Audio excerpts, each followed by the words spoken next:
All right, let's go ahead and get started here. So today, we're gonna be doing something a little bit different. I don't believe this patch yet, I have done like a new player experience sort of deal. So what we're gonna do today is kind of just play on a fresh account and see all of the bugs and experiences new players have to go through right now, and feel the pain they might feel. So let's go ahead and get started here. Hey, Prom.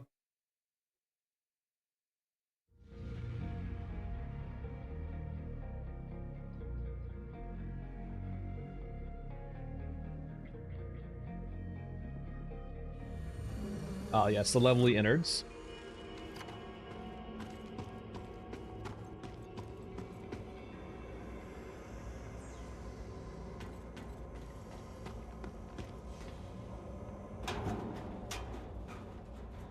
Hey, Bob. Hey, Alex. I'll take the shotgun ammo. I'm not sure I'm taking the surplus ammo. I don't think I'm that desperate enough for surplus ammo. I think the only drawback is it weighs more, right? It doesn't do less damage, just weighs a ton. Alright, so when we drop this, we're gonna get cyborgs. We do get some extra stuff for actually staying here and killing them.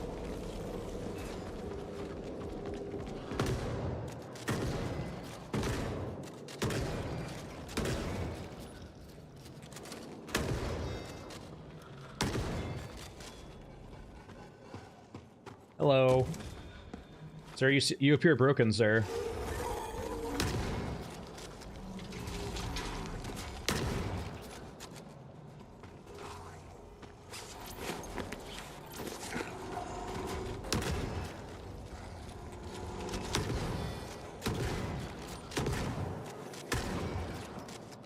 Give me your stuff. I want your alcohol.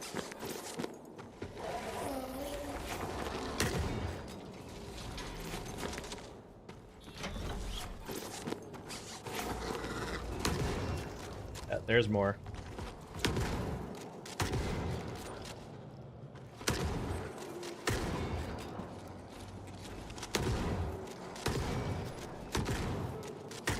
Weirdly enough, this is not a bad farm.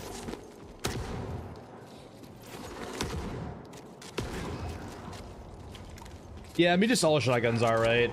I think the only thing that we lose for the surplus shotgun is, I think, 4 pellets. If I recall correctly, all base shotguns, or all shotguns I saw the surplus, have 20 pellets that each do 100 damage. With the surplus being, I think, only 16 pellets. So, slight damage decrease.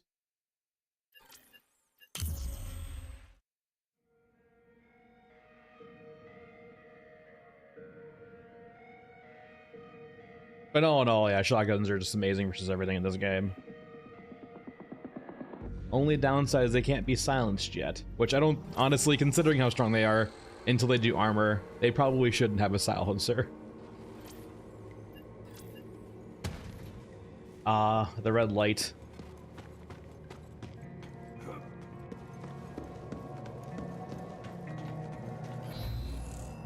Two days of water.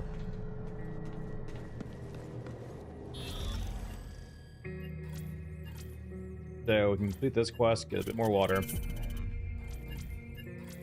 Explore and extract from any region. Okay.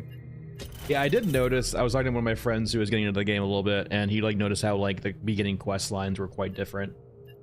So I wanted to try them out. So before, a lot of the quests were mainly just only Scorched Enclave, and it seems they have moved them apart a little bit to actually be different. So you're not forced to play Scorched Enclave like 15 times. But we will regardless. Really, I don't think we bring in anything here. It just takes up valuable space. Now, new players might not realize that.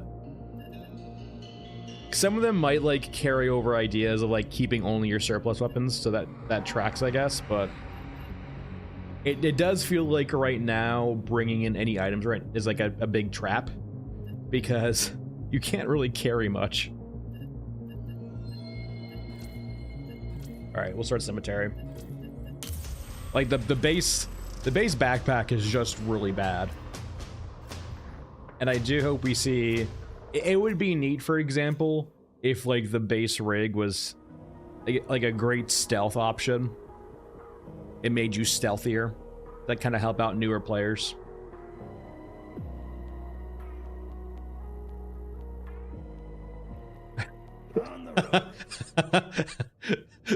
Yes, the new player experience.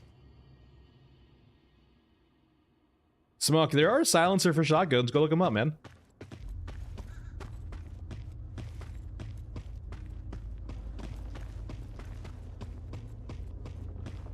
Are they practical? Not really, but they do exist. But yes, yeah, getting this as a new player experience. Like, oh, this is normal. This is just how this map plays. Nope.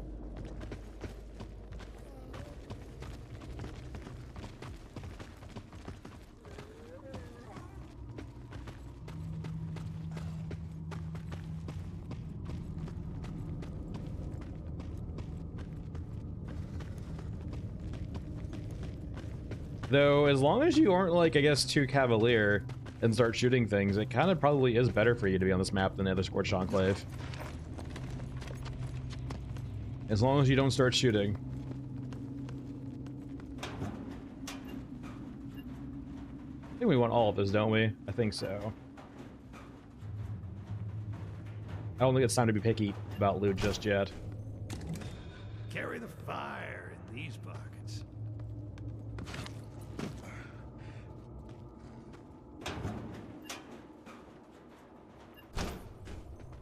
Yes, Ruskin plans just stored in a random loot container. Very secure, very confidential. I will say, I usually expect to see a grabber down here in the pit. There's a brawler, though. Definitely do not want to fight that. I don't think we could even possibly... We might be able to kill one with 5 rounds of buckshot to the face, but... that would be basically it, our 1 kill. Yeah, there's no reason to crouch in this game anymore.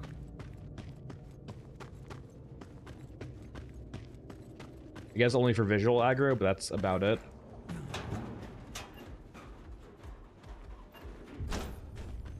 Oh, hello.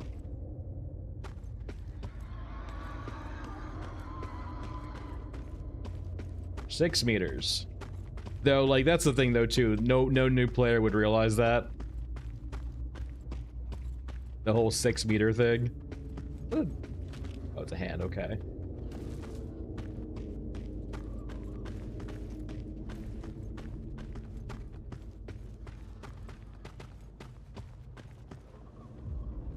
Yeah, no, there are a thing, yeah. And there's a difference, right? You can, like, you know, 9mm is generally subsonic by nature, and you can still silence it and make it. Actually, well, that's probably wrong. I think the 45 is there's this pistol rounds usually subsonic by nature, right? I think base 9mm is, or you can get 9mm subs too, but some rounds are just subsonic by nature, but you can still silence them. Hey, Funk Monk, we are on the variant of Scorched Enclave. Very, very scary to be on as your first raid as a scavenger in this game. Probably throws you off a bit too. I do like how we get ash on this though, by the way. You can kind of see, like, we're collecting stuff on our raincoat. Hello. Alright, we're not gonna shoot. Still aggro quite a few of them. It sucks mailing these guys, but the contrast is aggroing everything nearby. They do hurt a fucking ton, though, I will say. 400 HP, it looks like. But it's better than the option of drawing everyone nearby.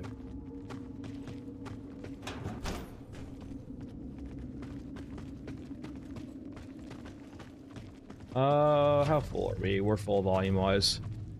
Yeah, no silencer equal no shoot. Once again, something that a new player might not realize. Like, we're gonna leave to the extract right now, but if we shot this guy, it just brings quite a few more to us. And it just cascades.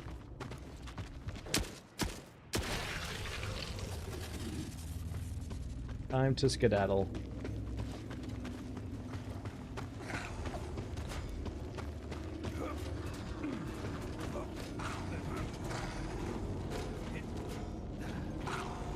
Yeah, so it's like the same concept with a shotgun, right? Just put stuff around it to dampen the sound. Didn't die.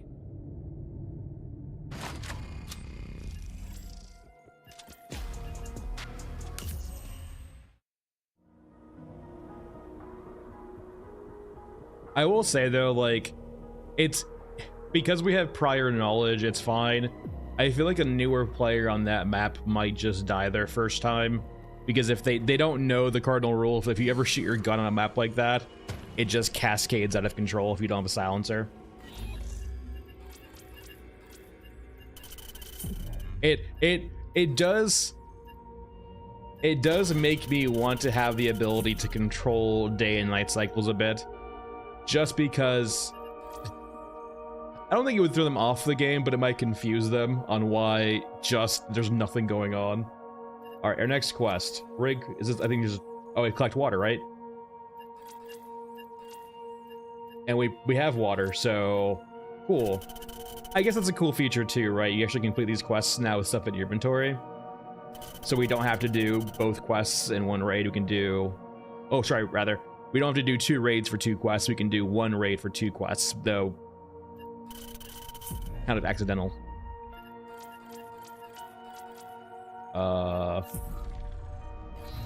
There we go.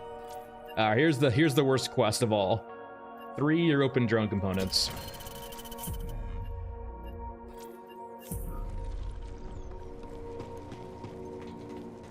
Does it give you an idea where to go for this? Yeah, not really. I feel like almost giving like hints of where they've been spotted might be a good idea for a quest like that, because players are still new, right? Also, before anything happens, let me go to invite only. Walk prestige, why not? Do we have Grillo yet? We don't.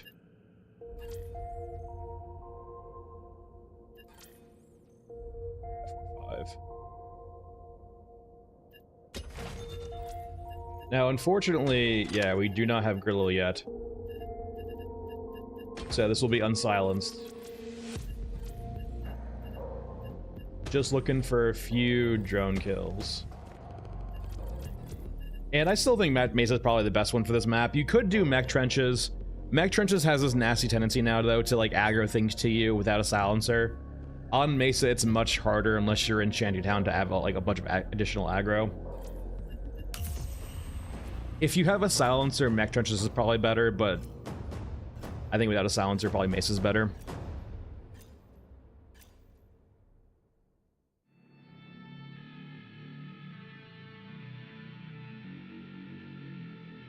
I guess we'll find out if I get fucking shredded by a bunch of drones.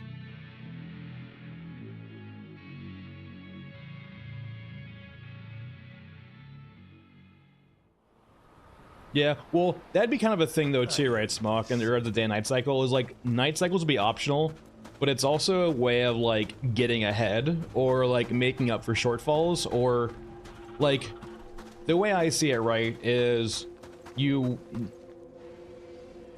I'm not sure if I want to say, like, I would have to think about it a lot more and put it down on paper a lot more, but at the same time, I do think giving players the option of doing night raids for extra rewards in a day cycle is nice.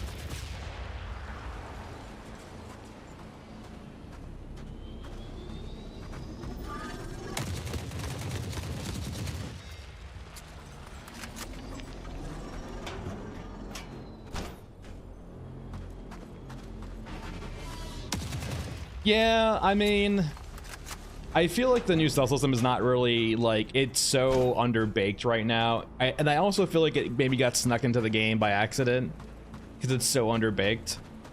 Like, it's not a bad basis for more stuff, but it doesn't have any beneficial modifiers right now, so it feels awful. But no, water, like, the problem is with water is, like, water's been so watered down by now, like, is that it doesn't feel, like, it feels meaningless.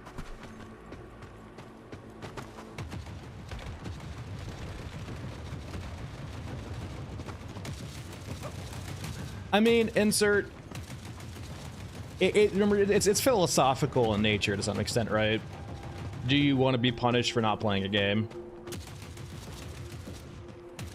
And the problem is they've gone so far in catering to the people who have that viewpoint without just basically nuking the IRL timer that it basically appeases no one, right?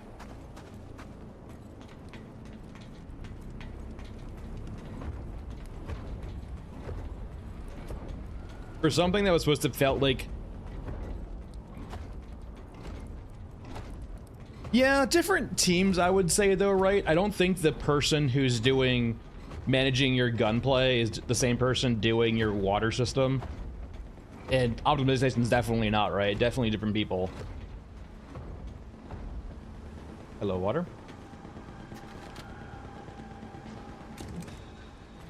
Got to prioritize the. Like, you could probably make the case that gunplay, considering that like probably the lack of programmers they have, gunplay might actually coincide with water. Like, it's a give or take. Like, do we rework gunplay or do we rework water?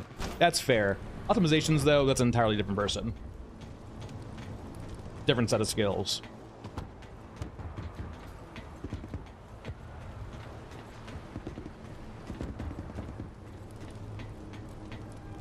Hey, boo-boo.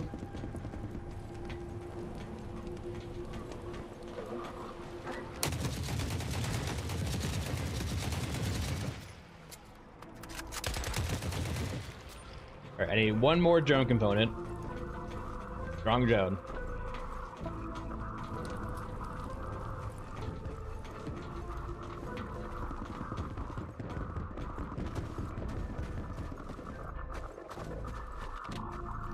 And keep in mind too, they did say, they mentioned, I think 2 or 3 Q&As ago, they were bringing on like a friend in the industry who was much more on the technical side of like Unreal Engine 5 and so on and so forth for optimizations. It's not like a skill set they had interior to their team, right, at the current time or the previous time. They actually had to bring someone on to help them with the engine, because it's very you generally do not see like high technical experts like that on small indie teams, right? People who like strict job is engines. Yeah, but like Roland, because of that, right, it feels meaningless. It has no meaning behind it. For a game about survival, it doesn't feel about survival. It just feels like a regular extraction shooter with cool art. It doesn't feel tense. I don't feel like I'm like, so think of it this way, right? If you've ever played Frostpunk, right? At the very core, Frostpunk is just a city builder, right? But the atmosphere and the gameplay mechanics and all of the stuff they tack onto that city builder make you feel like you're in a survival kind of city builder game, right? At its core, if you ignore everything, it's just a city builder, right? But with all the extra stuff, with all the extra ambiance, with all the mechanics that kind of give you the feeling that you're struggling to survive, it becomes, you know, a survival city builder.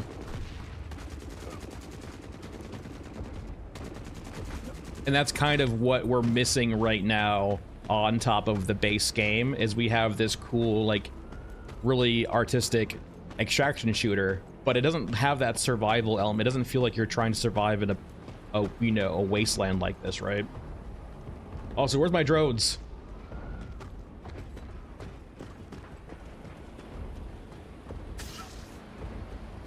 We can go to the extract over here, though we can't leave that extract, but we can go over there and see if there's any drones there.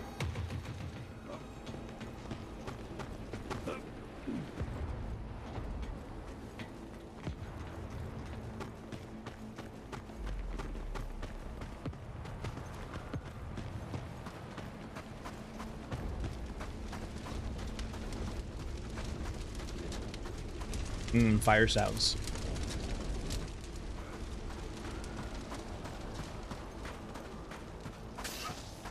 I have one decent medkit left. Okay. Are there any drones here? There are drones here. Sick.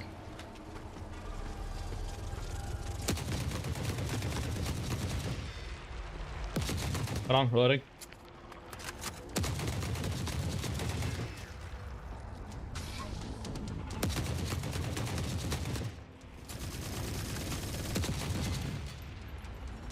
I love that they can pull at each other. So nice. All right, there we go. Take a lure, some more along the way, and we should be good to go.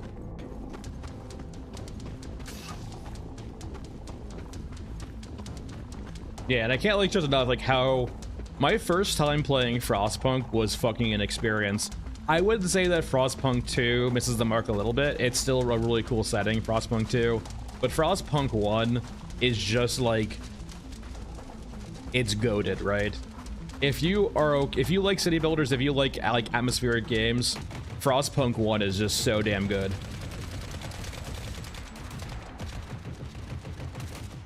And the soundtrack too is banging in that game. Hey, no. I'm so dead here, I'm so dead. Why is there an entire cyborg armada here? The dangers of no silencers. And I had all 3 of them too. Yeah, I have to remind myself now that there's like that middle road segment. There's like there's like 2 Eurasian spawns there, it seems like, and about 1 European spawn. And so the Europeans there always get like killed immediately, leaving you having to deal with a bunch of cyborgs. That wasn't really. Yeah, technically they are respawns, but they weren't like pop-in respawns, Furious. Those guys did respawn when we were moving back past the mech on fire, but it wasn't like a pop-in respawn. It was more of just like we got close and they respawned. It was off screen, but still, yeah, close enough. Mesa is really bad for that, though, I will say. It's like the one downside of Mesa. Mesa is big and open enough where you kind of have a bunch of these very weird respawn and despawn areas that kind of can pull you out a little bit.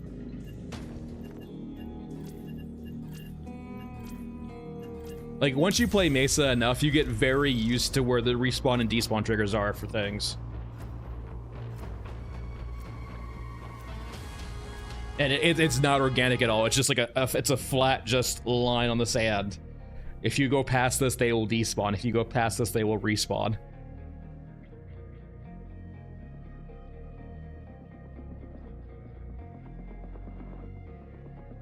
Alvo. So they have essentially, so to get us out of the way, yeah, the city must survive is a great soundtrack patch. It's so good. I listen to it occasionally, not playing the game, because it's just so damn good and atmospheric, and just reminds me of the end game of that game so much. Anyway, back to water.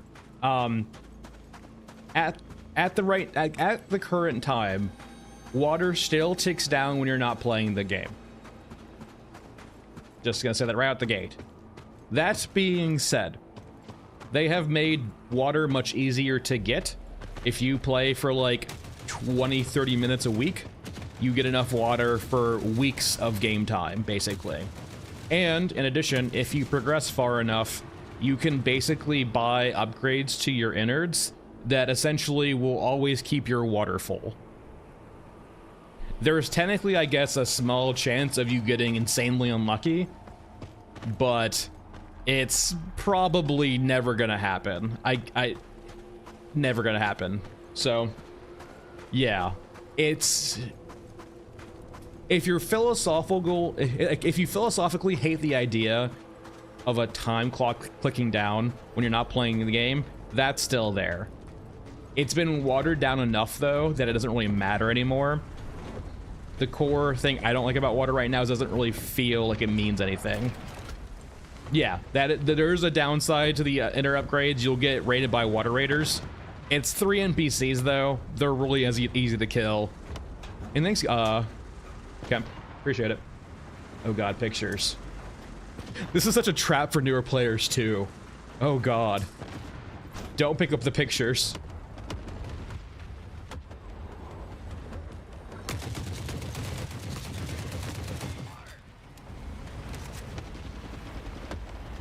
They loot one container, they're wondering why they suddenly have HKs on them. What do hunter killers mean?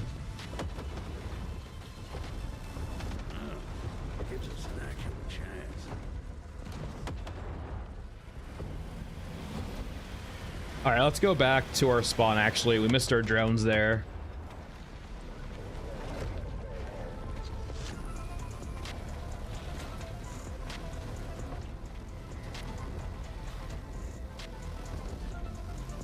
Yeah, like,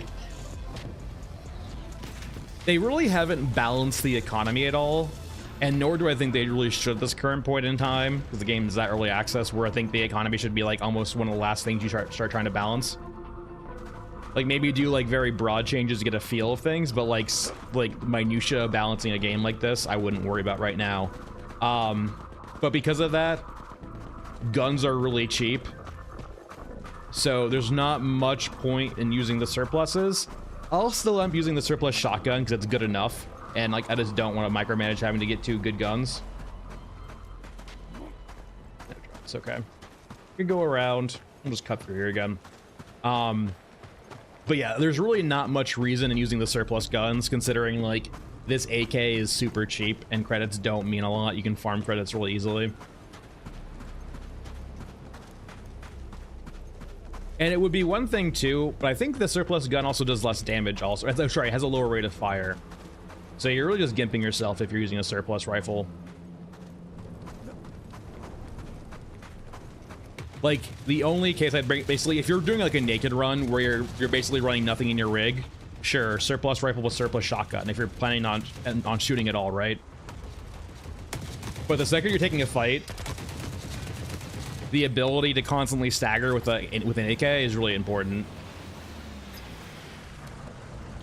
This game, I will say, like, there's not much gear fear in this game, right? Because things are so cheap and easy to get.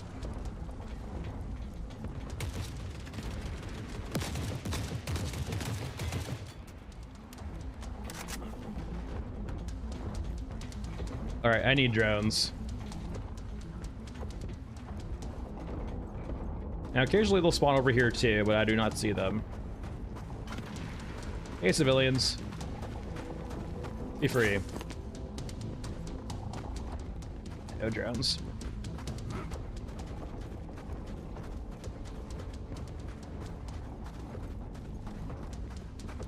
Oh, that's... Well, can you actually?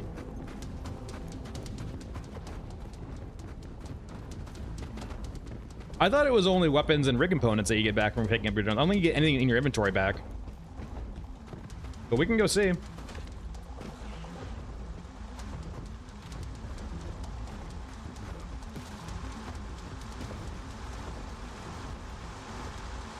Yeah, I don't think you get your, from what I understand, you get your rig components back and you get your weapons back. But anything inside of your rig, anything in here, you do not get back at all. Hey. No. Yeah, only what you brought in. Yeah, I don't think you get anything back from raid. Still worthwhile early on, but not the biggest, most important thing.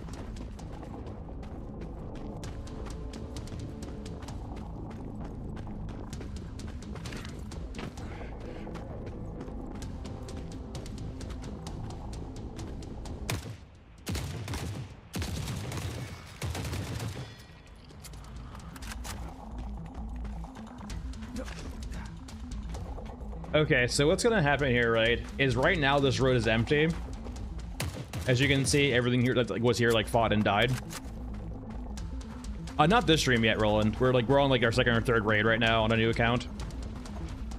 We don't even have the quests unlocked yet. So about like 3/4 of the way down here, basically when we cross this corner over here, everything behind us is despawned. The only thing that's in this area is this stuff back here. But when we go back that way, everything will respawn, right? Repopulating those areas. And we got no drones. Hey, Mr. Grooves. Happy New Year.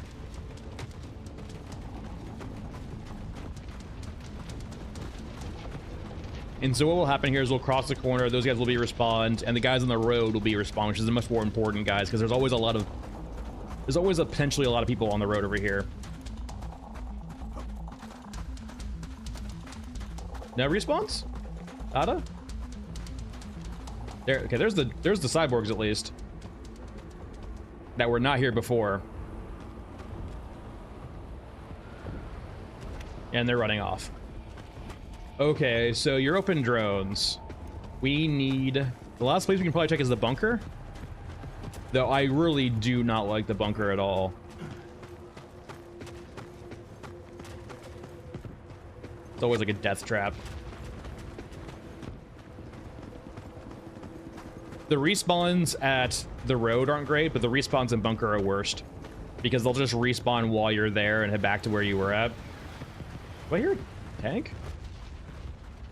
I don't think we're there, I guess.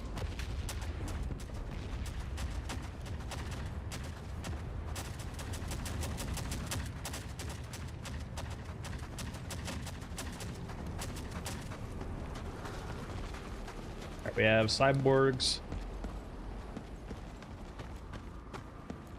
Lots of cyborgs.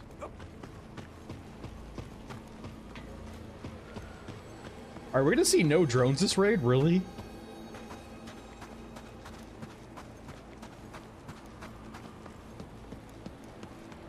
Well, like, all right.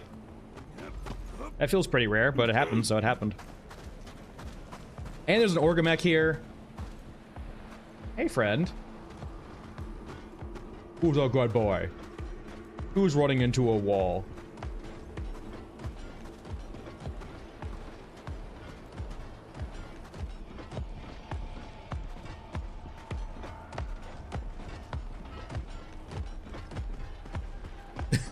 He's dancing. Hey, Moku. Don't worry, this is intentional. Oh, this is a new account. I'm not a new player. We're just kind of trying to get a new experience, but that's good to know too, yeah. Like, I definitely understand it's probably rough too. I'm trying to see how many bugs there are too. I'm very curious about how buggy it is.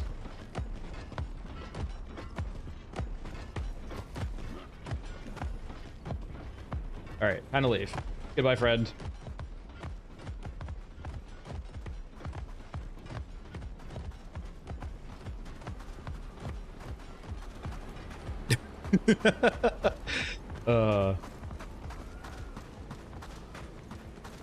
Home sweet home. Unfortunately, no drone parts there.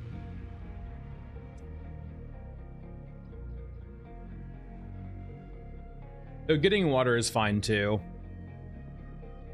If we get up to the point where we get Grillo, we can start buying silencers, and with silencers, we can start just, you know, going to maps like Scorched Enclave and farming them there instead.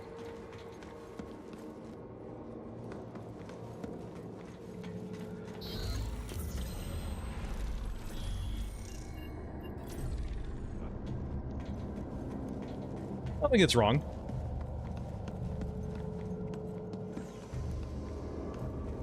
Who's a good boy?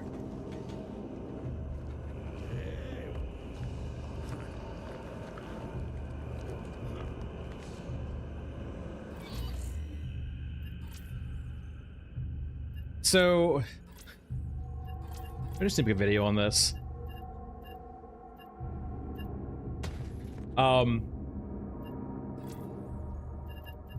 So it's the people who were upset about that Moku are upset much more probably on a philosophical level than an actual implementation level. The philosophy of being punished when you're not playing a game, even if it's for super forgiving, right, just feels wrong.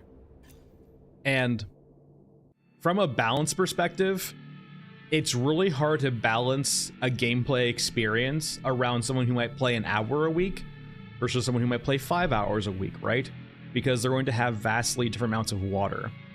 And so with the current implementation, I don't think they can ever provide a consistent experience to different types of players.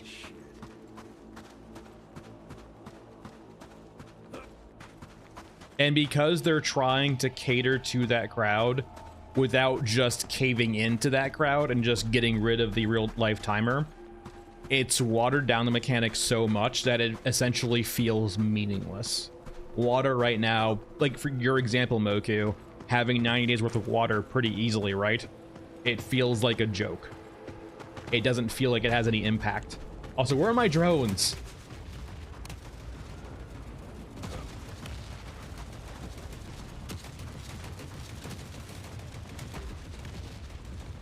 Drones.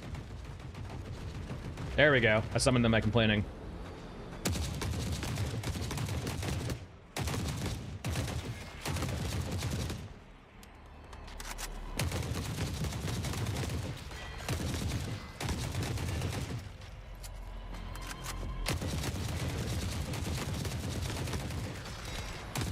I'm dead here. Oh, the curse of no silencer.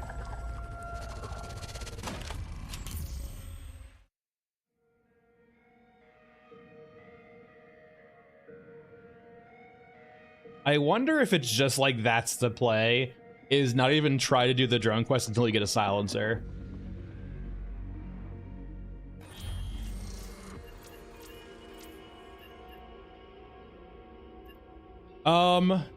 So Goon, I would say you're on just the lowest end of CPU.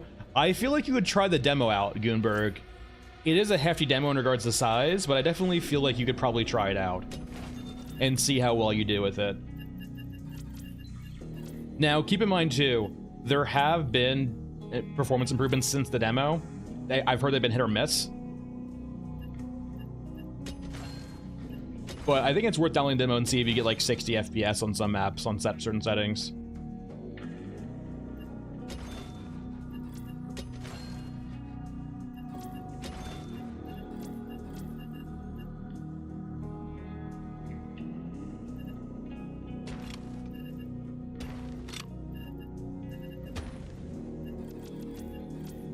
I wonder if we should just like, we're pretty close to Grillo, right? And I think we should probably just go ahead. Let's actually just do that real quick. We're gonna do a quick run on Mech Trench just for water. I think just getting up to Grillo is more important than actual getting the drone parts immediately. Having a silencer is just too important.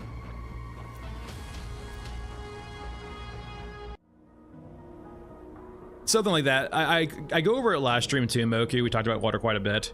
I have a post in the Discord about it with like a full system implementation, just as an idea or like a base point. But like the most important thing is detaching water from being real life based or real time like basis, so that it balances the experience between players. Yeah, the drones aren't that bad anymore. I think they do have decently quick despawns, but they're not anywhere as bad as they were before. They used to be really bad before.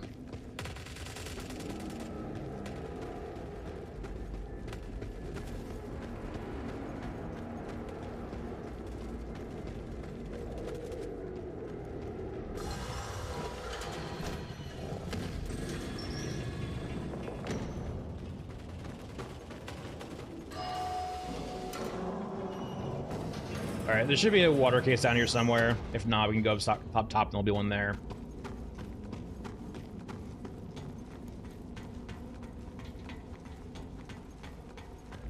Meat.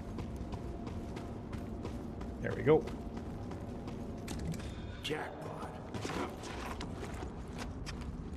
Yeah, there's a patrol.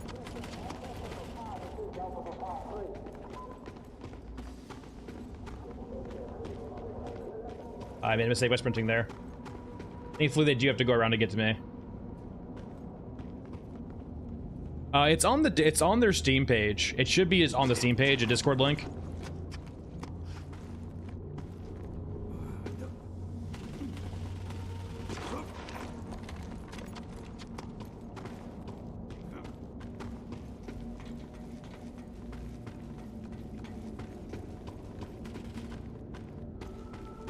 Yeah, it does feel like, well, it would be interesting if we actually see nukes eventually in the game, right?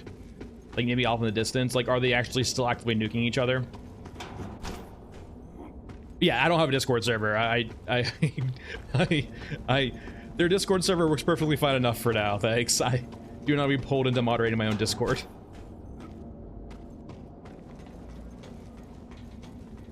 No, but it's in there.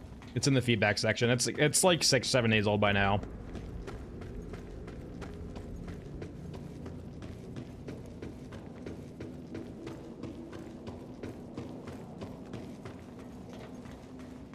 Congrats, guys. We didn't die. Old man. Your damn smirkiness.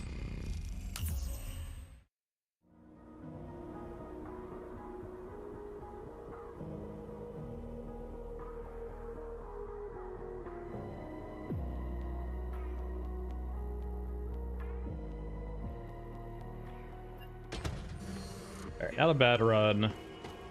Should be able to turn this in now, and I think Grillo's 8.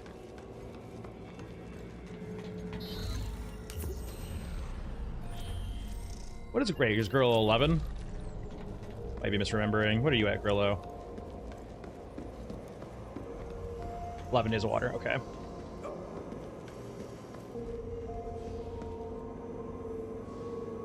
God, the game curses me. I guess we can try. It's always so dangerous. Maybe we can just go gunhead actually, and try to use his extra HP as a buffer. Maybe gunhead's a good early on character. We get a nice big buffer of HP and an extra gun.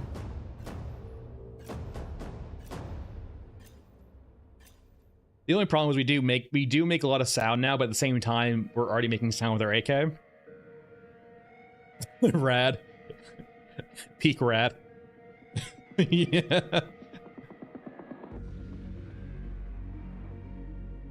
Unit 710-6, reporting clear skies ahead. Beep, boop. Now? Yeah, usually you'll get some drones at the spawn sometimes here.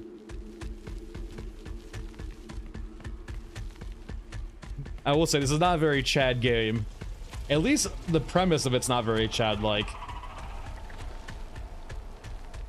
It is quite clever. I never considered that, to be honest. Which is very peak rat.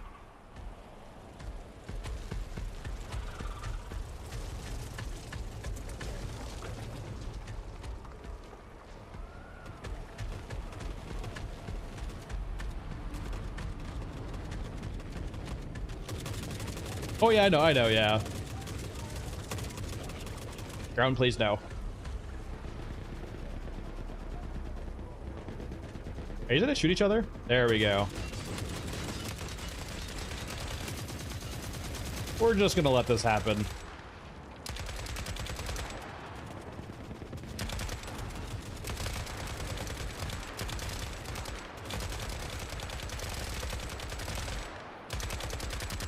Yeah, I mean, once you can afford the rack right, you're usually pretty much fine on all characters, but yeah, I feel like maybe the extra buffer on him is going to be kind of nice.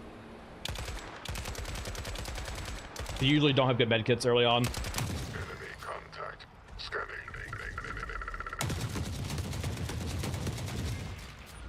It definitely feels like when they're shooting or fighting other squads, they don't show you like their visual progress bar, if they even still have it. There we go. No! You can't tease me like that, Gabe. You monster. There we go.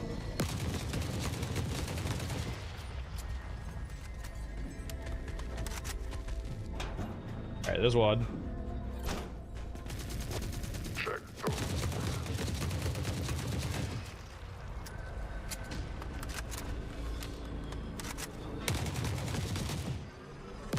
It probably just hit a despawn trigger, right? It might have been from out in the plains over there.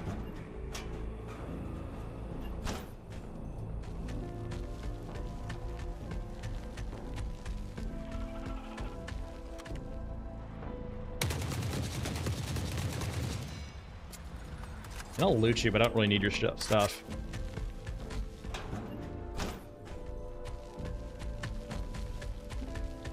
See, that's the secret, is just do it with gunhead and you're fine, AL.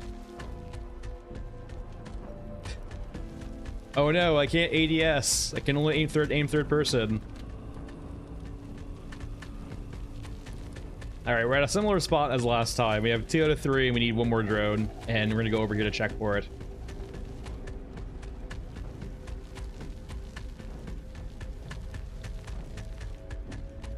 No.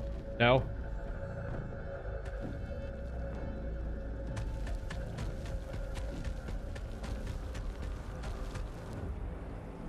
Yeah, medium X. Okay, aiming a drone. It is nice too, because like if you keep your eyes on Gunhead's head or Gunhead's gunhead, you can actually kind of have like a radar of things nearby by the Gunhead just trying to pivot to a certain angle. I actually like sniper rifles on Gunhead. Once you get used to like how the sniper rifles fire in third person, they're still pretty accurate. I've definitely sniped with gunhead before.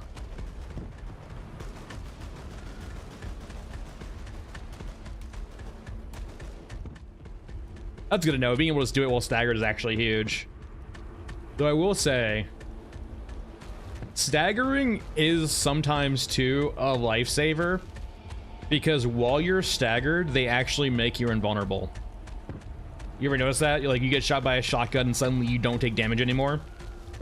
Granted, when you recover, you start taking damage again, but like, that brief window might save you from, say, a grenade launcher or an entire European firing squad. All right, there's my drones. Is there anything down here that I need to worry about?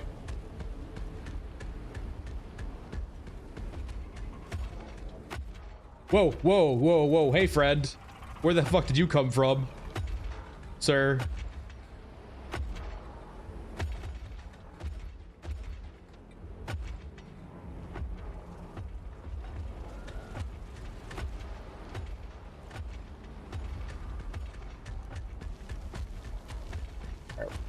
Where are my drones at? Did you come over here? No, don't go the other. Come this way. This way. Why are you looking this? So no. I fired the gun once. You're a media mech. You shouldn't care about an AK being fired.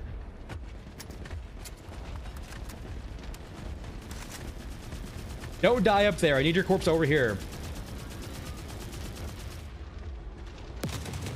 Come on. Come on. Fly this way. There.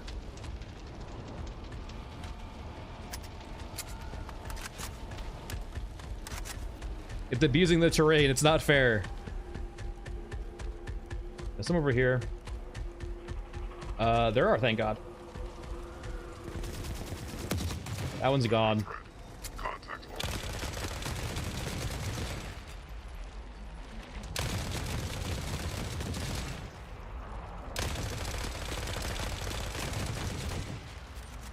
Whee! Alright, please give me part. Okay. Alright, time to leave, not fight. Leave. Very fair. Yeah, I do think that unless it, like, that mech doesn't have anything else better to do at the time, but it does, like, should a mech really care about an AK being fired far away from it, right? I feel like it's outside its threat range. I think they're about the same. Weirdly enough, when you look at the Euruscan/Eurasian drones, you can kind of see that their current logic's been Control-Z, Control-V. It's literally just a carbon copy of the European drone. For now. And I imagine that's the case too, because the Euruscan/Eurasian drone is supposed to have a bunch more functionality that it doesn't currently have. So one big thing we're currently missing right now from a lot of different units is like the multi, I don't know, is it rigging? I guess you can call it rigging. Like multi-unit rigging. So in sense of having one unit inside of another. So thanks, Star Fury. We're currently missing, like, for example, the pilot inside of the exosuit, and we're missing the rider on top of the drone. So it looks like they're still like either developing the tech or trying to get kind of the rigging and the syncs up for those two units to be on top of each other. Or inside each other, if you will. 5 feet of snow in Maryland, man, that's crazy. I haven't seen that much snow since like college, where I was up in the mountains, so it's been a hot minute. Though I will say, I did go to Germany last year, and if you're familiar with, well, if you're German, you might know this, but I was around Munich in like early December, end of November last year, and it fucking snowed a ton in Munich.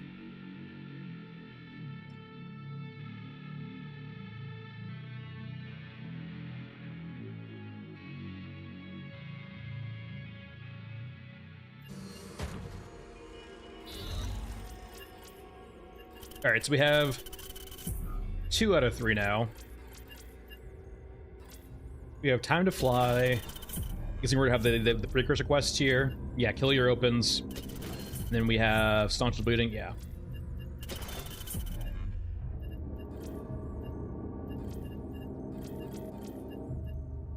How are we on water? I'm guessing we're like, what, 9 out of 10 now? 9. We're 10. We're 1 short of our lovely little friend over there. Mesa's nice. We can probably do Mesa and poke with the bigger stick. Staunch bleeding always takes a while, though.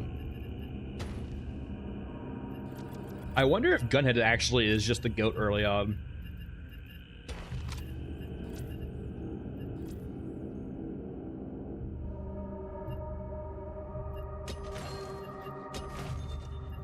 Like, the healing you're gonna have access to early on is gonna be pretty mediocre anyway. So maybe like the whole thing is just play Gunhead for a bit. I don't have any snipers though. It's a fresh account. I don't have any.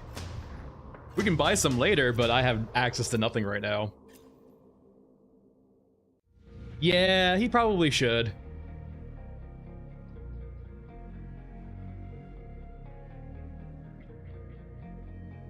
I do feel like we're missing a Euruscan trader right now. What is the best scav? It kind of depends. If you like being really fast, scav girl or shaman. If you like being able to use a bunch of different weapons and still be able to heal, a person like masked man. And then if you like having a lot of HP but not being able to heal, there's, you know, Gunhead. Personally, like, I would say my favorite right now is Masked Man, just because I like being able to use most guns in the game. But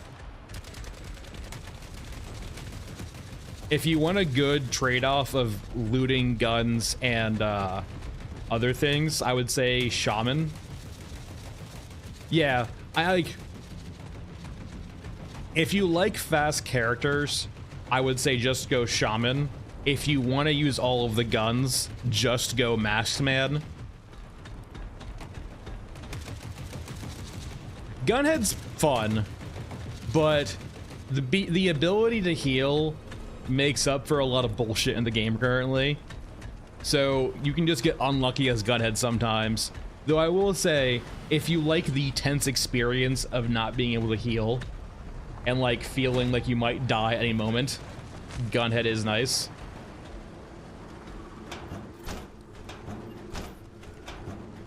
Yes, they have noticed me.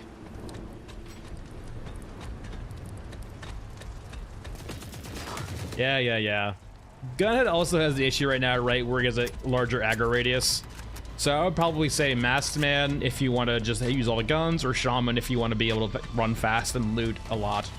Though, Batsman does have a better rig, but Shaman does get the equipment runner.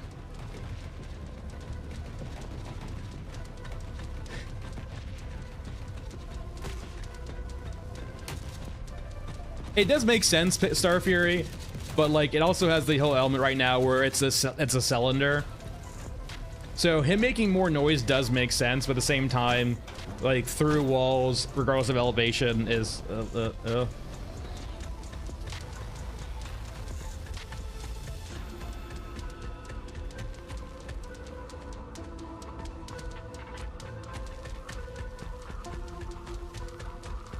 weirdly enough, I don't know, you can only ask for so much, right? The rigs are fine, but I would say the rigs are pretty one-dimensional. But at the same time, like, you can only ask for so much. If I had to place, like, what I would want the most out of everything right now, like, long-term, a completely reworked water system. But, like, short-term, I'd want weapons to be fixed.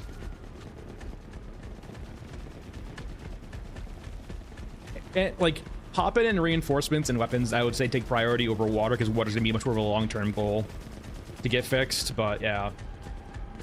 And like behind all of that, I would like to see like rigs be more interesting, but like it's such a low priority for me. All right, there should be Europans over here we can kill. If not, there'll be some in the hangar we can kill.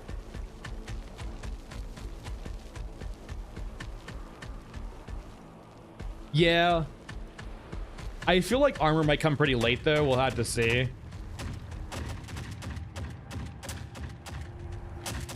I don't think it like spins around you, but it does have some tracking to it. And I'm not sure if it's all like It could just be a Tormentor, but it might be all grenade launchers too. Have a bit of aim assist behind them.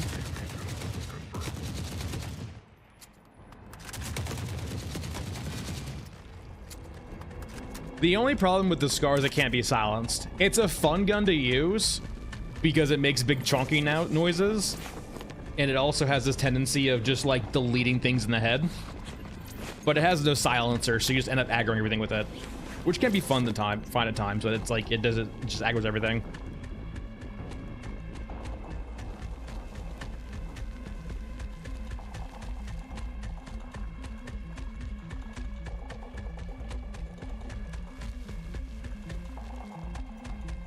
Oh yeah, the 45 ACPs are very strong, yeah. So right now, weapon damage is mainly tied to caliber, and some upgrades to your gun will increase that. But for example, like 45 ACP is 200 damage per shot, which basically puts it on... The Scar 50 cal does 200 damage to the body, and the 45 ACP does 200 damage to the body.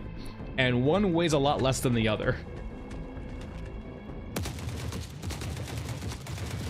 Egghead? I've never seen Egghead before. What the fuck is an Egghead? Hold on.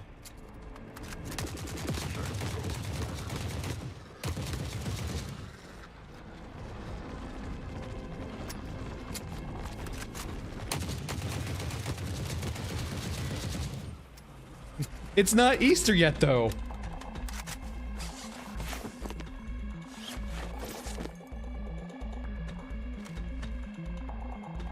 Guess he was a sniper at least. He's had a sniper rifle on him. I think just add 1k. I don't think you get any extra health after 25.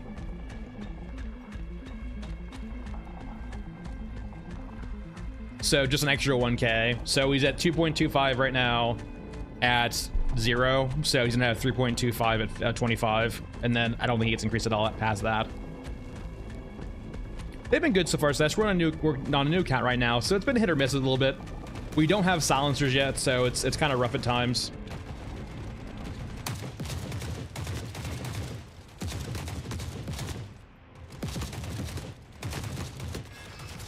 But we are close. We're like one away from Grillo. I need one more year open dead. Oh, that's cute. I didn't see the turret yet, but like that's actually kind of nice. Well, I think the headshot multiplier does kind of do that. There's gonna be cyborgs, I think.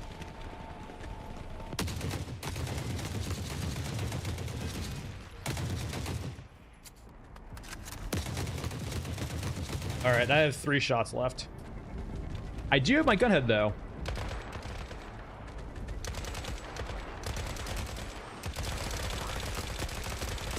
Weirdly enough, the red laser is actually...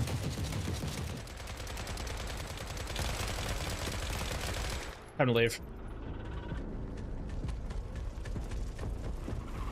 The red laser is actually from the sniper rifles.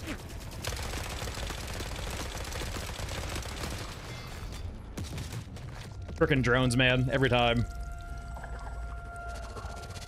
The 12-meter radius, man. That's the downside of gunhead. You just aggro everything through walls. So no, yeah, so snipers will occasionally, they don't do it consistently, but like when you are actually aggro to them, they will do it. They'll actually have a red laser pointing at you when they're aiming at you, but it's very inconsistent. Well, that's the problem is too, like we were aggroing things through walls there with Gunhead. Probably let's go over to Maskman now. Gunhead's fun, but so close. I just need a silencer, and we can go crazy.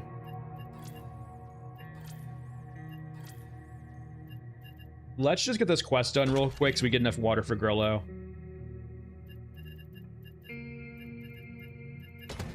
Vendors, Aramaki.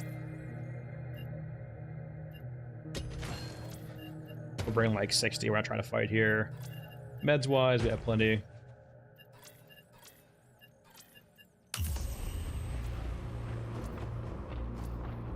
He doesn't. He actually does. I think this is for the SMG though, actually. I believe that's for the Vitas.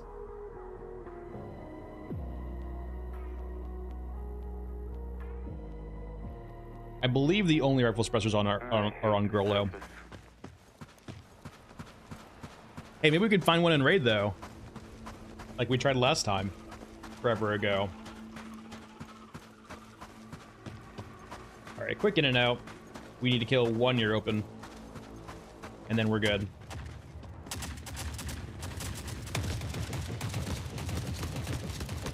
Yeah, we're good.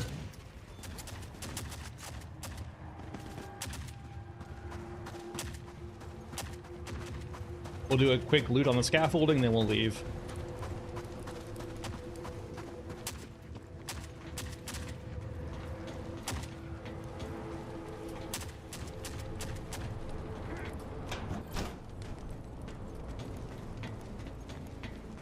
No cyborgs today? I really don't bother, to be perfectly honest. I would get an AK back. Is it really worth my time to run over there? No, not really. Because like all you get, please stop spawning in front of me.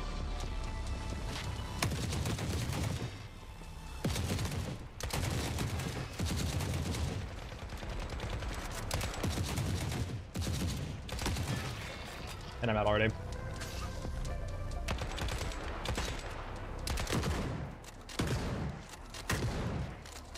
I got one shot left. It's definitely for you. And you're alive. Where are you? Stop. Please stop spawning again. Please stop spawning again like that, please. I beg of thee.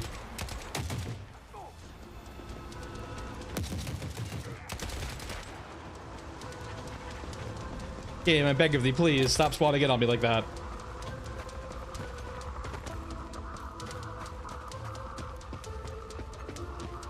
You trying to learn how to pirate games? I mean, it's usually depending on what you're downloading. Sometimes you need it, like, most likely it's an executable, but sometimes you have to mount an ISO on like Daemonware, stuff like that, and then install it that way. Yeah, don't use Pirate Bay. Pirate Bay is so old and just fake now. I haven't toured in forever because I haven't needed to, but like, never really had any issues with it. Though, like, I will say, like, the one thing that tripped me up was like when I did my first ISO, as opposed to just an executable. That tripped me up for sure. But like, once you learn how to do ISOs, it's pretty easy.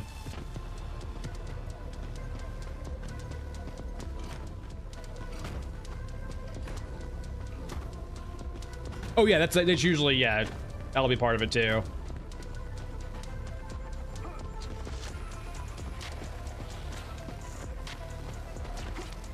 All right. Now there will be cyborgs over here. We'll have to see how actually bad they are. You can generally run by them and get down quickly enough before dying, but we're low health regardless. Just depends on if they fuck off or not.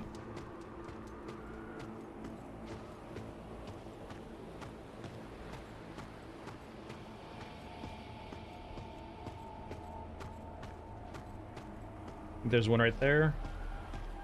Yeah.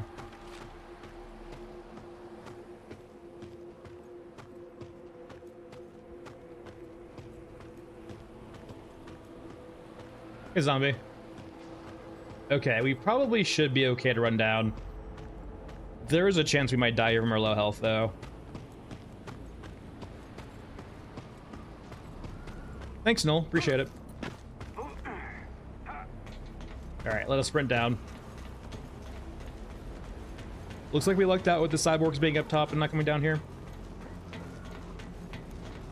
Sometimes they will get stuck on that pad we just saw, right? And they won't move. That's like the worst case scenario. Generally, if you see them moving, you're safe. They'll go up the stairs occasionally and get out of your way. If you give them some time. Damn, close call. On a day of close call. All right, the big thing has been done. We have Grill unlocked now, which gives us access to all of our silencers.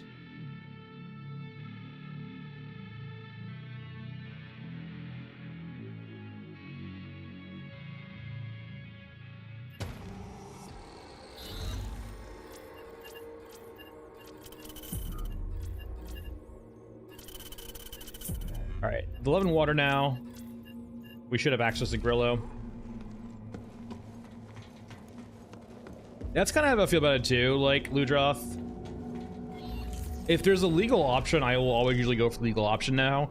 But sometimes they even make legal options like fucking impossible or just like insanely hard.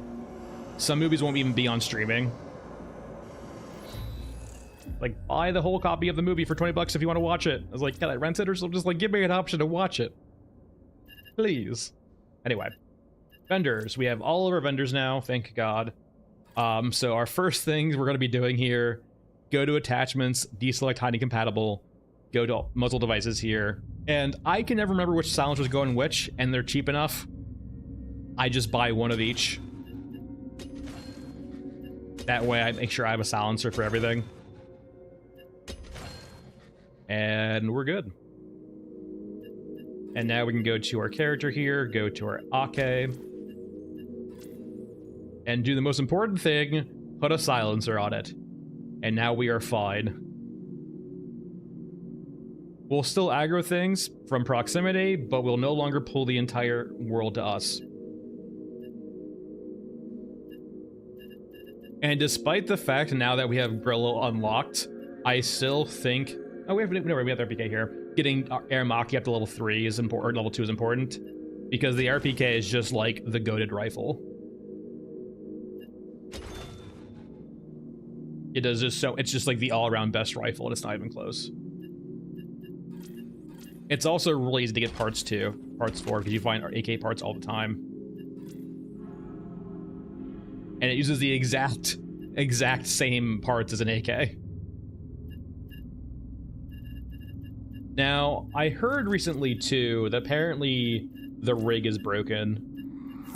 Like, you're supposed to get a better rig now for guns, but you don't get that anymore for some reason. Okay, so our big item now is getting to, what's it called? Bundleton, and getting a better rig. And we're mainly looking for the pack mule here. It's really expensive, but it will get a little bit cheaper when we get to level 3, which should be soon. But this will be our main moneymaker. Yeah, that's the weird thing, Lil Papa, with all the different, like, modifications they have. When I first saw this game, right, if I go back over to vendors and go to Grillo, right, it, like, when I first saw all of this, I'm like, does this game really need this much item bloat already?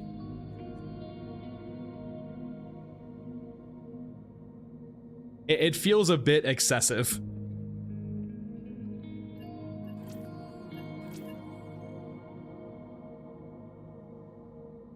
I mean, sort of. Like, the RPG might have more recoil, but, like, it's pretty negligible, right? It doesn't really feel like that bad. Okay. So, we want money. We also want this, but we also want money. Now, I do need to do staunch bleeding before I get the good quest for this guy. But I should be able to do prized alcohol.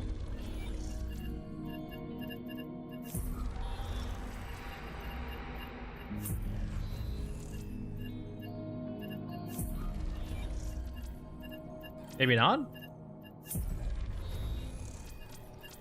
It's been a long time since I played Anomaly.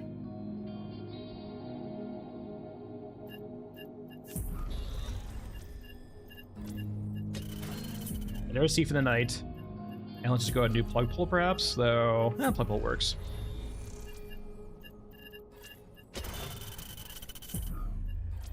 It's also good for advanced medkits also for that map.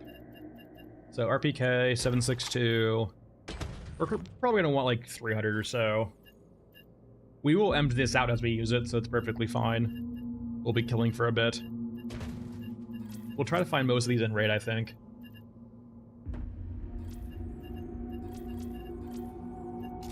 Europa. Can I fix that?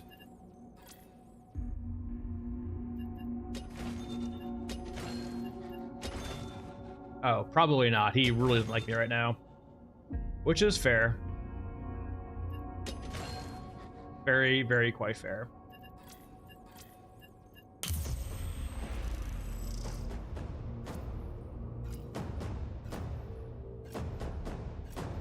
Yeah, I mean, like, it's kind of like a hallmark, Ludroth, of, like, extraction shooters that have customizable guns. but I feel like there's ways of doing it without having so many different items.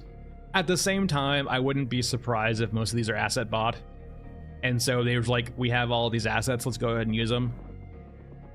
I hate the surface.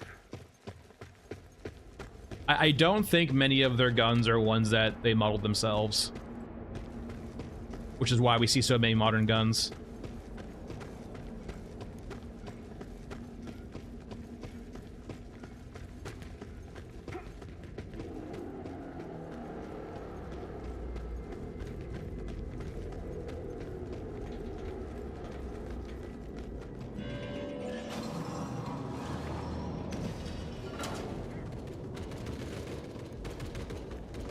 There should be a squad coming down the stairs eventually.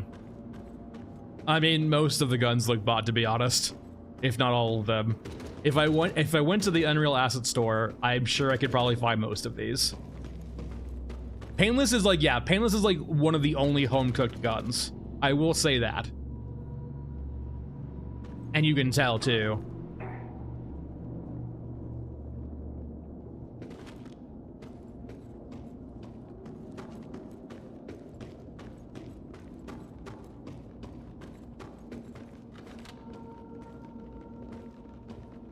Okay, I hear them.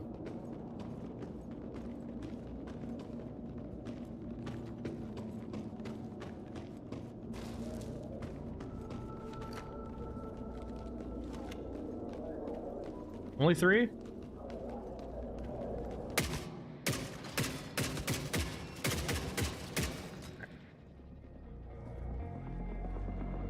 Yeah. And like, even too, they can keep the core concepts of the guns also, but I just like, I want more aesthetic bespokeness out of them, right?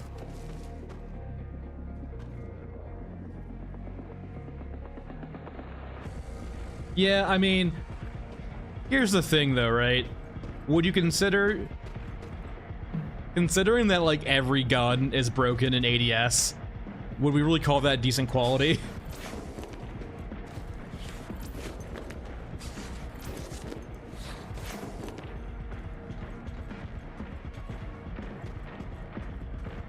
Yeah, like it's being nitpicky, right? For sure. I don't really like. I've grown to be fine with it, but I do feel like having more bespoke guns in the setting would be really nice and interesting.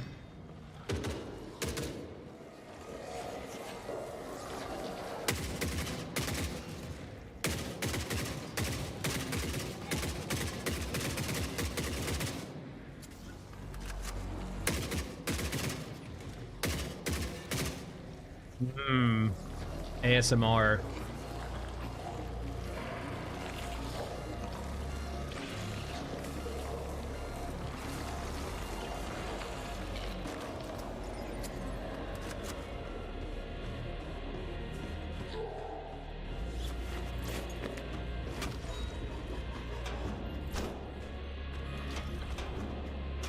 I should probably drop these and figure out what they are.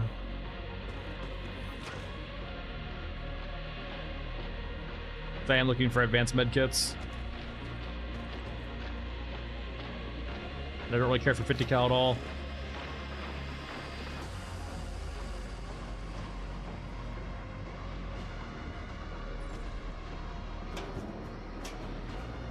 Roll in front of us.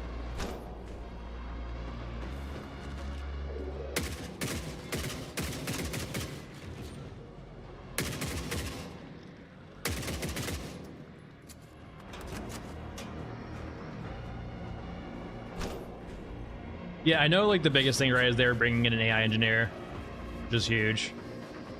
Hey, Bless. It's good so far. We died a few times, mainly just from early life things, no silencer.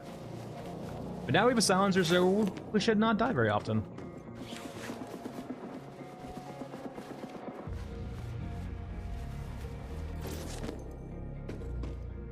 I mean, that's kind of what chats are, right? It's not like a PvP game where we're talking about like, oh yeah, I just wrecked that noob. This is not related to that, right? So we're just talking about the game in all aspects, right? I mean, yeah, we are being nitpicky, right? That's the thing you remember too. Like, we are just like talking about theoreticals and things we'd like to have, but at the same time, it's important to realize too that Fun Dog's a small studio, so you have to pick and choose. Not right now, Bless. We're only kind of playing. We're playing a new account, so we're trying to get the new player experience going.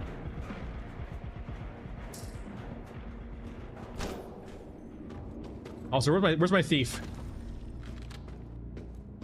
Did I kill the thief perhaps already? Is there stuff around here?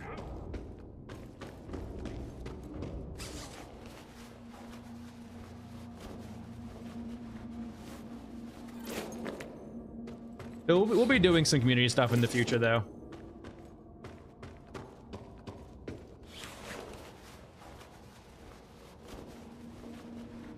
Yeah. I haven't seen that guy in a while, right? Though, like, the theory is, right, also that this is like the first day that they're probably back from vacation.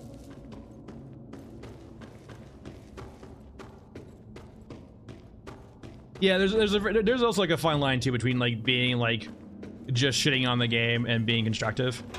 Hey, Rico. Like, I don't think anyone here has been like necessarily just shitting on the game, right? It's always been somewhat constructive.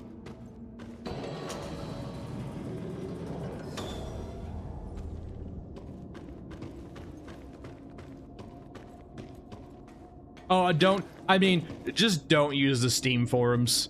Ever since they kind of done the thing, right, where rewards give you Steam points or Steam, I guess, clout or whatever. I think like getting the clown award gives you Steam points, which levels up your account, has incentivized for people to be just shitlords on Steam discussion posts. So just avoid the Steam forums. It's just a cesspool. Just don't ever think anyone's arguing in good faith on the Steam forums and you'll be okay. Like, Discord's not all that much better, but like at least Discord has a much better moderation. And there's not like a malincentive to be like shitlord on Discord like there is Steam points or Steam. Oh, I mean, it's against terms of service, but are there really enough Steam mods to actually regulate that? Just like look at every single post on those Reddits, like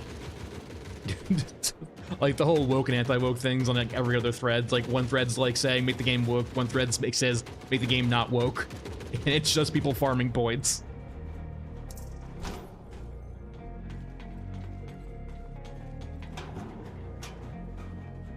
Yeah, well, just like I would say, like Steam forums is a much bigger environment. It is, but like when you have decent moderators, right, they can modulate or they can fix things like that. Every like different like media platforms that have its own little shitlords basically. The internet do be sketchy is a good way of putting it. Where did the thief just like not spawn? Mr. Thief? Wait, no, that's the wall.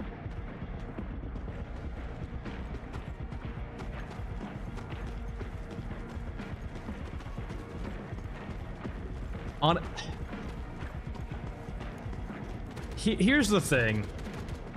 People will post really shitty and inflammatory takes under the guise of just getting banned and crying about free speech.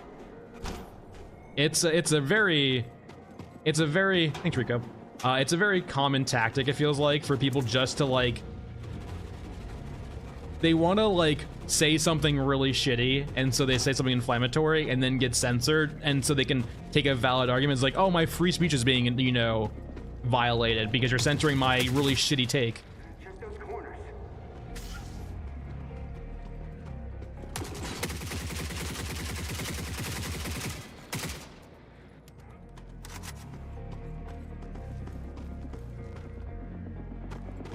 And here's the thing too.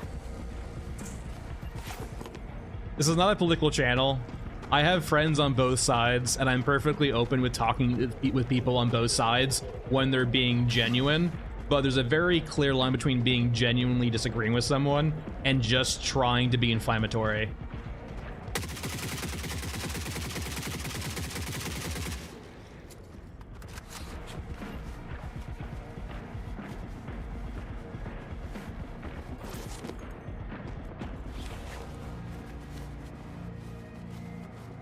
When your rhetoric isn't constructive, all you're doing is just trying to rage bait, essentially.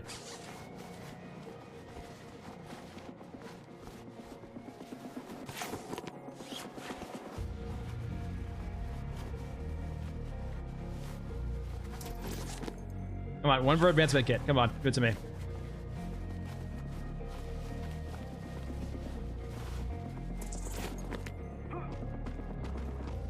I don't know, Rico. It says that you're following me on Twitch. You got the alert.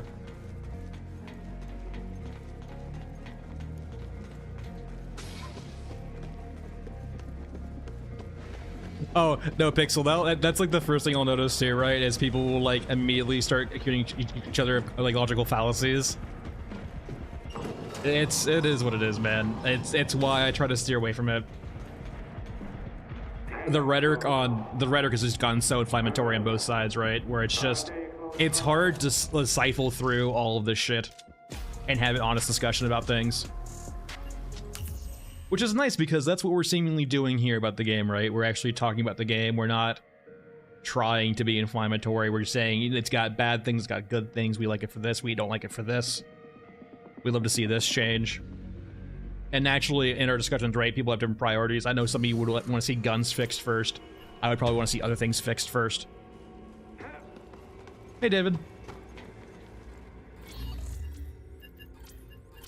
So we got staunched. I'm curious if we just missed the thief or we killed him and didn't find his stuff. Could've just missed it.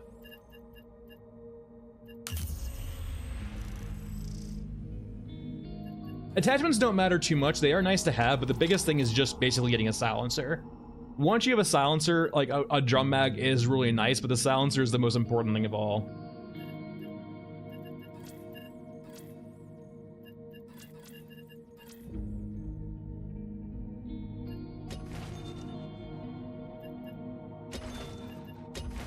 Now we don't want to sell SIGs because we can use those.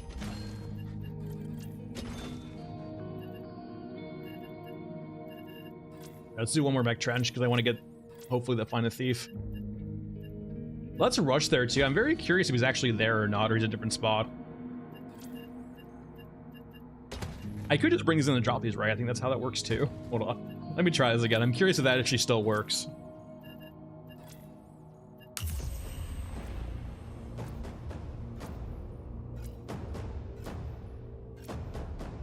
Yeah, there is like very little balancing right now.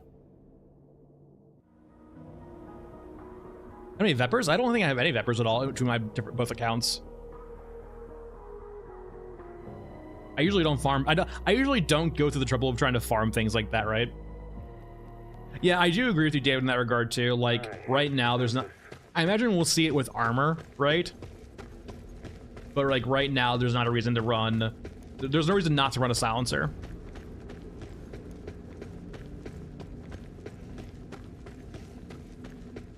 Yeah, I mean, in that giant pull we had, we definitely could have killed the thief by accident and not realized it. I think this still works, right?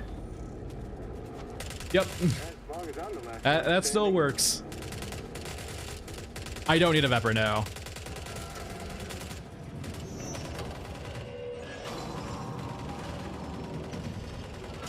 Yeah, like, that's true, Bless. Just like having a silenced high rate of fire gun with a big magazine, like that's why the RPK is so good, is you can generally get a pretty large magazine for it pretty quickly. And so, ooh, it's just insanely nice, right? Mainly because of Stagger. Stagger will keep you alive. Yeah, I haven't seen Kojora around, but it's been a while since the game got a big update. Or not big, the game is definitely in a spot right now where I can see people skipping multiple patches, waiting for like something big to happen. Though I will say, if we see new units and new like deployment methods in the Q1 update, I can definitely see that being a good time for people to come back. It did big and not big at the same time. Like a new map and new quests for that map can be quantified as a big update. But for people who've already played the game a lot, I can definitely see them being like, that's not big enough for me to come back right now. I'm taking another break for next patch, right? It's always a thing with early access, right, in regards to taking a break for a few patches to come back to a lot of extra content.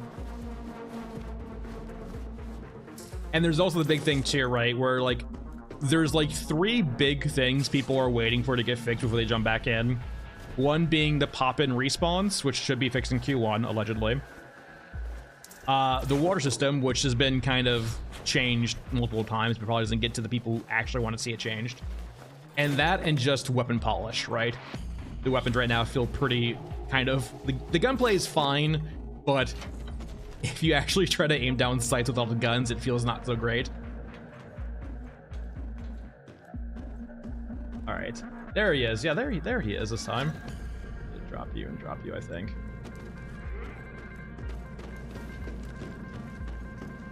And so until people like actually see those get updated, they probably don't want to like stay away from the game for a bit. So just we can make a video on this real quick. It's not that water is easy to get. It's the philosophical debate on should you be punished for not playing a game.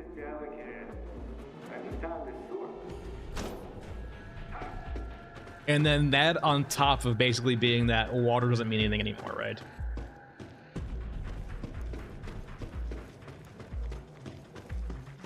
No, I think it's a pretty common consensus, Carrie. But like,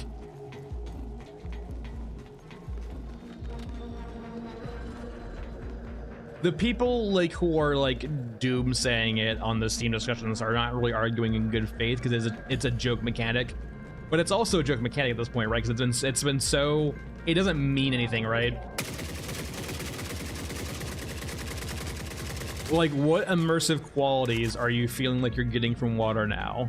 Nothing, at least not for me. Well, Killer Shark, it's more about just water being meaningless for me personally. Like, they've watered down water so much that it doesn't mean anything anymore. And it shouldn't have been that in the first place too, because the biggest reason why I don't like the water system is you cannot balance how water feels between the person who plays 1 hour a week versus 5. Another reason to stay alive.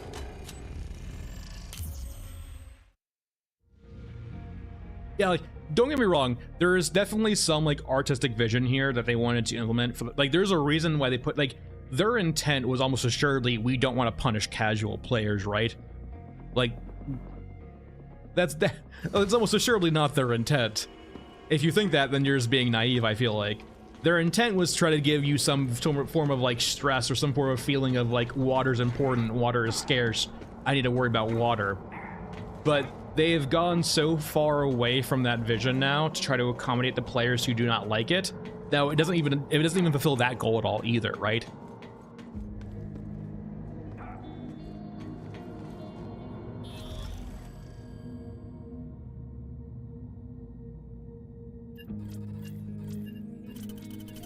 And the biggest problem, right, is like if you're trying to give this experience off of water being scarce, you have to like balance, you have to take time out of the equation, right?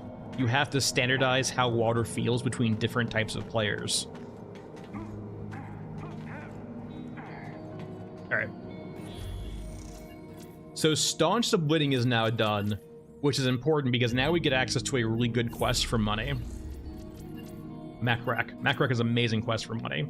Now, it can be hit or miss sometimes because you might not get the pilot killed, but it's still a great quest to run for money.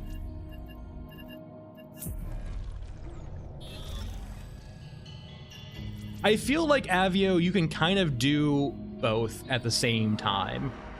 The systems I'm advocating for really are making it so essentially as you progress through the game, water gets more intense. So it starts out almost really easy or trivial to accommodate newer players or players learning the game so they can learn the game through trial and error, making it almost very hard to die to water death very early on. But as you progress through the game, the scarcity of water becomes more important because you're unlocking more things that cost water upkeep.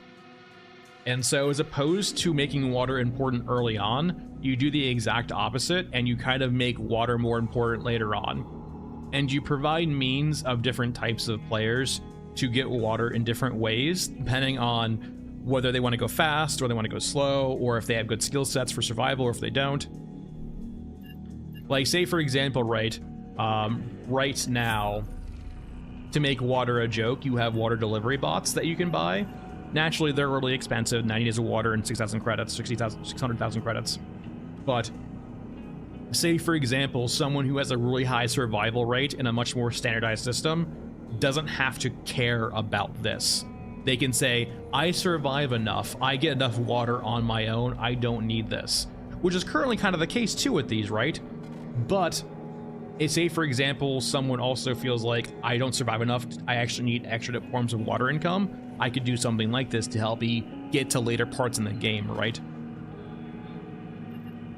I have Rico. I have a giant post on it in the feedback section. It's like 7 or 8 days old at this point, but if I ever talk to the devs, I'm going to bring it up. All right, we have our 2 quests. We have Mech Wreck and we have prized alcohol. So I guess this is what you get now for completing the quest. So, Staunch the Bleeding gives you rig components. I haven't seen this yet. I've seen it on Reddit and the forums and Discord and stuff like that, but it's my first time seeing it in person. So I'm guessing to give you rig upgrades, they have to give it to you on this.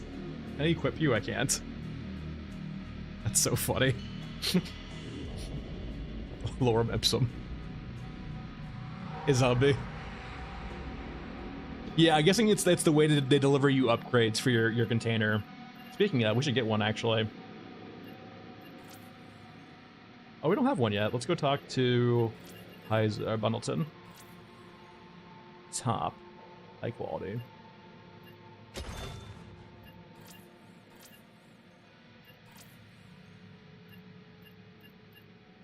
That doubles our room. 762, so we'll bring 300 or so. Meds will bring a few. It should be a quick in and out, though, I will say. Regions, Mausoleum. We do have ruins, which is good. So, Rico, in one of the early quests right now, I believe it's Staunch the Bleeding.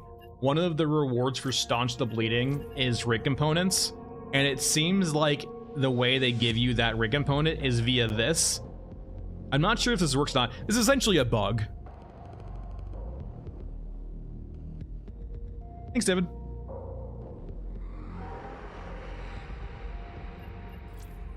All right, we're good here, and we're good. All right.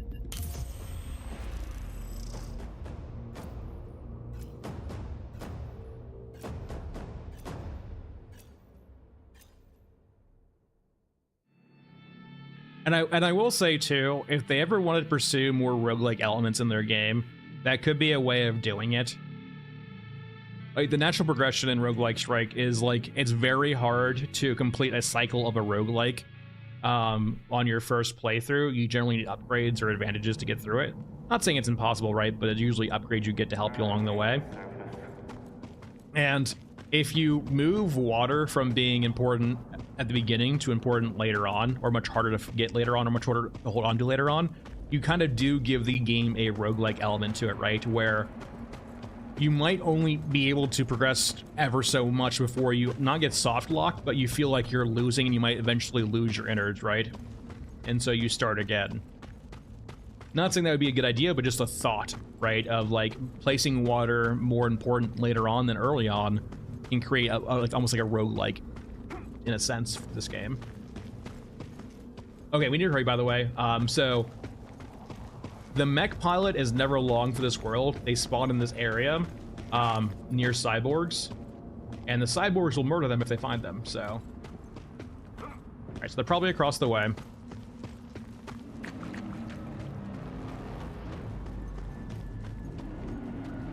They're always somewhere in the central ravine.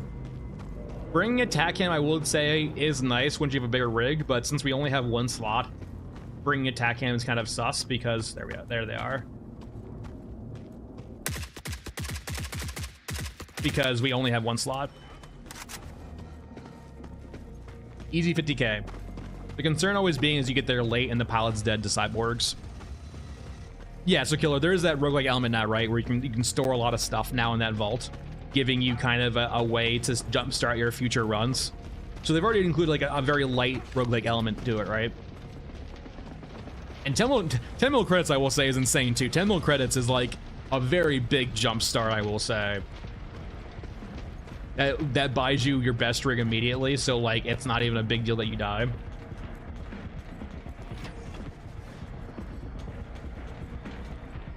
Yeah, I've always... That's also a good idea too, Blast. You can leave and enter the spawn to try to respawn her. I've seen that occasionally happen, but it's always been inconsistent for me. Yeah, exactly, right. More things to do, and then more units to kill, and so on and so forth. Though I will say, if their current cadence is one map an update, and they do updates every like 2 months, that's actually a pretty good cadence for maps. Like, imagine if you don't play this game for a year, you're probably coming back to about 6 new maps. And mentioning that too, I know there's been a few talking points about Lumen. Keep this in mind. Yes, baked-in lighting is way better than Lumen for performance, but requires it... Baked-in lighting requires much more work to look only a fraction as good as Lumen does. Like a lot more work than Lumen does, right? And when you're a small indie team that wants to get out content, it's a trade-off, right? Do you go the much slower approach of doing baked-in lighting for every single map? Or do you go with a more like newer but more intense solution in regards to FPS or performance-wise, like Lumen? There's trade-offs, right? Like both have their merits, but like I think for a game like this, right, that wants to be like aesthetically pleasing, and they don't have a lot of bandwidth for, say, a lot of artists or mappers to do the maps for them, Lumen seems like a pretty ideal choice, right?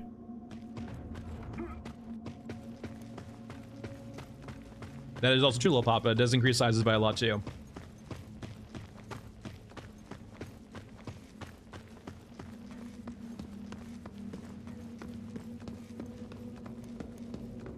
Damn, close call. On a day of close call. Yeah, they could go back and do baked lighting for all their maps. It depends on how many maps they're gonna do, right? The problem is, too, they have a lot of large, complex units that naturally, by having a bunch of them in a small area, could... It's hard to make a lot of, like, high-poly units, a lot of them in a small area, look good with baked lighting. Especially considering that they move around and do things, right? In a large area. Like, don't get me wrong, it's a trade-off. I would love to have lower system specs, but, you know, it is what it is. It's trade-offs. Carry, there's not, and I don't think they should. They mentioned they have an internal one, which I think is perfectly fine. There's really no need for us to have a roadmap. The only thing a roadmap will do is disappoint us. That's all roadmaps ever do. Like, it's nice to know what's coming, but it's the only... it's only gonna serve... It's only gonna be worse in the future. Alright.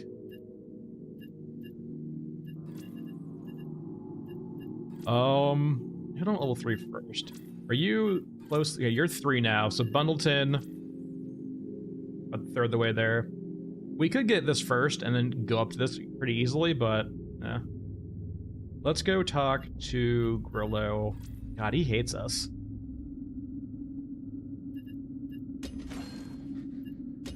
We're probably gonna get the equipment runner first and then move on from there. It's just too important, I think, having a better rig on early on. So Roland, on the Steam page for the game, there should be a Discord link on the game. Hold on, let's just go to real quickly. So if you go to Steam page, store page, There should be a Steam, yeah, Discord right here under this section. I think same thing, right? Mech Wreck again? Pretty sure that's the case. I don't... Are there any other quests that give us similar money to this? I don't think so. Not without having to kill an Exo.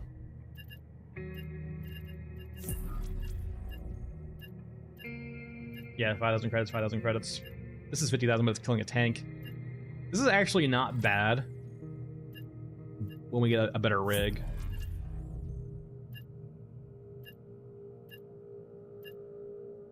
Yeah, Red Baron is 50k. But we're not there yet.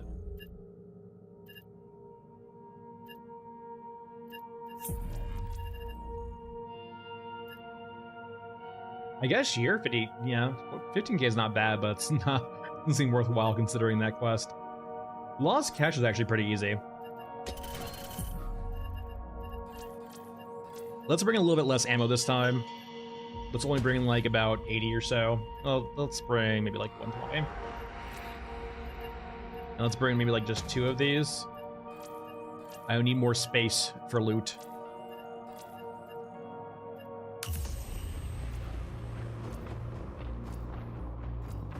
Well, no, yeah, no. Red Baron, it just depends on if Red Baron's buggy or not, right?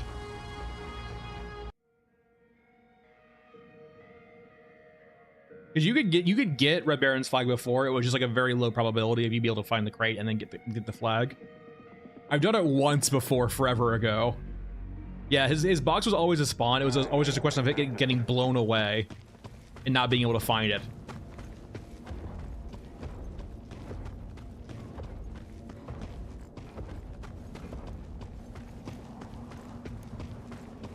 Well, the kill brawler quest works. I haven't yet ever been able to get the brawler quest to work that drops the items right. I don't like the drones being there. Oh fuck, that's a fucking pile over there, I think. No, no, no, no. No, you piece of shit. I'm so dead.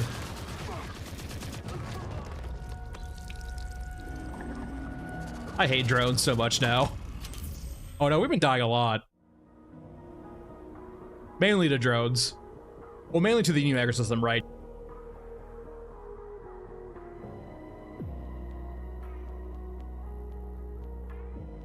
Just game crash.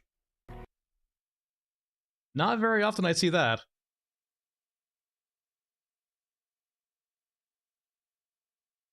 Yes, yes, yes.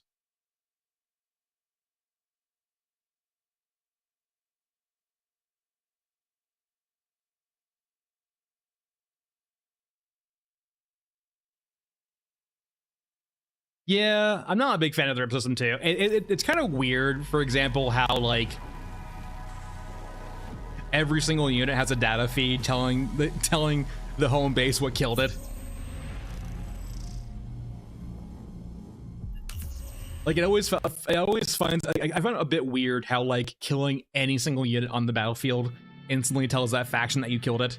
It was you and you alone.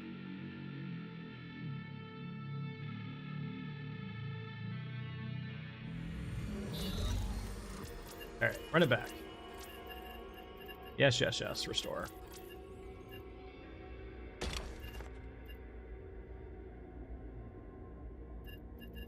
$762. Same thing, just 120.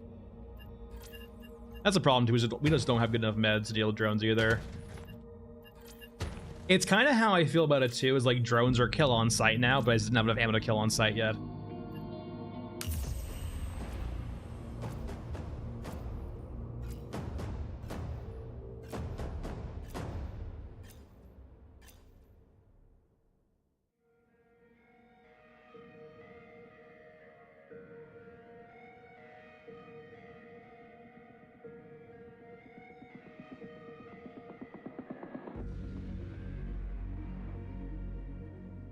Run it back.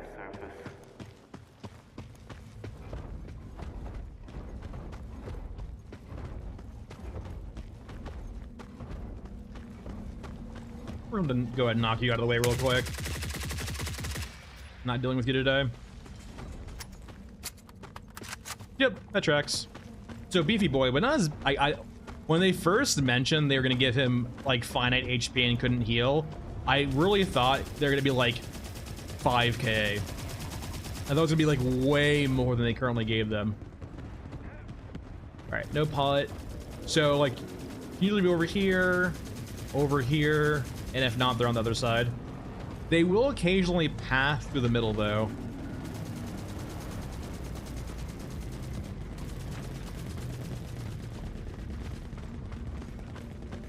And the weird thing is too, right, with the drones, the Eurasian Eurasian drones shouldn't even have guns.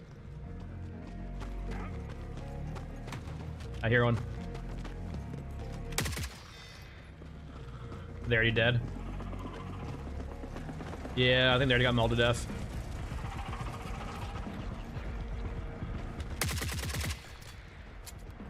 Occasionally they'll like spawn over here, then path across, and then die. But yeah, so the Euruscan drones slash Eurasian drones don't have a model gun on them, unlike the European drones. So you can kind of just see that, oh, they just copied and pasted the European drone logic over to the Euruscan drones for now. H-Rub, your guess is as good as mine. I have been like secretly hoping every patch will have the fixes to guns for ADSing, and it's still the way it is. So I guess we'll see. I'm curious. Maybe they're waiting on something before they do it, because it feels like I personally would have thought it would be like a high priority to fix by now, but shrug.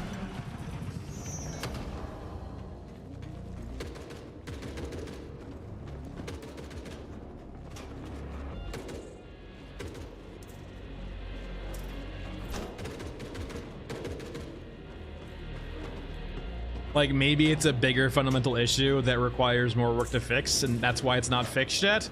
Like they're trying to fix them all at once. Yeah, it does. It feels. I can't explain why it's not even been touched yet at all. Hello, aggro system.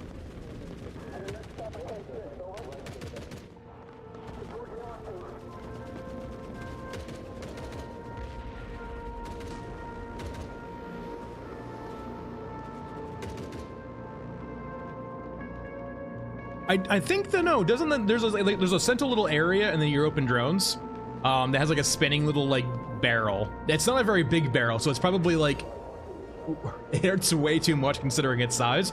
But like there's like that middle component in European drones, right? That looks like a gun. So maybe only from afar. Hold on, we'll find a European drone later.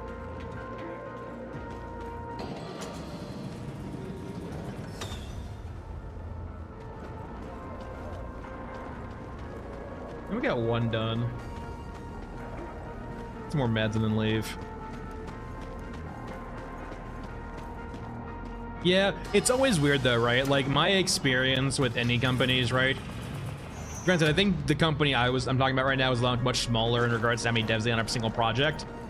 Like they maybe had like 10 or 12 as opposed to.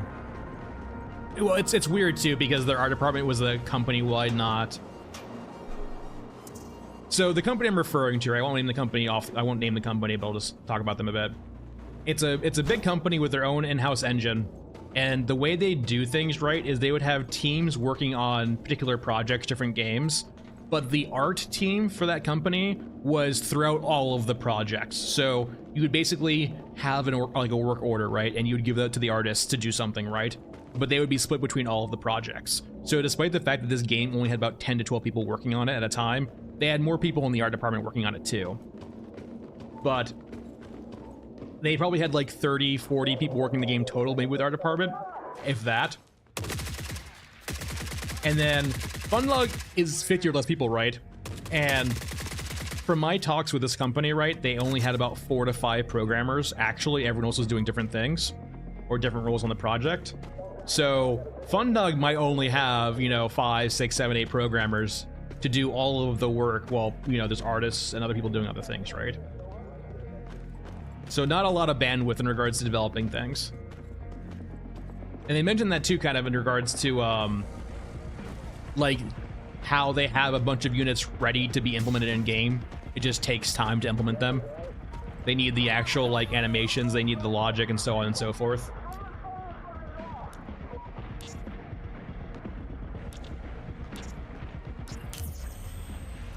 Oh, we're not, but at the same time, it's like there's a bunch of different conflicting priorities, right? Of like, there's definitely a oh, someone behind me. Very good. There's definitely conflicting priorities of like, what do you work on first? What's more important than the other thing? So on and so forth. You only have so much bandwidth to do something at a time, right?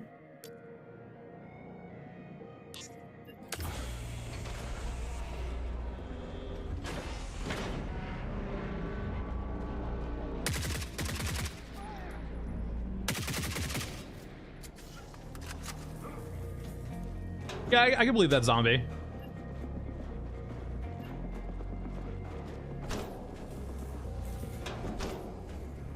Because actually fun doesn't include people like management or people who do like finances and so on, like marketing, PR, so on and so forth. It might only be like one person for each of those roles, right? But they do add up. Yeah, it does seem like they did mention how like they were not surprised, but they did seem elated with like how much of a reception they got in early access. And like the biggest thing I'll mention too, they were only like writing themselves off for like a year of early access before release, and I would guess that's mainly runway concerns, how much capital they have to act like basically run before they have to release. So perhaps early access gave them more time to cook, which is a good thing.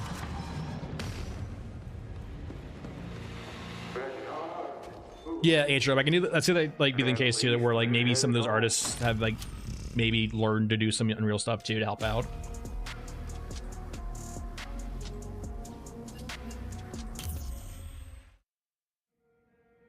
I mean, there's always like Roadside Picnic, right? It's not necessarily exactly this theme, but it's like dystopian in nature / sci-fi in nature. Roadside Picnic being the like, you know, the inspiration for things like Stalker.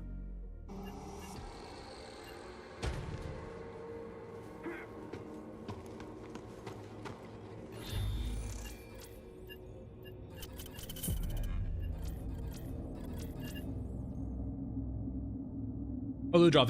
That's correct. It was like, what, 3 artists just doing like a portfolio together? That turned into a game eventually.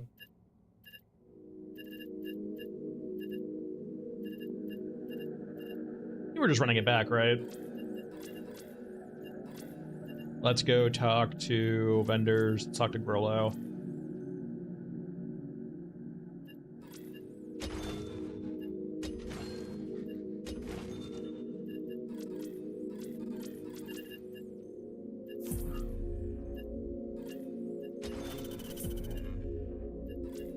We'll do one more of this map, try to get some money.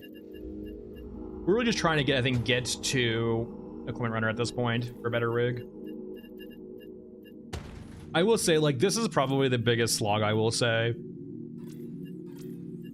I would like to see some progression changes in this, because, like, it really is just a slog getting from your standard rig up to a better rig here. Like, even the very basic, like, rigs, I guess this is... Oh yeah, this is 92k, but what would be like the first thing you could get up from here, like, right?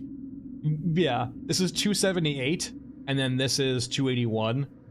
The progression through rigs right now is definitely very rough, considering like rigs are how you make experience and actually get things. It's literally just like a plateau, right? It's either you're at your basic rig or you're at the good rigs. I would say like this is a very grindy experience, and then once you get to the better rigs, it just changes immediately.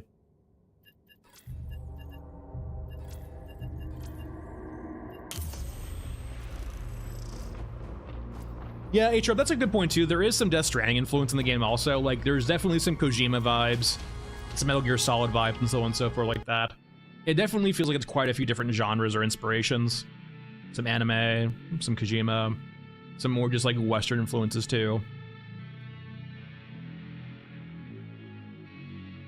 Well, it's not about the grind. It's just more of like a sense of it's almost like binary, right? It's just like either you're there or you're not. there's not a feeling of progression through the rigs. It's either you have a better one. Like, the equipment runner rig is kind of the end game rig for a lot of the characters. Sure, Pack Mule is it for other characters too, right? But there's not like a clear going up in regards to like how you progress through rigs and stuff like that. And also, once you have the better rigs, there's no reason to use this rig again, right?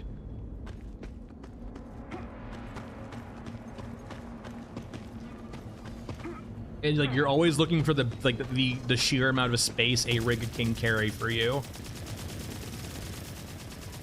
Okay, so the pilot is almost assuredly on the other side right now. I said. Hello, pilot. Goodbye, pilot.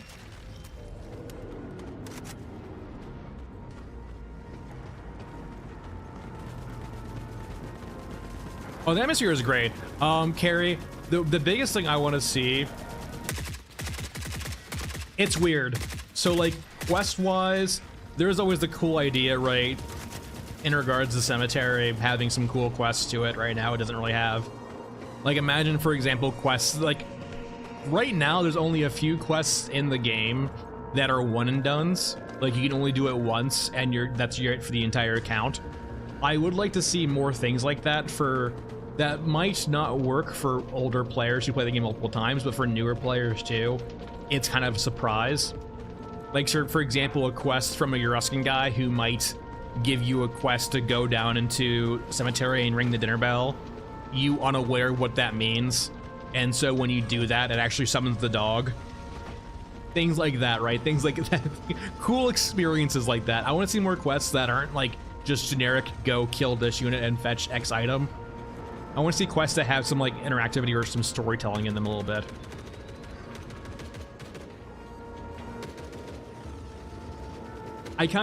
I mainly want to see like bespoke quests like that, or just end game quests too.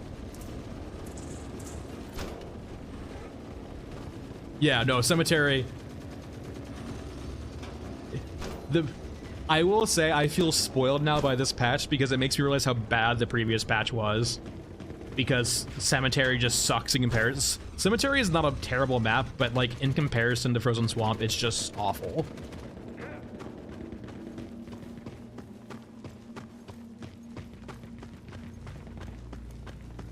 Yeah, like for example, on like Ludra was saying, like interaction with the train on the Frozen Swamp actually being able to move. Things like, for example, there's like a helipad on top of the fracking area. That'd be really cool to interact with too. Say for example, you trapped it and a helicopter came in and blew up. Like say for example, yeah, like there's a quest where you're supposed to basically intercept a Eurasian or a European airdrop to reinforce the refinery there. You like plant explosives on the helipad and you blow it up when a helicopter lands there. It would be very cinematic and cool. I'm blind. Yes.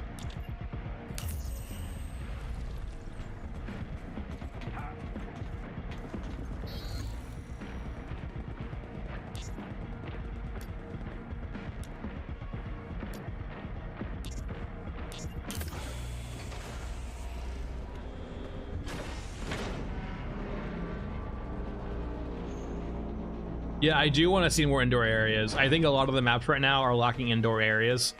And I think the indoor areas are just freaking cool, too.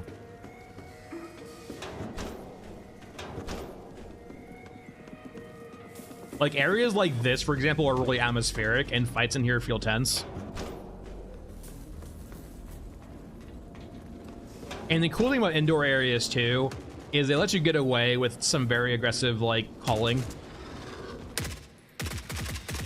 for performance.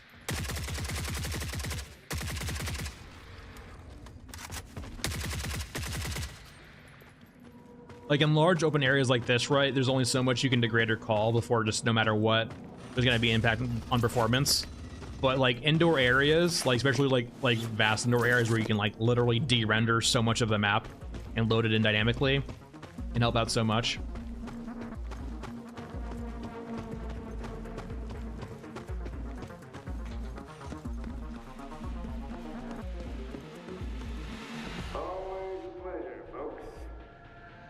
Yeah, I would like to see how, like, they would path units through it too, like mechs and stuff. Right now, the mechs on Mech Trench, like the full-size medium mechs, don't... They do some weird things sometimes. And I would like to see those fixed before I actually see like a full map of them. Though perhaps they just don't include them in maps like that because of that exact reason, right? So for example, like the medium mech on Mech Trench will like clip through objects. It will just like look into a wall and have its gun going through the wall and so on and so forth. And like it's understandable, but it does like ruin the immersion a bit.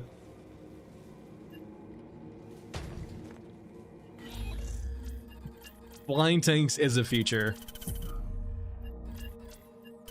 How dare you say it's not?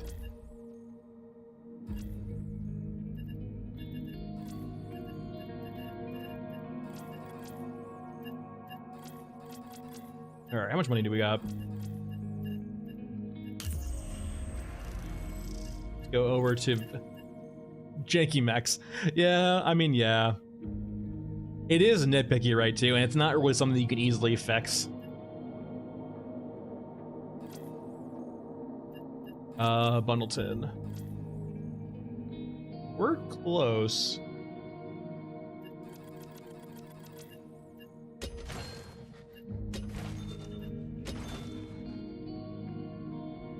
I can sell him some of these guns, because why not? Sell him that. I'll sell him one of these. What are these? We're so close. Do you want some 40 mil? What will make you give me enough money? I will make this work.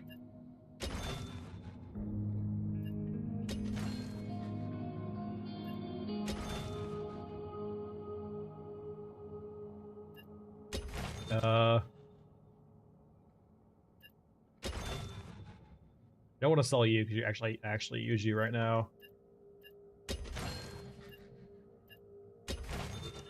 Hold on, we're almost there.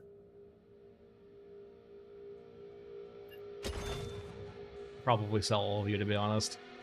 There we go. I could wait for this, but like this will help us jumpstart our way to that. And so now we have a better rig. And this is like the best rig for most of the characters too. Like I believe for Shaman and Scav Girl, this is the best rig. For Old Man, I think he gets up to Pack Mule. He does get Pack Mule eventually. And then Masked Man, Gunhead, and Bagman can wear much better rigs than this, but it's fine for now.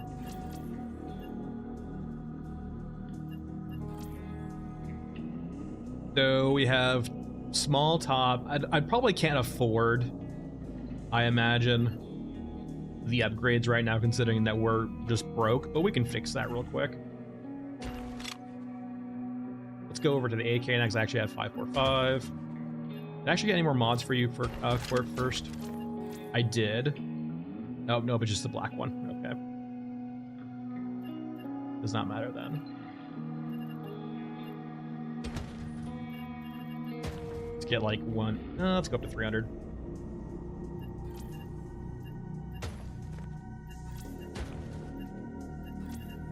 Alright, quest-wise. Radgas, so I believe it's just more armored. So it helps you basically deflect bullets if you're running away from things.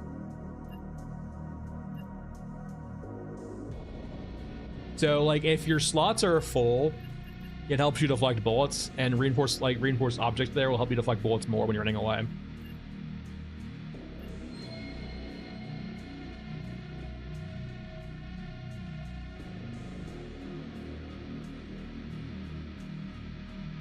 I don't think so, Carrie. They don't really do a good job of explaining what you get for prestiging.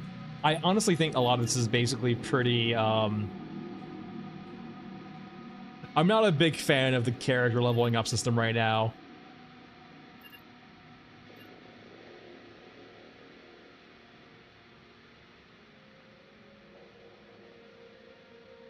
Yeah, we'll just have to see what they do with it eventually. I know they talked about activated abilities. Yeah, I'm trying to think of the initial inspiration for this. And I just can't think of one right now. Yeah, we'll see what they do with it. It's probably just a placeholder for now, too. Keep in mind, I'm not 100% sure on this because I just heard this anecdotally. Apparently, they released this game into early access way before than they wanted to because of people wanting to see it and play it. So a lot of the systems here are, like, incredibly placeholder because of that reason.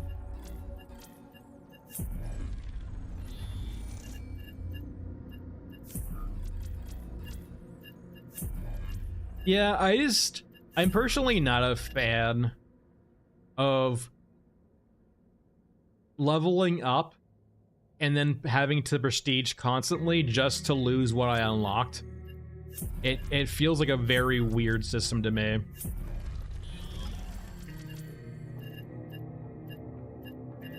I feel like I would want to learn their intents behind the system, to be honest, because personally, I can't rationalize in my head why you would want something like this, but that just means I'm not understanding why they would want to do it.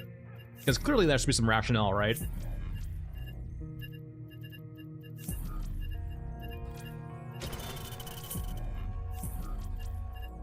Do I really want to do clear skies, though? Ugh, I guess we can.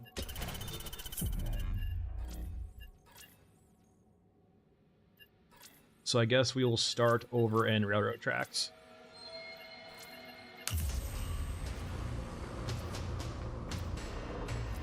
Oh, Atreb, yeah. My first gun actually was going to be an SKS, I think, until all the stuff happened and like it's kind of not as cheap as it was before to get 7.62. Like if you wanted to go plank plates and not just use 22 LR, like an SKS plus 7.62 from out of country was always a great way of doing it, but not so much anymore. I hate the surface.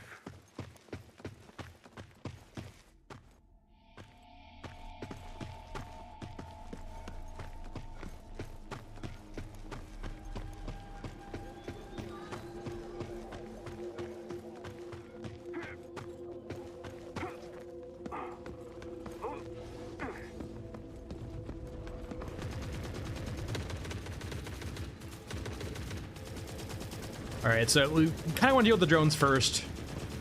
We'll need to figure out what we need to do from there after we get the drones dead. Separate team account. So David, if you have family sharing on, you can just have a different account and family share to that account to basically get all your games again on that account. So for example, I didn't buy the game again. I'm just family sharing under this account from my main account. And because I'm on the same PC, I can just play the game. Because it's local saves too, it gives me a different save file. So I don't have to like wipe my progress on my main account. I can go back to my main account today or tomorrow or whenever and just have all my progress still there. Enemy contact. Frickin' drones.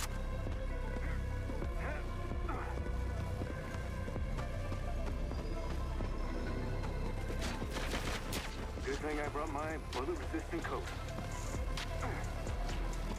Alright, there's usually always one you can find. It's kind of a pain sometimes. It's always on one of these crates around here somewhere. It's not on this one. I think there's like one more down over here. It's not on this one. Is there one up top too, perhaps?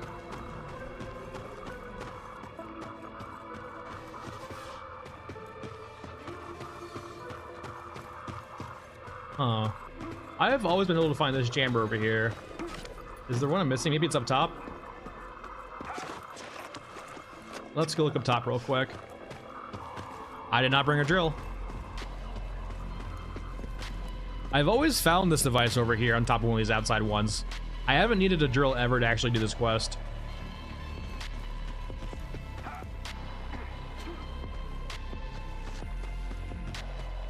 But that might change today.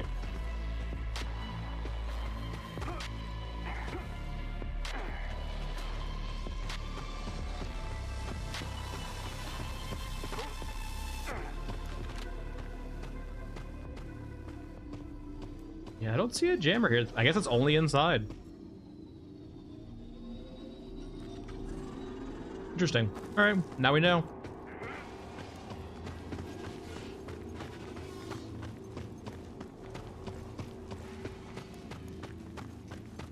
Oh yeah, the vibes this game brings is quite unique, right? And I like I said, despite all of its current flaws in certain systems, the fact that it's offline and like they don't want to wipe your game ever is a very cool feature, and I think they can really do some neat things by leaning into that.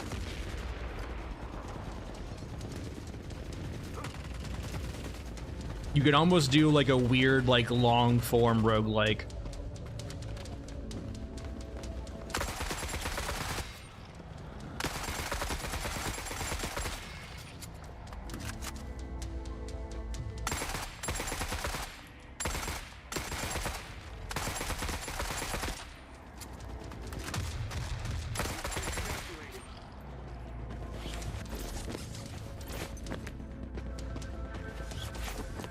Are we full? Not yet.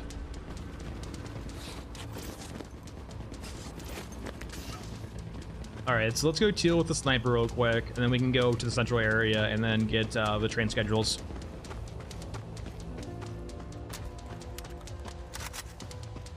I like the SKS though, right? Because SKS was like a... Like, SKS is a very cheap, effective rifle for like... It's not, like... Don't get me wrong, it's like the pinnacle of engineering. But considering how cheap SKSs are, or at least used to be, they got more expensive now. And before the Ukrainian war, right?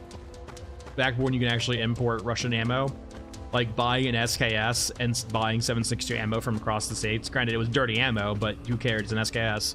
You could do like actually some cool planking with some good ammo that's not 22. And it wasn't like gonna break the bank, right? Like you're not shooting $1 around like you are with 5.56. I guess it's more 50 cents around for 5.56. It's like 50 cents, right? For just range ammo. Still adds up real quick though.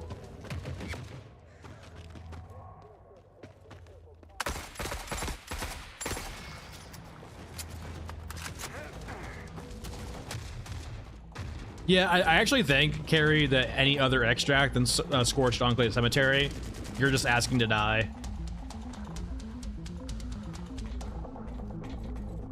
It's a good beginner rifle, yeah. It's like fixed magazine 10 rounds too. You can do like fancier SKSs too, but it's just like a nice, easy, compliant rifle.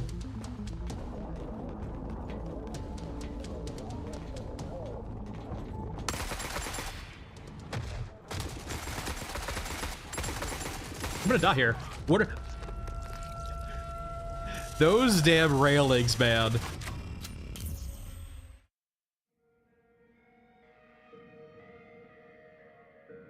Yeah, they were probably linked together. No, but what killed us there was the guy right next to us, like behind the railing that we couldn't shoot.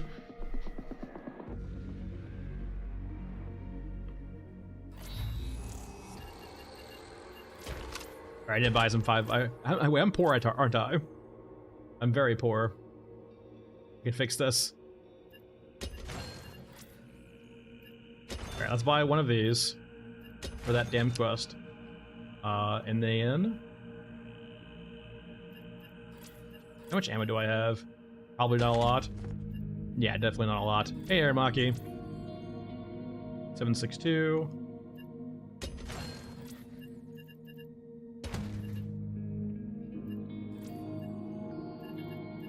I'm basically out of meds at this point, which is not great, to be honest. Benders, Heisenberg. I am very poor.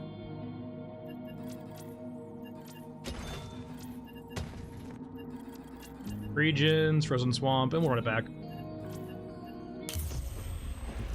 Hell, wait, I don't have a G36, I can't buy one.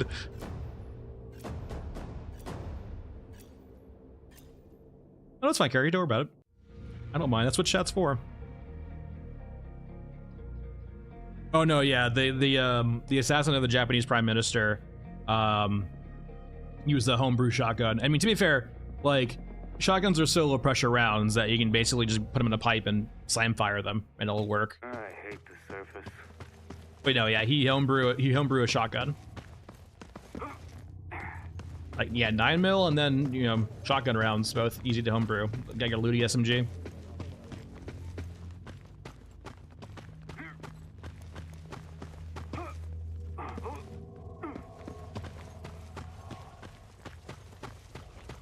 I mean, you can basically just find a metal pipe and put a shotgun around it and slam fire it. So KB, there is a rig person called Bundleton. I think at 16 water or somewhere around there. And once you unlock him, you can buy better rigs for your character. They are expensive, but you can unlock them and buy them there. Damn drones.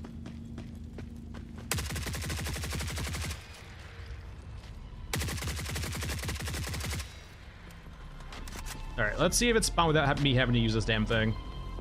Yep, there it is. As this gear is delicate. I need time to sort.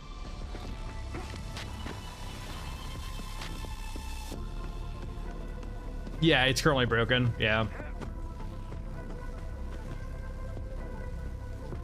The gun runner is just like basically an extra, the standard rig with this a way of picking up guns. Yeah. So we'll go over here, right on there. There's another one too. All of the jammers. Trying to carefully extract the good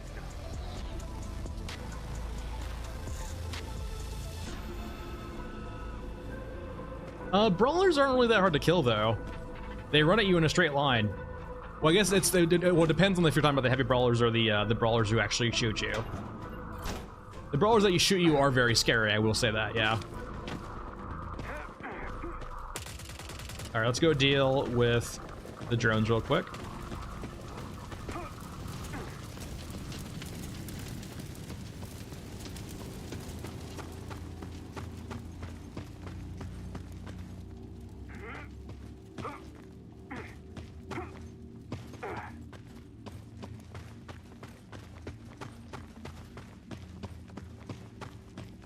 I like the equipment runner because if you really want to make money and that's your only goal, you can do really easy runs with this rig on like Scorched Enclave and get a lot of different things. Now, with the aggro changes, that might not be the case anymore. The 6-meter radius might kill you there because Scorched Enclave is a very small map. But like with this rig, with a few good setups, you can get a gotcha into lockboxes and make a ton of money.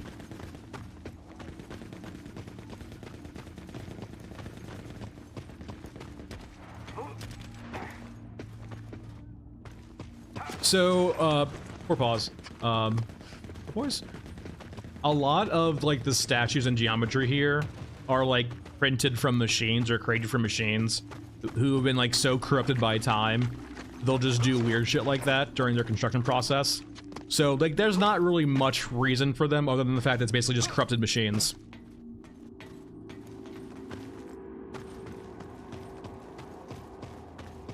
It's basically just a way of writing off the rule of cool.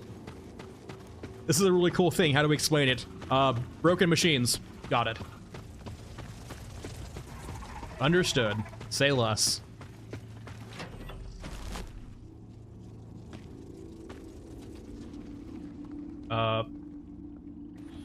There we go. All right. Apparently they're supposed to be on during night shifts. Like that's, I think I read a while ago, right? Is like usually the night shifts are free building.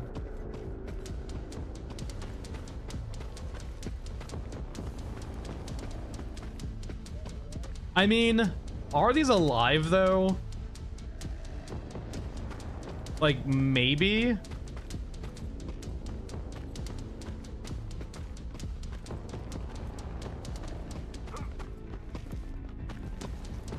And would you could like, yeah, the floor ones? I guess they could be considered alive. We'd have to see them flourishing. Life finds a way. Though, keep in mind though, fruit-bearing crops do require a lot of energy and very specific settings too. So despite like weeds being able to grow here, like high yield fruit-bearing crops are a bit different. So maybe you're just perfecting it though, right?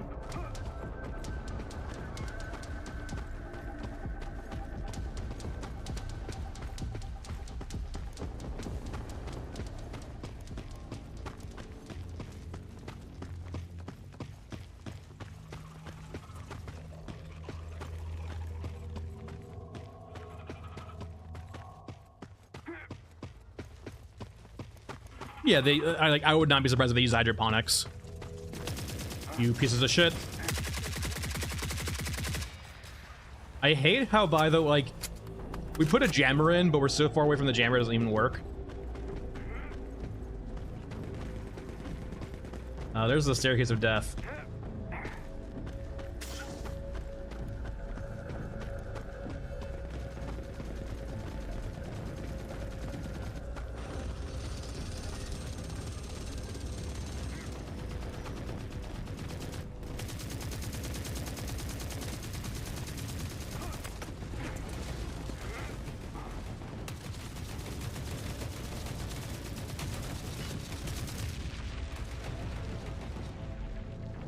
I think Massman, character I'm currently playing right now,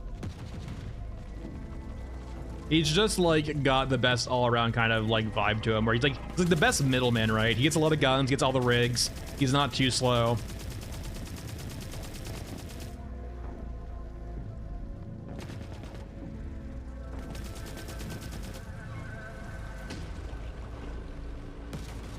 For vibes, Carrie, I probably still like Ashen Mesa the best. Like watching the battles on Ashen Mesa is really cool.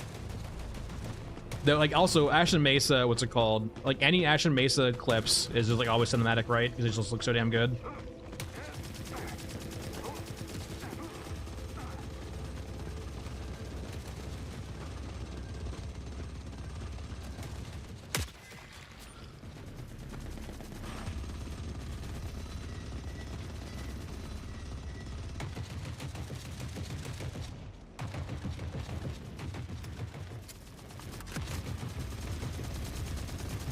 So they're referring to Blair Witch. Understood.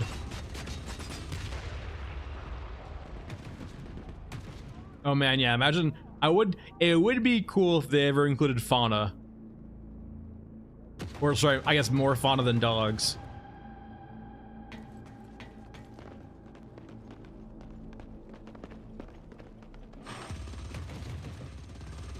Yep.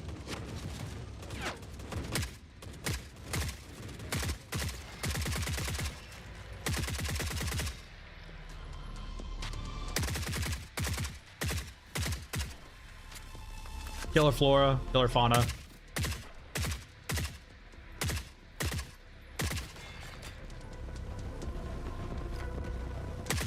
They try to path to me and don't know how. Is this elevator off limits to them? Let's get in the room.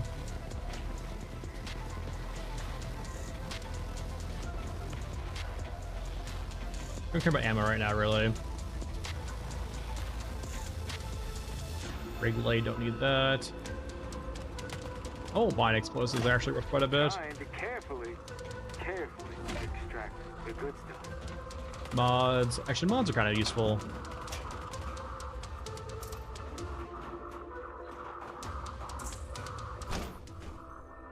I still need a better magazine capacity for mine. Eh. So we need big containers, just regular loot containers for this scav scrap part 1. So this is Europa. Yeah, European refinery. It's called, I believe, the injector or injection site. So it's probably fracking.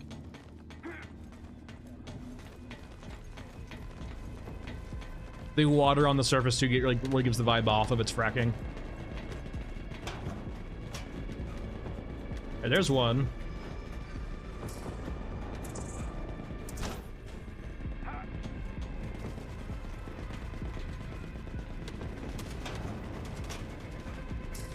Nuggies. No. I don't think there's any more containers over here on this side. So we kind of have to go down the staircase, unfortunately. Once again, just kind of like, yeah, the corrupted nature of the builder AIs, essentially. I mean, like, logically, right? Oh, we're building a smokestack. Who's the smokestack for? Humans. All right, so we put a human face in the smokestack to indicate it's for humans. Stuff like that, right? Just corrupted AI logic.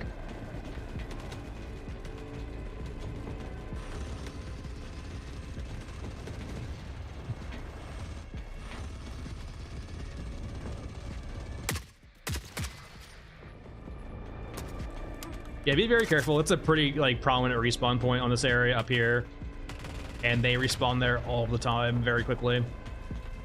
Always quite dangerous. So there can be like 2 more areas where we can get this, I think, get this scav scrap done. There we go. Come on, give it to me. Nope. Leave me alone. There's a respawn. This, we might die here. This freaking place is always death. Oh yeah. My fucking Christ, I hate this staircase. And now we have a left side angle too. Hey guys, how's it going? We can talk about this. The staircase is always the worst.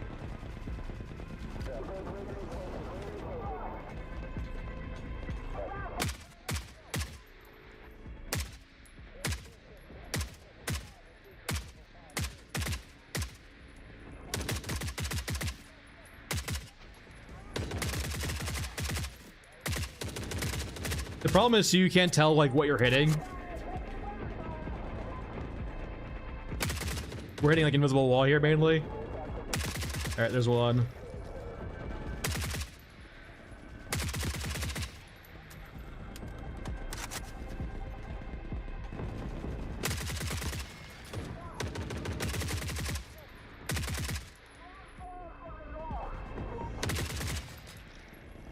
Come on. Hitting the wall. Oh yeah, muzzle flash is terrible. Especially in first person. Cannot see whatever the fuck I'm shooting in front of me. Come on.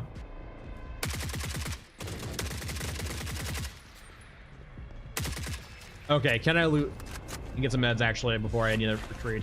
That's technically food.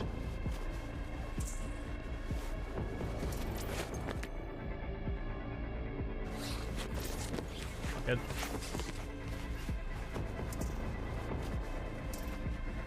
This technically all heals me so far. I would like some actual healing though, would be nice.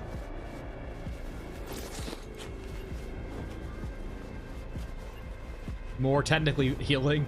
I'm full too. I gotta drop some of this stuff over here.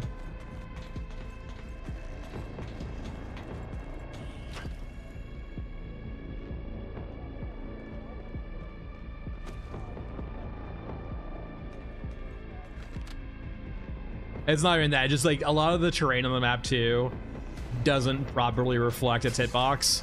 The hitbox will usually be a little bit wider than the terrain. There we go, that's what I'm talking about. You're not supposed to be aggroed.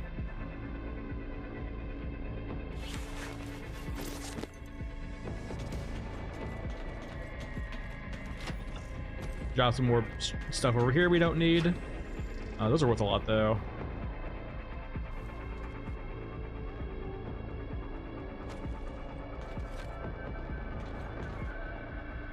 It's a box.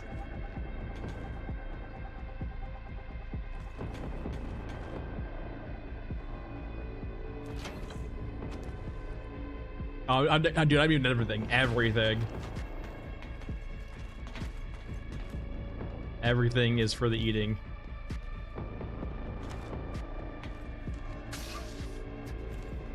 Just drop down.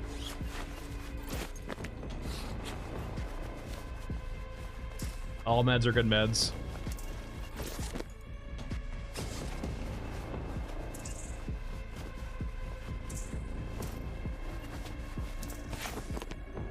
I don't like that.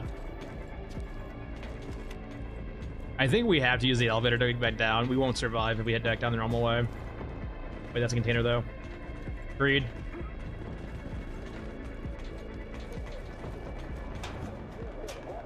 That's not good. That's not good. Good thing I brought my bullet-resistant coat. We need to run.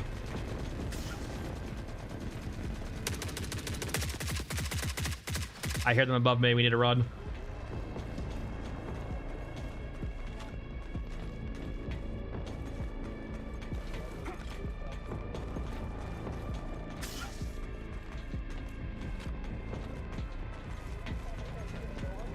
I hear them. They're coming for me.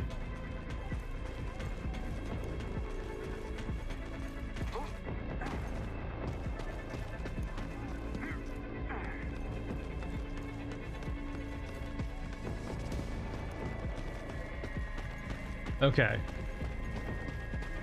I think we still go for it. It is an extract. I will say that.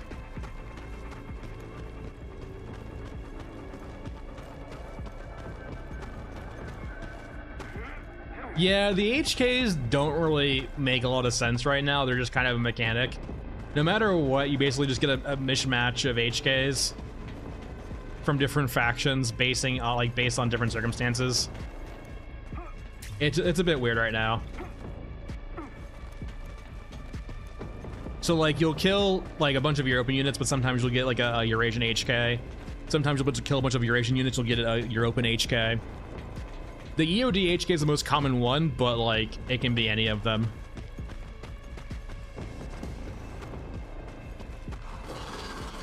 I mean, technically they give food.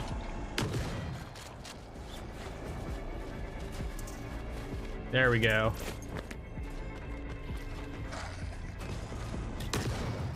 Don't mind the shaking screen. I'm not drunk. You're drunk.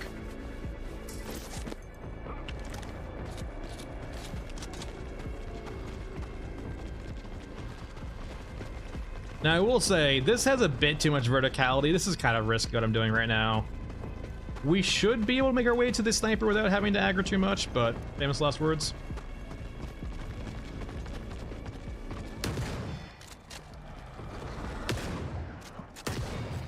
We are pulling a few things I don't want to pull to me.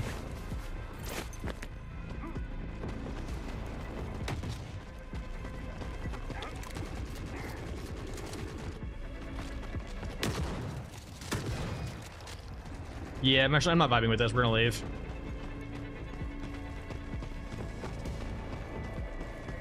I don't like our odds of unsilenced shotgun versus those guys.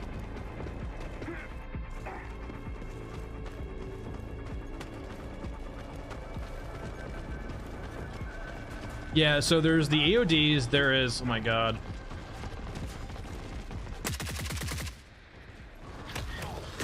Need to run.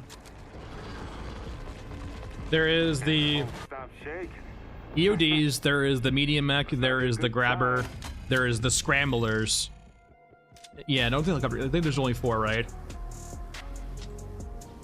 The 2 most deadly ones are naturally the medium mech HK and then the grabber HK. The scramblers are very rare, and even when you get the notification that they're coming, you don't see them consistently. They're like kind of buggy.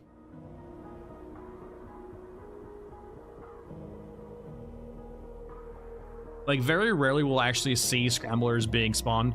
So yeah, Toothy can be an HK too. Toothy feels like the rarest though, I will say. Maybe he's much more of like a squad HK, like if you're a multi-person group, because I rarely see him alone.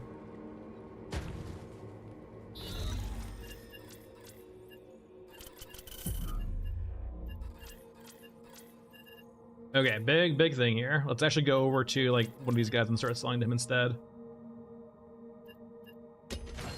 We got some money off of that for sure.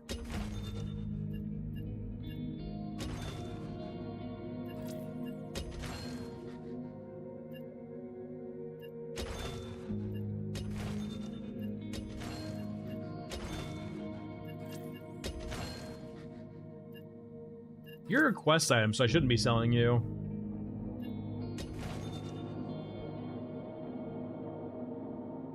Alright, we have enough meds for actual meds now, or enough credits for actual meds. We'll go talk to Heisenberg, get our nice meds. Pick up one more of these. Those are really expensive, actually. Let's talk to Aramaki. Still sold out, we can buy 54R. Try 545. Good there. Do I have... Oh, I'm too poor for that, actually. Holy shit. 760 do I have? Enough. Do I have full mods for you yet, or no? I do have a handguard now. God, that handguard.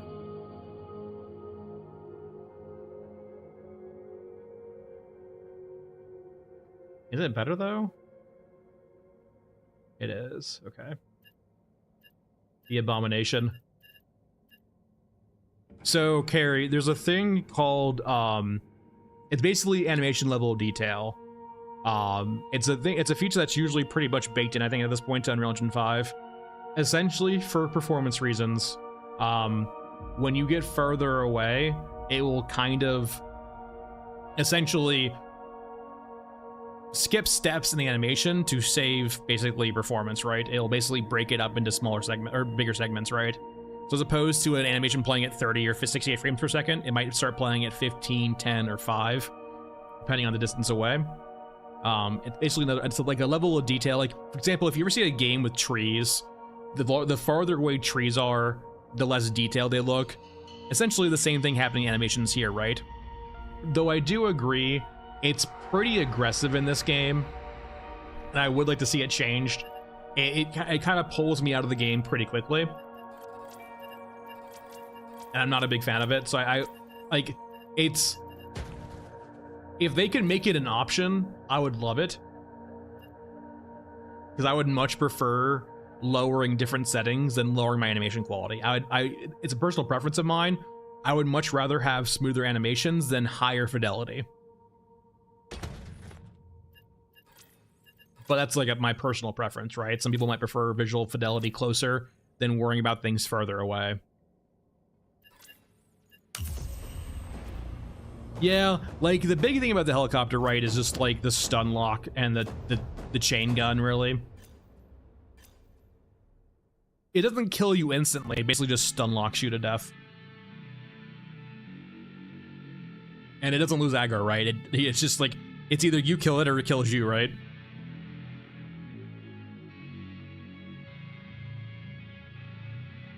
There is no fleeing from it.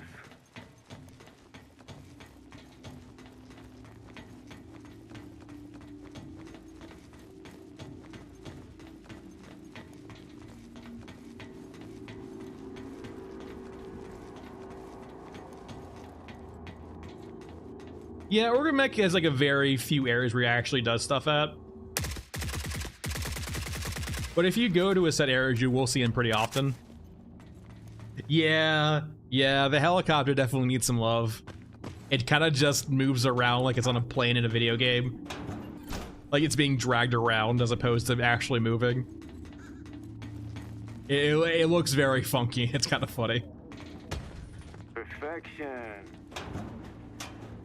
It does not move like a helicopter.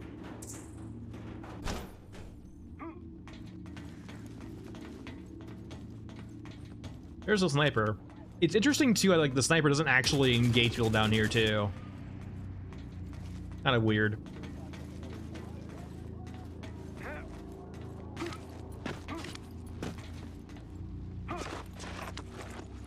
Yeah, out of all the things, right, the tanks are perfectly fine. They're working as intended. There we go. Yeah, that's fair, Informatic. The vehicle is much more than infantry. They definitely did refine the cyborgs quite a bit this patch. They've lost their floppy arms.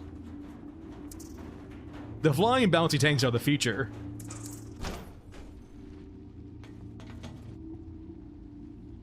Extra Fury.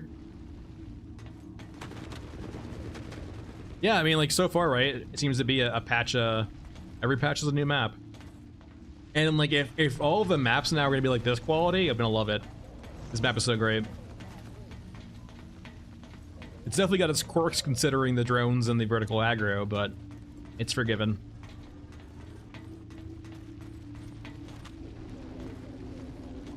Yeah, I feel like the Exo's not moving fast.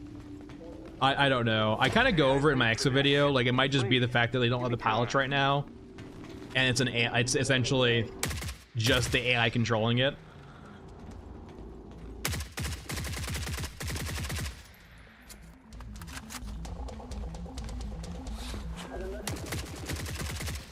Contact. Not sure where. Not sure. What do you mean not sure where, sir?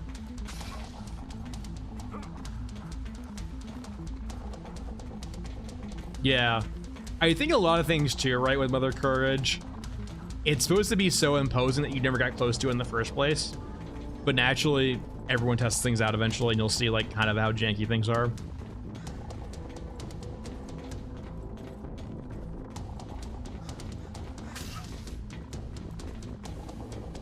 So there's a sniper. The sniper can't actually leave that room too. I haven't really heard Water Thieves say anything yet. They might have the same like static voice lines as your opens do. All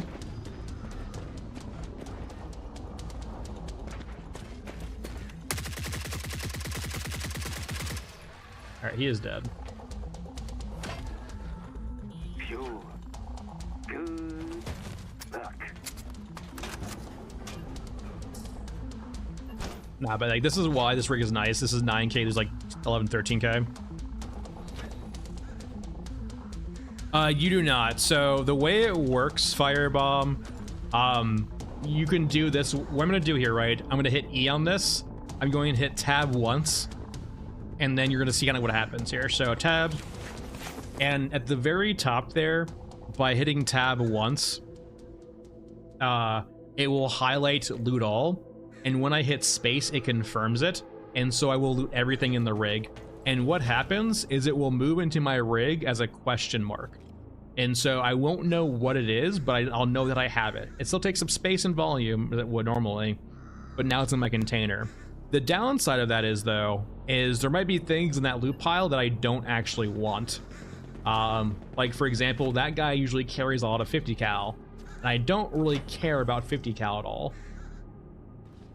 So I would maybe just want to drop that. Like, because 50 cal is very heavy and takes up a lot of space, I might not want to actually have what he drops. So that's the downside of looting all, really. It's just like, you might pick up things you don't actually want. But it is very quick.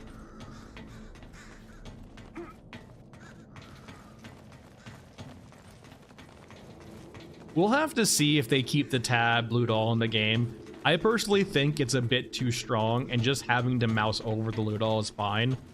It takes enough time to do that to like make up for it, but we'll see.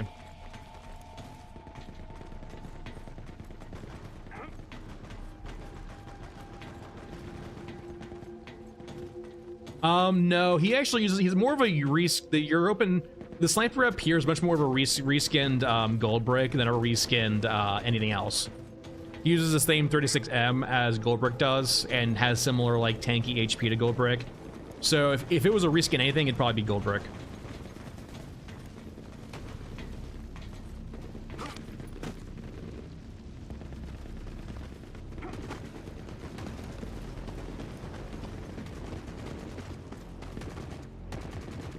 Yeah, I do think, for example, Pyro is just a placeholder for now, because I think in all of the trailers, you kind of get the sense that Pyro is supposed to have a flamethrower, naturally, hence the name Pyro.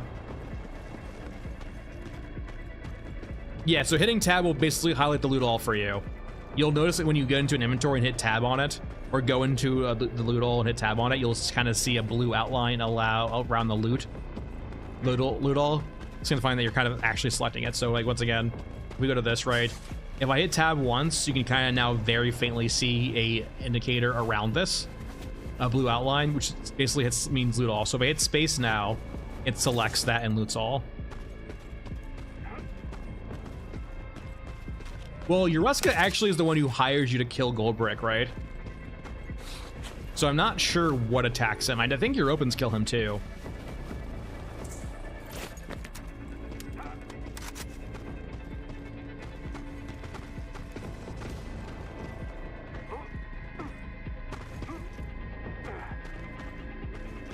That explosive, or maybe like befriend the water thieves.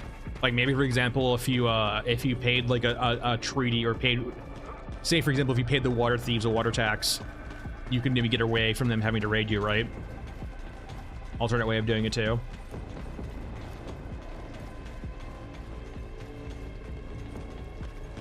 So it's like opposed to like saying the water thieves follow you back, and he's like, hey, water thieves, here's like 5 water, fuck off.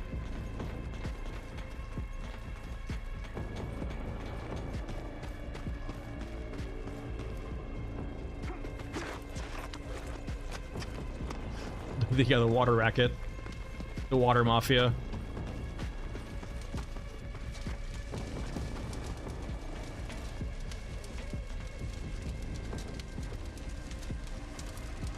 I hear me a medium mech.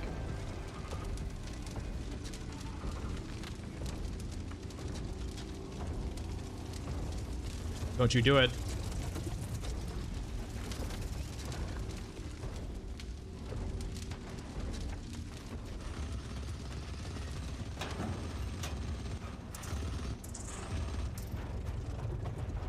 Oh, we're full. We're gonna drop whatever you guys are. Yeah. Very, very... God, 500 HP too. My God.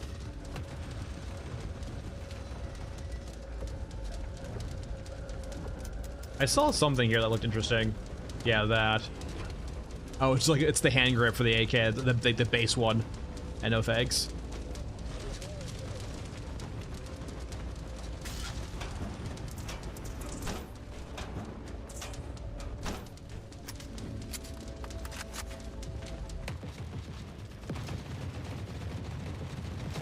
So much violence. Oh, so much violence. That's it up.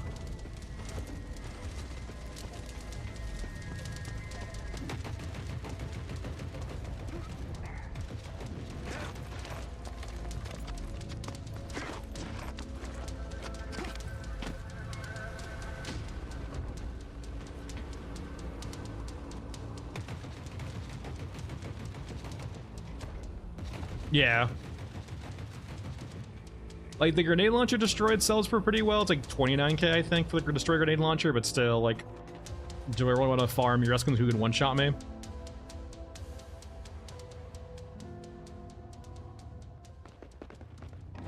I know, our repair mechanic would be cool, right? But, like, the system before just felt weird.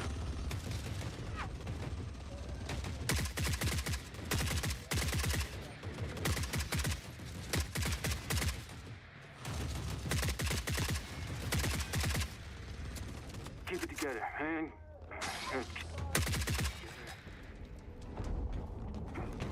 Let's get inside. We're looking for just regular loot containers. You are one. All right, there's one.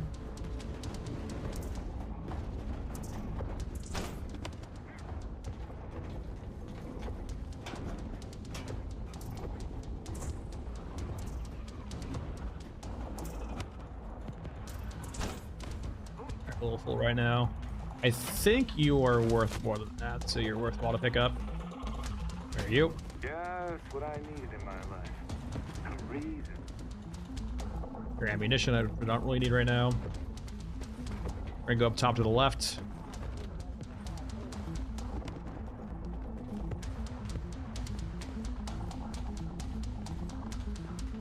Spotter means you're probably a sniper there. Yep, that's a sniper.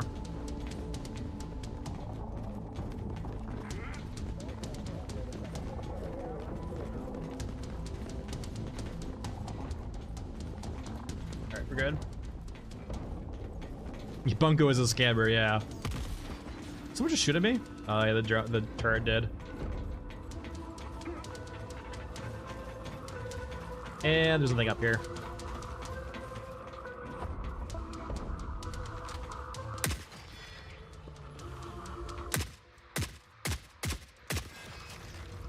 So now we have to go on the staircase of death now. That place. Full of bad people.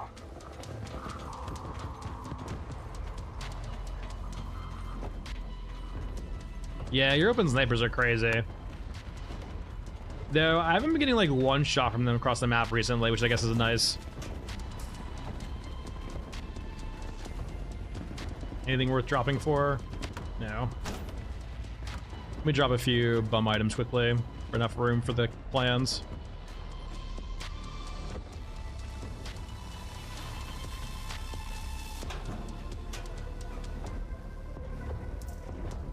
Alright, that's all of them. Yeah, fuck the staircase. Yeah, there is the pipe over here. So there's an alternate way out from here. There is the elevator, which is pretty safe. There's also the pipe here. So there are many pipes leading from the platform. This is like the only one they've designed to be intentional. The rest of the pipes are kind of quirky and there's not a clean way down. This one is the only one that actually has a clean way down.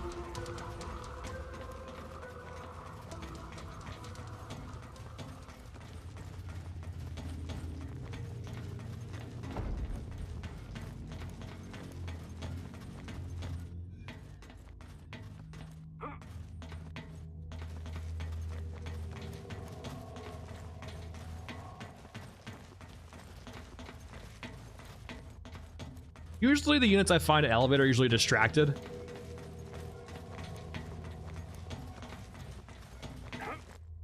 So it's pretty easy to feel like sneak by and get up. And once you're on the elevator going up, it's pretty safe.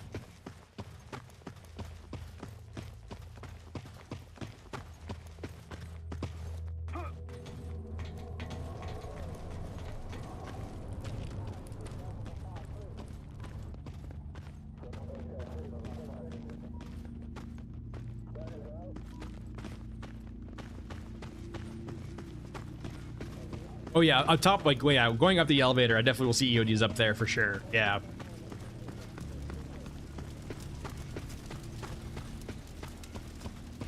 The box of safety does help out with that, though.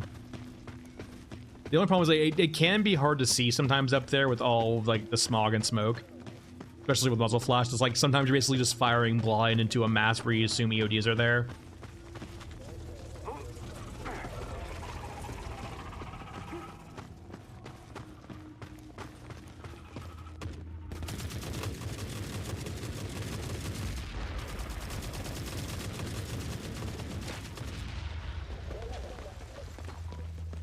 Meters is the magical number. As long as we're not 12 meters in range, or sorry, 6 meters in range, we're fine.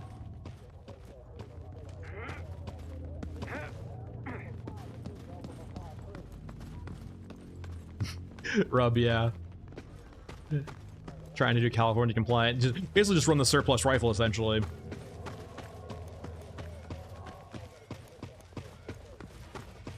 The surplus rifle actually feels like kind of like a mocking of the Californian law. Always a pleasure. Well, that's not even a lot though, explosive. Wait till we get the pack mule. Try like 1.3 thousand kilogramma. Crazy. They changed the weight metrics of things like 2 patches, I think in the October patch, and it's always just felt a bit ludicrous since then.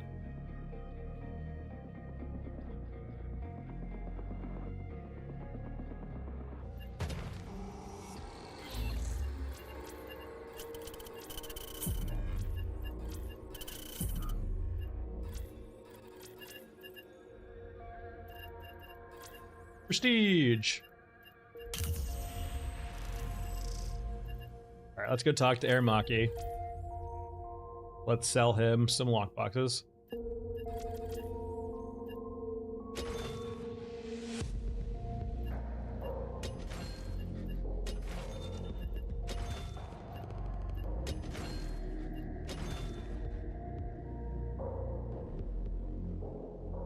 Not too bad. All of our money was basically in our lockboxes there. Okay. We're gonna restore you now. Do we get any nice mods for you? Probably not. You don't usually get many good mods for, oh, not bad. Optics. Really just waiting on the nice, upgrade for the magazine right now.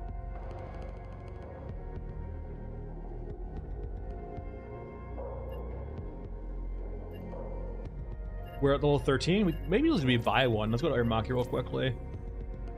Looking for magazine. I believe that is technically better. Let's see.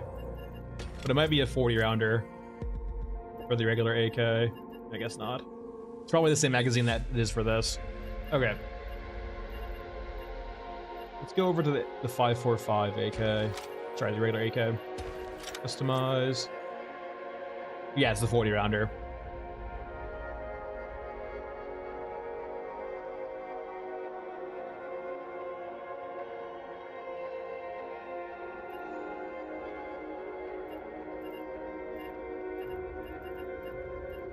Let's go ahead and talk to Bundleton 2.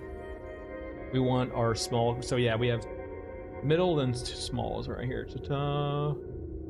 Try mediums. We want medium high qualities. We want top small high quality. I believe the center is, yeah, medium high quality. We're AK for right now. We could farm M4 for a bit too. Once we start actually getting more 5.56, we might start doing that.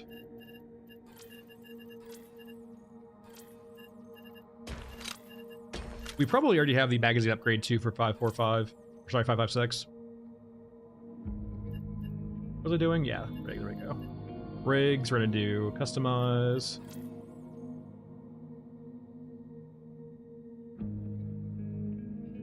And for those unaware, essentially upgrading gives you double the capacity, both capacity and volume or weight. So essentially you're giving yourself double the space for buying upgrades, which is quite worthwhile. 760, or sorry, 545. And we're good. Quest lines.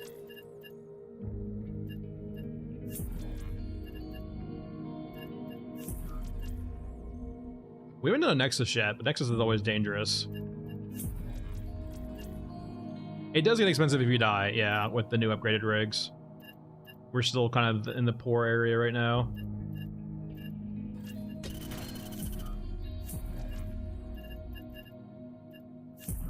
But we can probably start fixing that a little bit.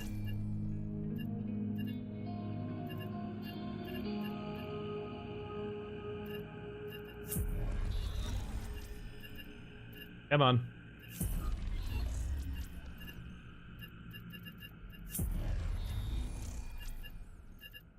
Come on.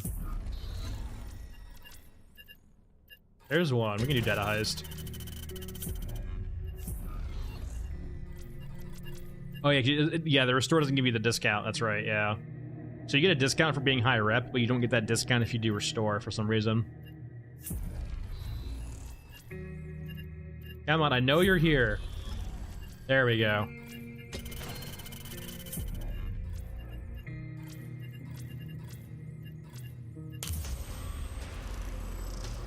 See, here's the thing too, right?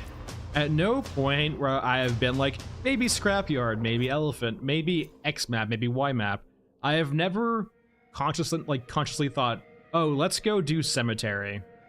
And 500 rounds. We turn those rounds into loot.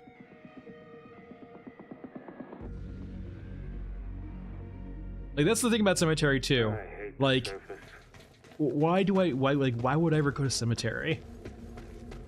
Like, the atrium has good loot in the center, I guess, that you can get and leave, but like, is the loot there? There's nothing special about cemetery that makes you want to go there.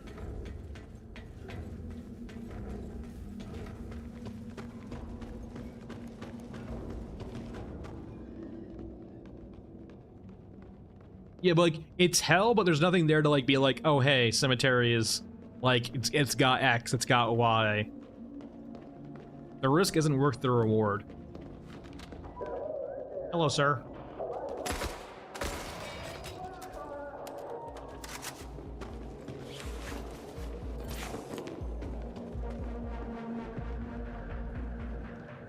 And like, the experience isn't good enough to warrant it either, right? Hold on, I got this.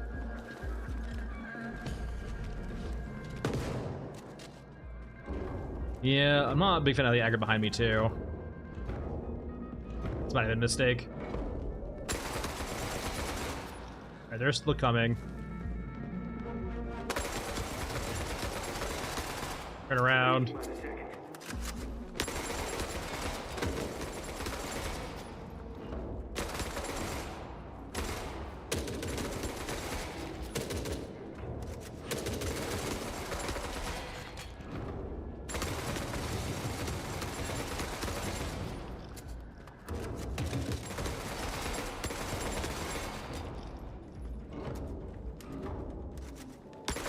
Alright, we're good.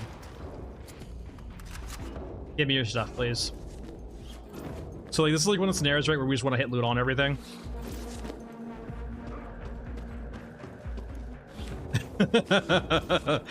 Don't worry, little papa. I was like, this is kind of dangerous. Like, if the timing of them behind me when I was over here was a little bit sooner, it would have been real bad. But thankfully, the timing just worked out perfectly.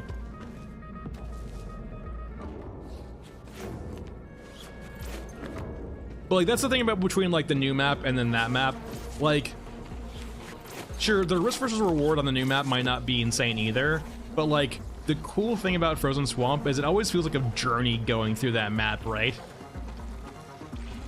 Like, sure, there's very dangerous parts on that map, but it feels like almost like an adventure, right? Going through, or an actual expedition going through Frozen Swamp. Where, if you sprint through Cemetery, it's like a minute. Not even that, probably. You could honestly probably speed run Cemetery in like 30 seconds. If all of the doors were open, you could get into Cemetery and leave Cemetery in 30 seconds, right?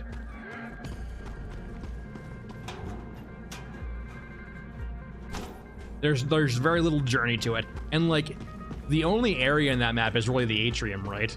There's a few side areas in the pipes area, but it's really just all atrium.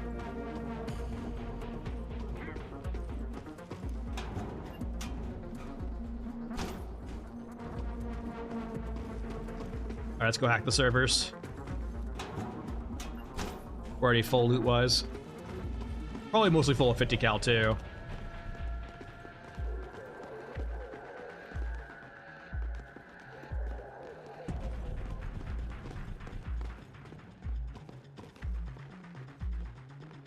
Yeah.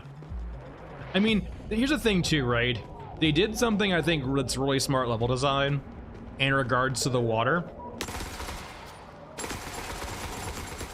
Because what the water does on that map is it gives them dead areas where they don't need to worry about populating stuff there. And it also forces you to route through the map in certain ways, right? So they can kind of plan areas of like hotspots. They kind of make you engage with the game. Unlike Action Mesa, where, don't get me wrong, I really like Mesa. God damn it. I really like Mesa. The Mesa has the issues where, like, there's so many holes on the map where you can just run through and not have to deal with anything. Because of how Frozen Swamp's actually made, you like the areas you run through are kind of that way. You're forced to kind of engage with the units in the game, or at least try to stealth by them. Yeah, that was gonna fucking happen.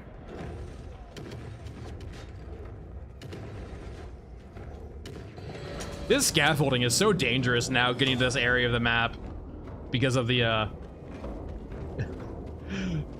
the stealth doesn't exist anymore because of the cylinder. I think it's just a bug for right now. I'm curious if we're gonna see anything this week on this. Any comments or any fixes? Because it feels like a pretty like hot button issue, right? That shouldn't be hard to fix.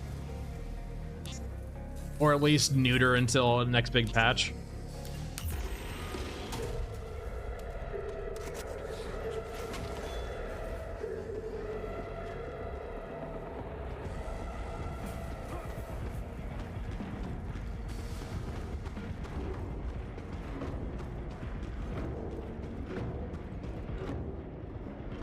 There's just really not a good way about this, really. Okay, I have one more idea, perhaps. This is why, like, I think Mech Trench plays pretty one-dimensional, too. Like, it's fun because it's an enjoyable experience, much more enjoyable than Cemetery. But the problem with Mech Trench, it's really just that central...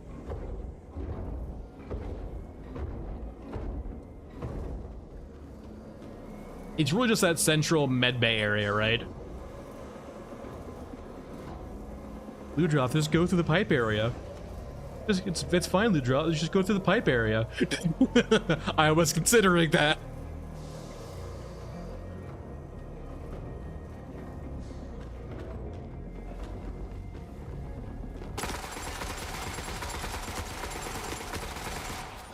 It's always so nice when they form a line.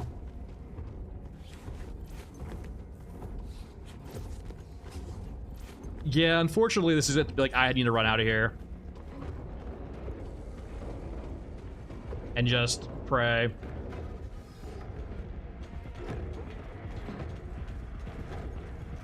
Thankfully, I actually think the doors opening there actually probably help us out with the exos.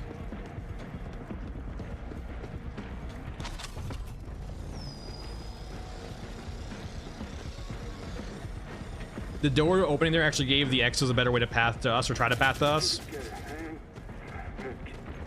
Claymore Roomba. I mean, suicide drones, I would not be surprised if we see eventually, right? It makes a lot of sense. Or suicide cyborgs. I can't help but think too, they maybe thought about that also and realized how unfun that might be. You get constantly just nuked by suicide drones or cyborgs.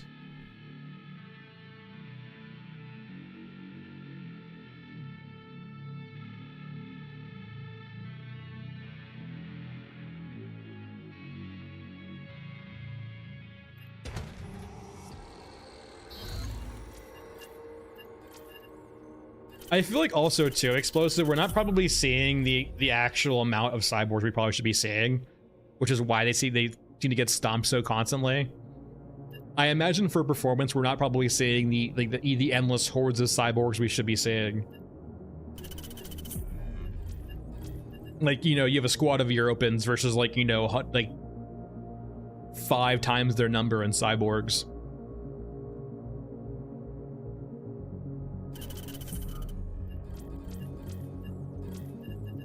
All right, let's go talk to Aramaki is a little through. Let's go over to Grillo. Hey, Grillo, baby.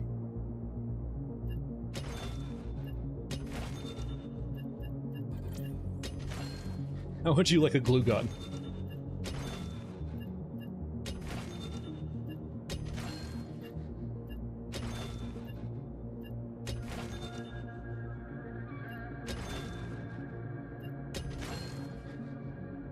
Here, we have this, we have this, we have this. Yeah, it's fine. Probably still some more, but it's fine for now. Let's go talk to Aramaki again. I can't recall exactly at what time he unlocks better stuff for us. This is, see, I don't think this is an upgrade actually though, right? I think this is the one we already have. We're looking probably for D's and this big one over here, H. We got it's fine for now. Quest-wise, we could go kill some Eruskins. That might give us an actual opportunity of getting some nice gear from them. Which kind of points to Scrapyard. If we want to kill a bunch of Eruskins for their gear, Scrapyard's probably a good idea.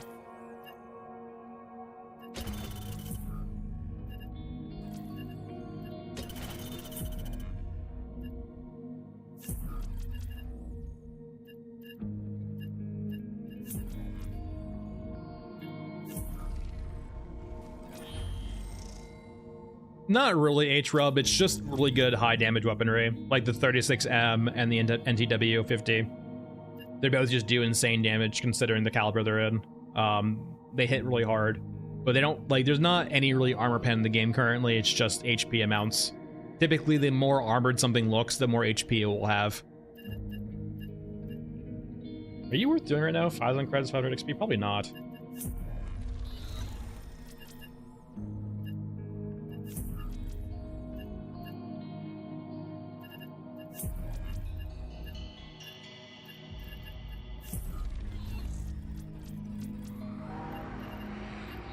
Could do this for a GM6. I wouldn't mind a GM6 actually. So we probably need to bring in a lot of ammo for this if we're doing it this way. Bring in all of our rounds. Brawlers are some tanky boys. Bring in all of our meds.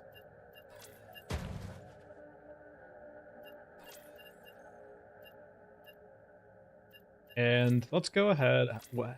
How expensive are these? I forgot how expensive these are. 10k a pop. Sure, why not? Expensive, but fun. Regions, scrapyard, and we're good.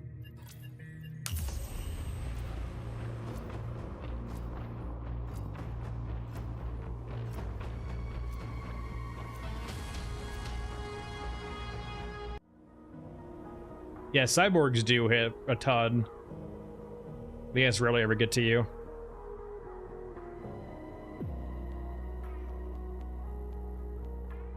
Okay, so that's a bit cursed.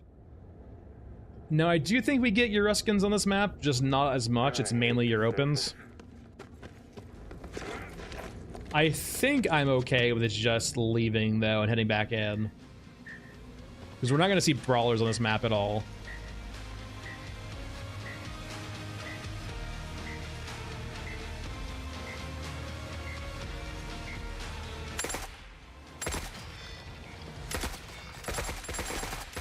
We can just mass loot alcohol and leave real quick.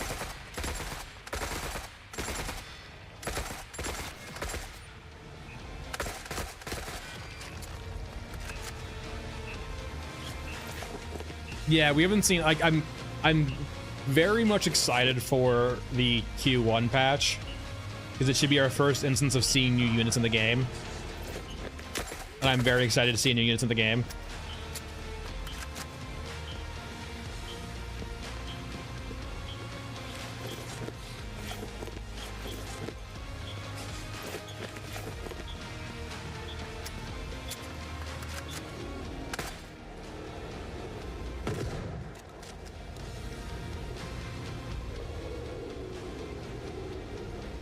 Yeah, it depends on the variant, though. This variant, you'll actually see, like, so the regular day variant, not the, like, the dusk variant, you'll see really only Euruskin and Eurasians.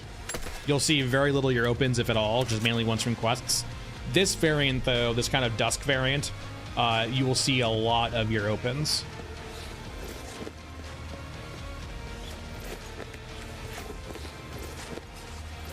And then there's the night variant, which is just cyborgs and dogs and shit.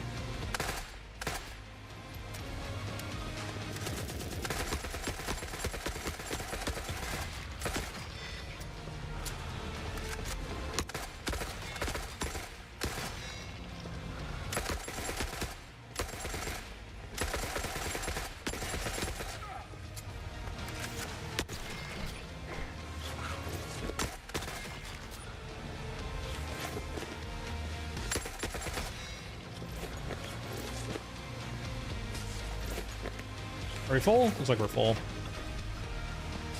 Time to leave then.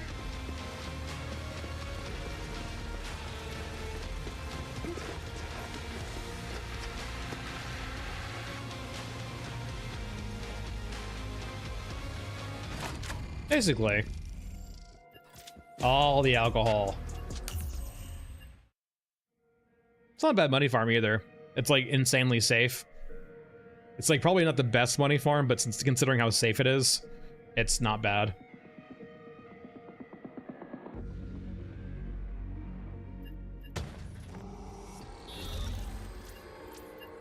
Prestige it up and run it back. Didn't lose that much there. But 545. There we are. Same thing with meds. We'll go get 5 and 6. Get our 2 turrets here. And run it back.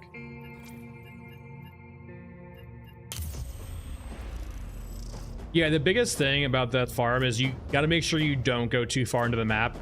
If you go too far into the map, you'll spawn the units inside the actual map itself, and they will path to you during the extract procedure. And with brawlers, that can be actually kind of dangerous. Brawlers hurt. Are you genuinely being serious? I hate the surface. I hate the surface too, man. Look at me, I got this weird variant again. You know what, this time, I'm not gonna use ammo. Fill those pockets quick. No Orgamex. The most deadly threat on this map, except for the night variant, is gonna be brawlers always. The first wave of brawlers on this map will always be the melee variant, which makes them easy to kill.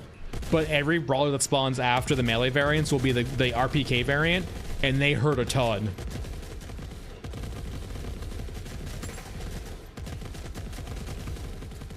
Yeah, there are no HKs on Nexus though, but brawlers on the regular variant of this map are the ones that you should be afraid of.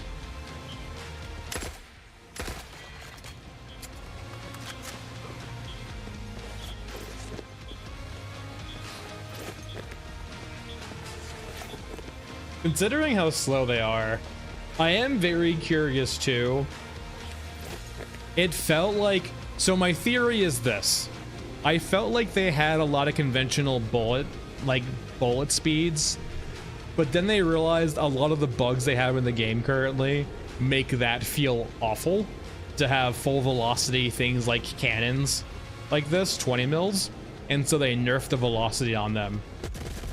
Because they've mostly fixed it, you'll still see it occasionally.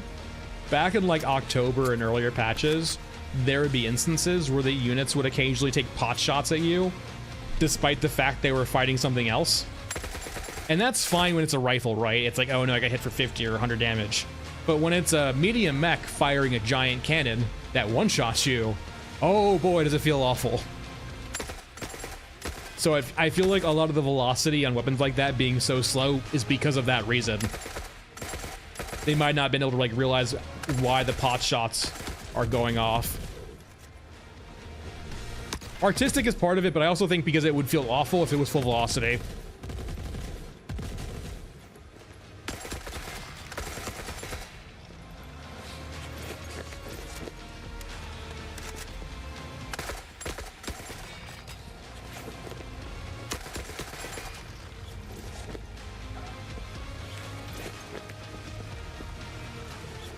Alright, I'm not fighting drones, time to leave. These guys can fight drones for us, actually. Organ mech should only be able to use the little pistol on their thigh. The little freaking the Colt Army. If you ever seen it, by the way, the Organ mechs do have like an ornamental like single action Colt on their hips, but like it's so comically small in comparison to their actual hands, they would never be able to use them. Like, I don't even think their pinkies could fit in the trigger well.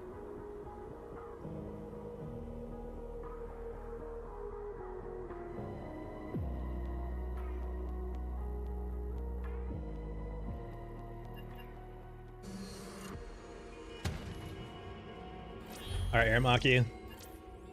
I will trade you alcohol for ammo.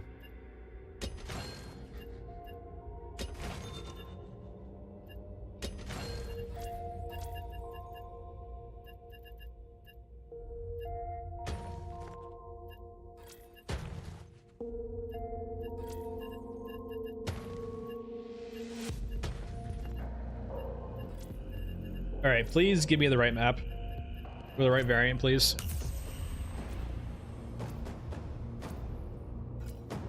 Oh, you can. We're not actually trying to farm it. We're actually more or less trying to get the regular day variant to spawn, because that's going to have the units that we want to kill on it.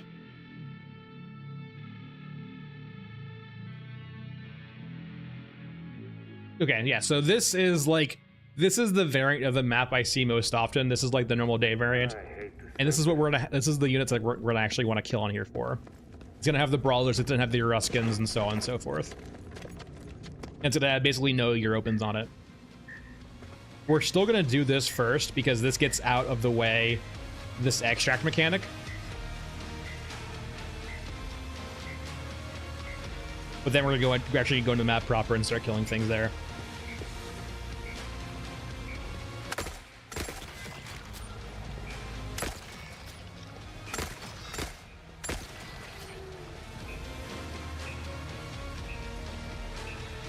Let's see how inaccurate you are. Actually, not that bad. Hold on, let's see here. I think it was a little low, but not too low.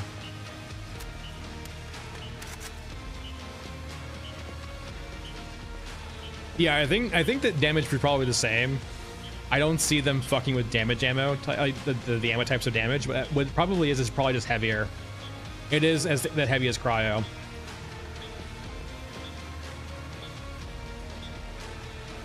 Firebomb. Essentially, different variants of the maps will have different units that spawn there, depending on the context of the map. So for most variants, it'll be like a night shift map, which primarily means only like very weird units like cyborgs and Mother Courages and so on and so forth. This is a weird map. Scrapyard Nexus actually has 3 variants It's the only map that actually has that. It has this variant, which is like the day variant. It has the orange variant, which is kind of like the dusk variant we saw earlier in the last 2 raids. It also has a night variant, which is just like the night variants for other maps too. But yeah, different variants of maps basically have different themes and spawns. And so the orange variant will have a lot of Europans on it. It will have Eurasians and Eurasians too, but it will have a good mix of Europans and they're fighting each other. This map will have very little to no Europans. It will just strictly be Eurasians and Eruskins kind of defending this area. And now the biggest thing about this map too. Okay, well that's nice. Gotcha container. If there isn't a like civilians here being held hostage, there's generally 2 patrols around here that will be headed off by Euruskin officers. If it's the male variant of the Euruskin officer in this kind of heavy armor, they will always have grenade launchers, which means they need to be killed first because they will fuck you up otherwise. But because we just have these civilians here instead, it means we just have these guys here and then the patrol in the back of brawlers.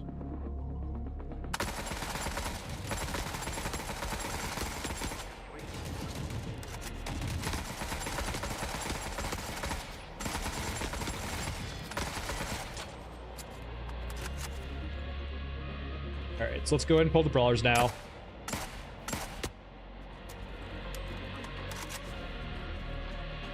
Yeah, it's weird, right? They're grenade launchers because you pick them up the grenade launchers, or the 6 tube ones, or the 6 revolver ones. But yeah, they just fly in a straight line. So it looks really weird, but they are technically grenade launchers.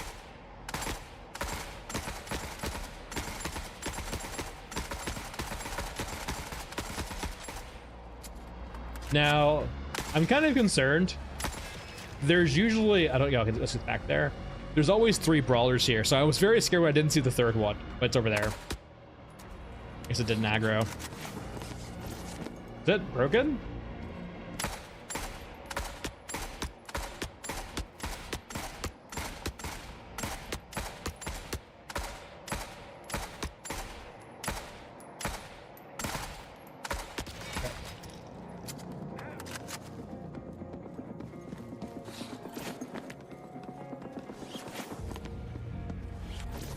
Be free.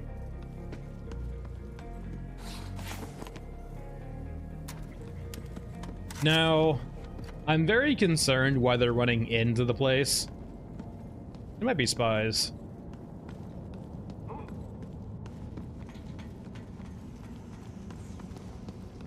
I don't care about ammo at all right now.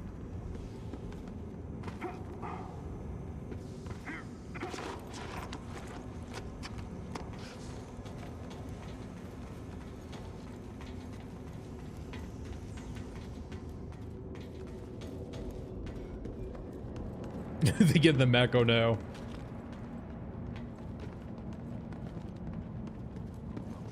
I will say, this map's probably a lot worse now because of the new aggro radius sort of thing.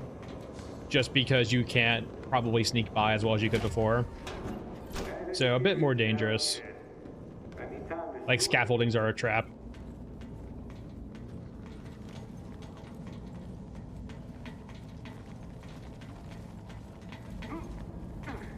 We'll drop you there. That's done.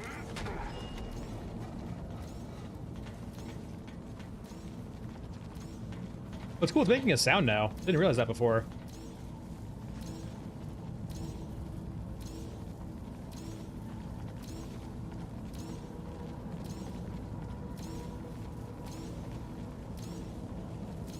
Huh. Neat.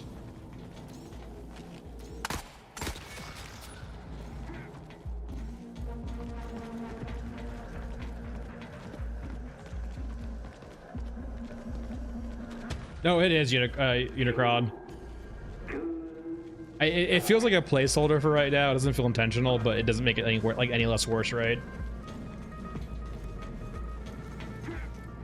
No, I'm a bit concerned. Usually I should see brawlers by now. I'm kind of scared that I don't see brawlers.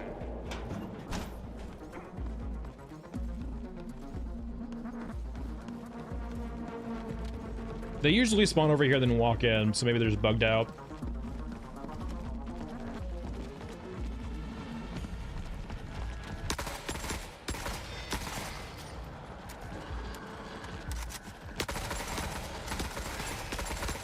Not likely. They probably just got stuck there. Occasionally, so it can be a bit iffy sometimes. There's a spawn point up there, a spawn point up there, and a spawn point down there. And occasionally units can't get stuck in there and just like not path out properly.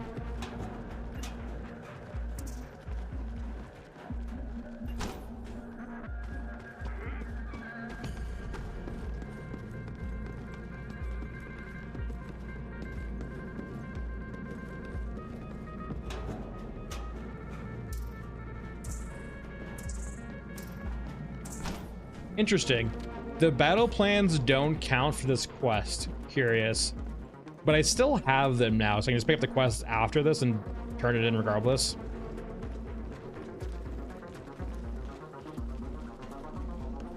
I guess that works.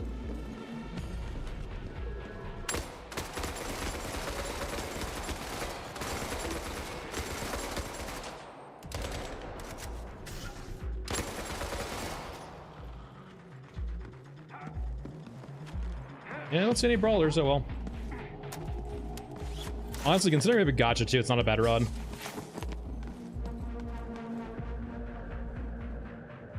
Come on. I don't want the gun. There we go.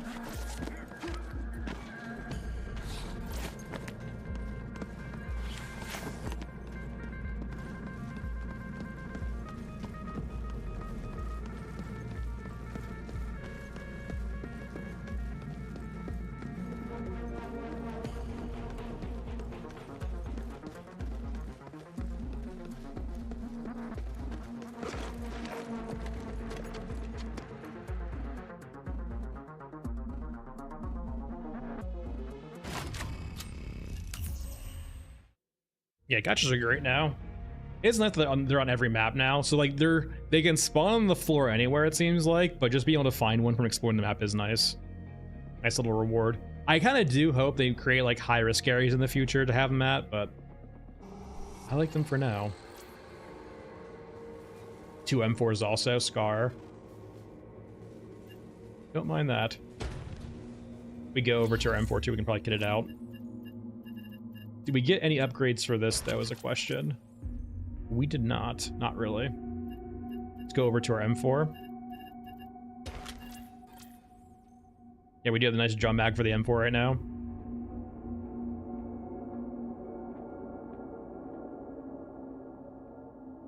Lower stability is better, I guess, so that works. Yeah, if you didn't know, by the way, it's kind of counterintuitive. You want stability to be lower. Accuracy you want to be higher, but stability you want to be lower. So a thing like this is just a pure boon. So lower stability is better. It's really counterintuitive, but it's what it is currently.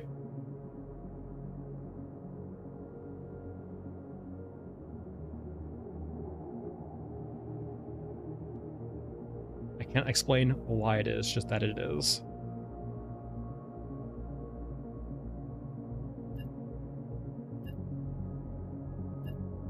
M4 it is for a bit then, since we now have a 60 round M4. Let's go talk to our friend Grill over here and buy some 5.56. Yeah, it's like the fact that it's red and negative and bad. There's so many wrong things about like lower stability being better, especially considering it's red. Like it's very counterintuitive.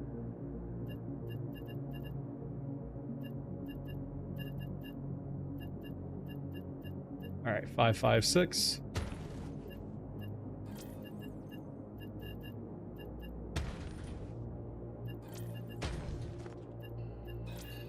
So we can turn you in,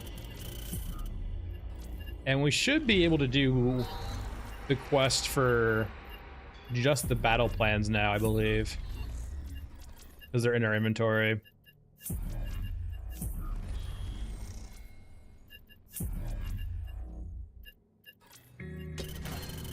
So are you completable now? I didn't sell them, right?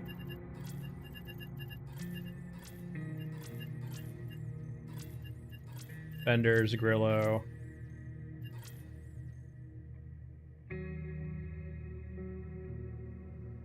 Yeah, they're right here. I need to come back in and come back out to actually see it. Let's just do that and try that, I guess. Let's do... We haven't done Scrapyard or Scorched Enclave in a while.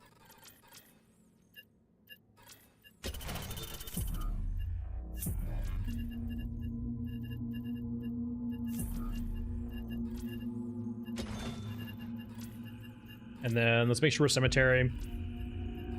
Scorched Enclave, by the way, does have a weird quirk sometimes. So make sure when you do Scorched Enclave, you select Cemetery every single time. Occasionally, we'll have this tendency to like reset you to bunkers occasionally. So just be careful. Yeah, the AA-12 is like a really low base stability. It's very crazy. The AA-12 is just like outside the damage, it just feels great to use too, because it actually doesn't have much like, it has an appropriate amount of muzzle flash, it feels like. Unlike every other gun which blinds you. I hate the surface.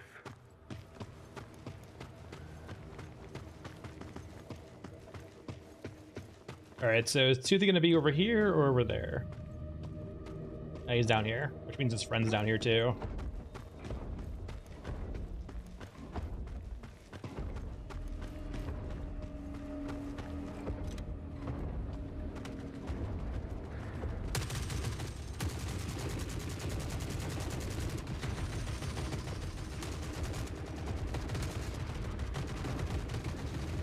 Yeah, it doesn't occasionally. It's either usually over here or over there. It's only when you have the quest. So when you have target locked,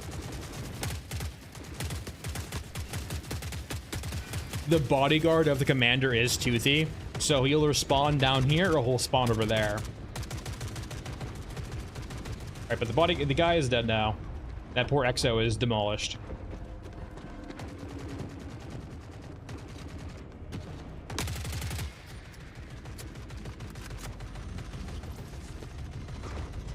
Oh, hello.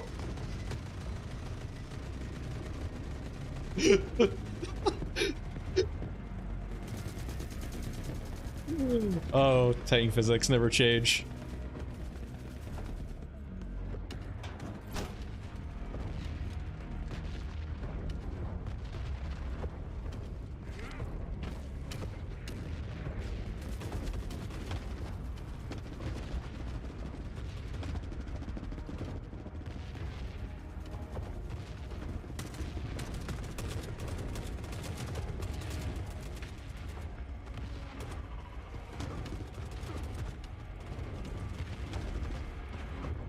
Perfection.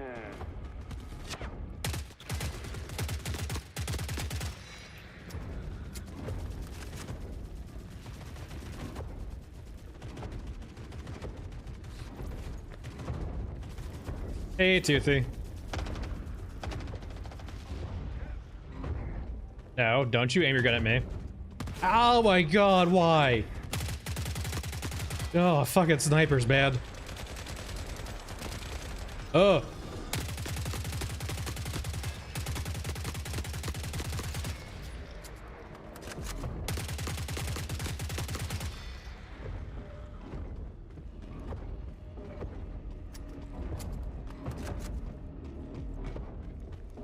I wonder if he's still angry I killed this commander. Hey, He's not trying to get to me, right? If I didn't know any better, it looks like he's trying to get to me. And I'm very scared. Better run this way.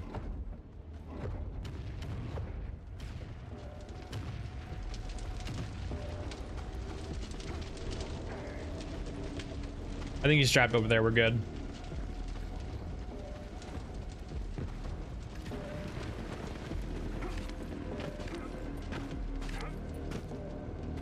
Yeah, like that is like, this is like, got another flying tank. This is like the atmospheric map, right? Like, sure, it's small, but like, it does a good job of just like displaying the game, right? It's like a sampler for like all of the different units in the game, really. And kind of gives you like this hectic feeling of just like combat everywhere and you're just trying to sneak by.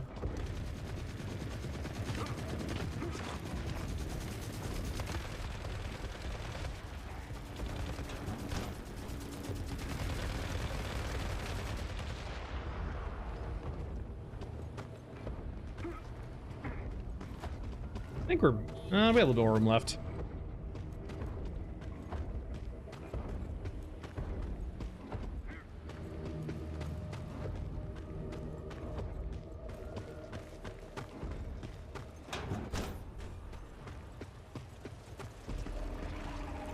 Yeah, it's a pretty forgiving map because it's so short.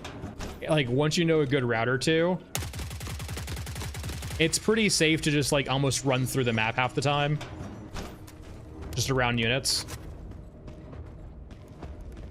Before they started like changing and adding aggro queuing, you could like literally just sprint by units in combat and be perfectly okay. Wake me up in a year.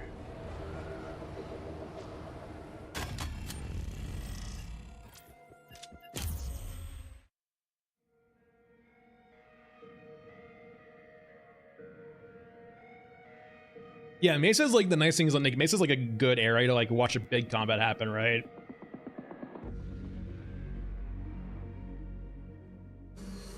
It's got like a giant just open field just to see all the hectic stuff happening. Okay, so interesting. Discover the Truth did not finish. I wonder if I bring in the battle plans. Does it finish though? Oh, I can't probably bring them in. Actually, that's right.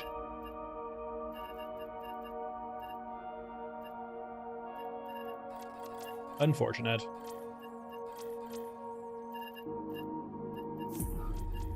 Is it time? It's probably time. The mandatory cemetery.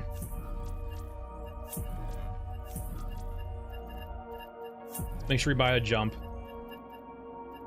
Vendors, Bundleton, jump. So a key thing here, we don't want to bring in a lot because there's a good chance we'll die. We're gonna like 180. We'll bring in like 4 of them, that's fine, I think. I do need to find some more quests for this map though.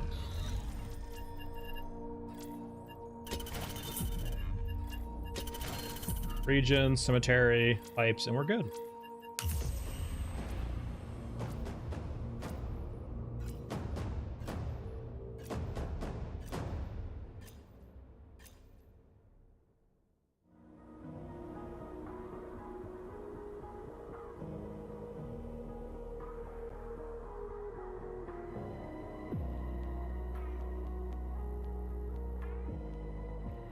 I hate the surface.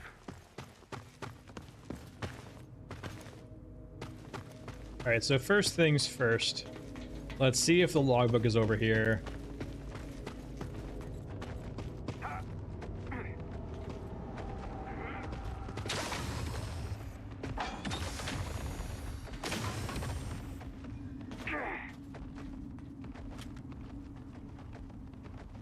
Okay, it's not over here. If we were hitting Z over here, we would see an item down over there below the tower. That means, and this door's closed too, which is huge. Okay. Let's go back the way we came.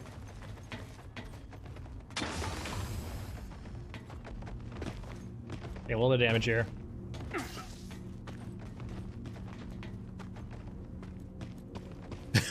No worries. It would be funny if they actually had some fall damage emotes or voice slides too. But yeah, we're looking for burying secrets. We saw that the logbook wasn't over there. We noticed the door was closed. So we're gonna try to run down this path to the left over here and just lock the dog in.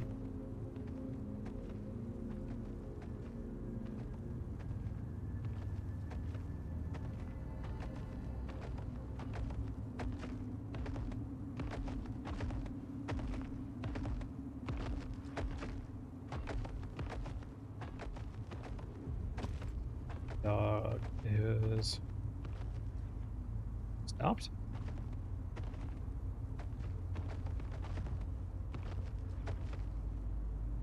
Okay, we're good. Run!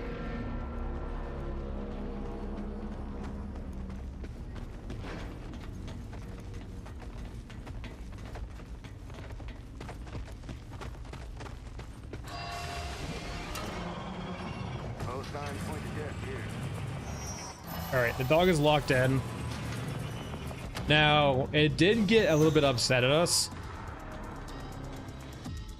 We just need to be cautious if we take fights in the atrium that it teleports in this little hallway over here. It shouldn't, but sometimes it decides to break the rules. But we should technically, you know, knock on wood, be good now. We don't have enough gear to survive this. We did actually lose our stealth quest actually, so it did actually spot us.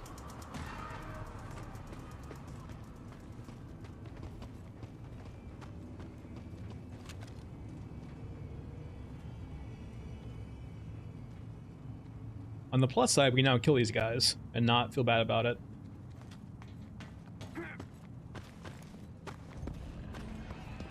That's not a good sound. It teleported into the atrium. Fuck. Cheater! Cheater! Cheater! You cheat, dog!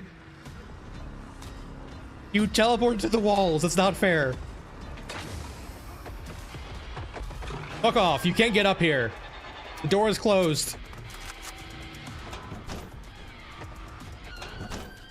You piece of shit. You teleporting piece of shit. I locked you in.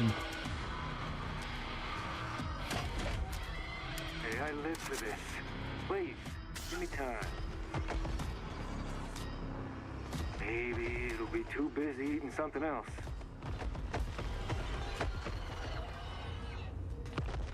Bad dog. No, the explosive. That's perfectly fair. Yeah, 100%. This is the quirk of this map, right? Is sometimes you'll do everything right and you'll still get fucked. We're a teleporting dog. Yeah, like the thing is right now is it won't ever break aggro anymore, so we're kind of just cursed.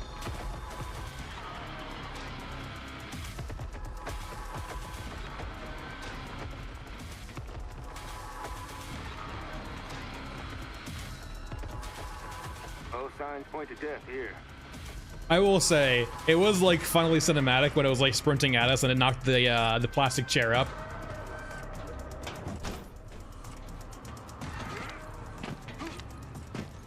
Is it right there on the other side?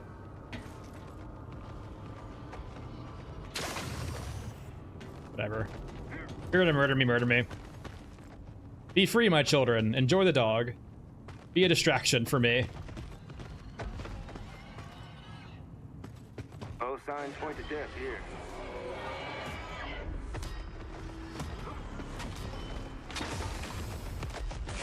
Bad dog. Bad dog. Bad dog.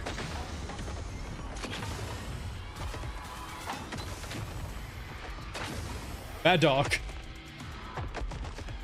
Bad dog. Bad dog.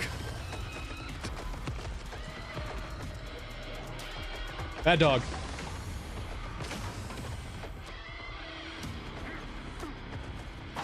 Only have to be faster than the slowest human. Shut up. We are the slowest human right now.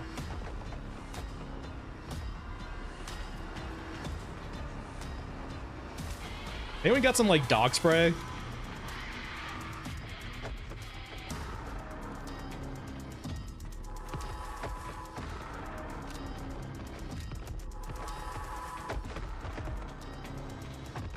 Sir?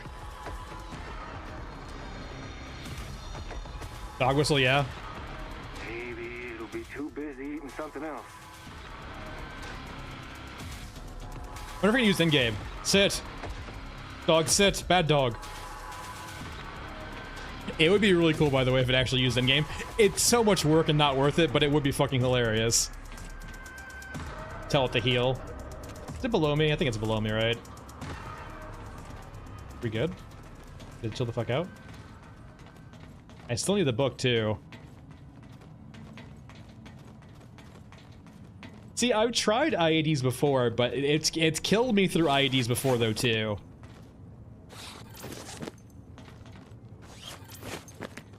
Let's go get the book, guys.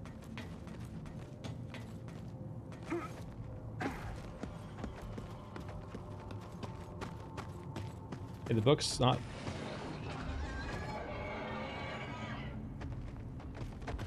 All signs point to death here.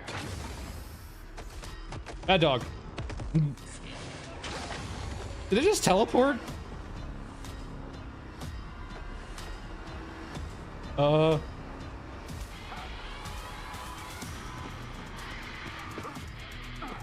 here? Oh, think I see it? It's gotta be in the mythical fourth spot. Okay. And so it sounds like dogs on the other side of this door over here. And that's where we need to go to get out of this hellhole.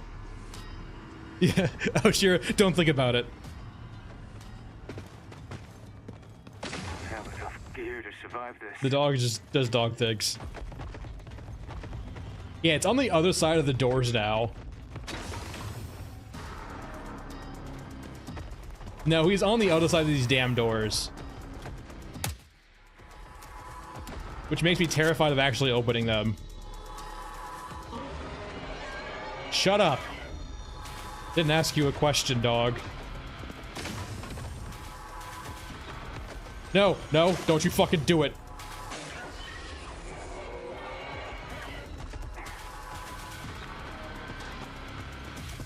Close the door, close the door, close the door, close the door.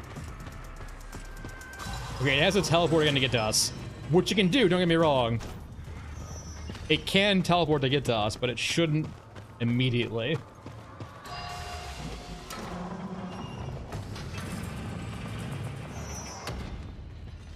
House, I would like that too, but we haven't heard about them yet, so I don't know what they're doing.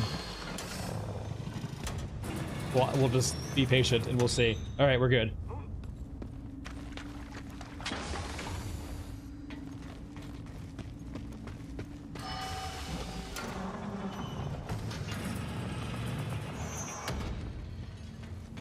Yeah, we just opened the door here. Shit, and the dog's just right there. I have teleported again. Enjoy death. Damn, close call. On a day of close call. Remember, everyone, that wouldn't have been possible without your friendly pneumatic jump.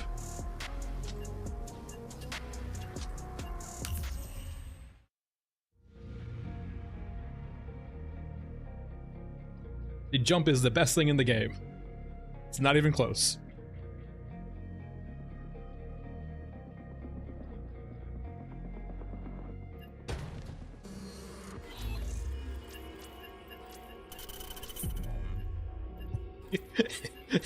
It was kind of a comical raid for sure. Not sure if that's their intent with that map though. The comedy of playing Avoid the Dog. TACCAM is better if you're learning things. If you're still learning the maps and figuring out where spawns are and figuring out where loot containers are, TACCAM is a very good asset. But in regards to mobility and avoiding things and just getting out of shitty situations, pneumatic jump helps you out a lot. But for a player learning the game, TACCAM is great.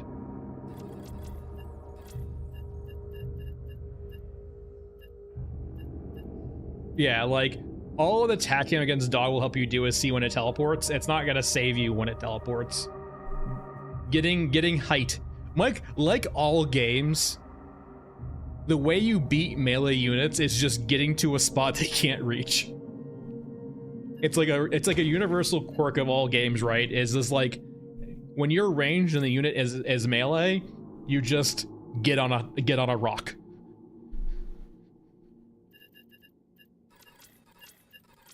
The simple AI of melee units cannot beat rock.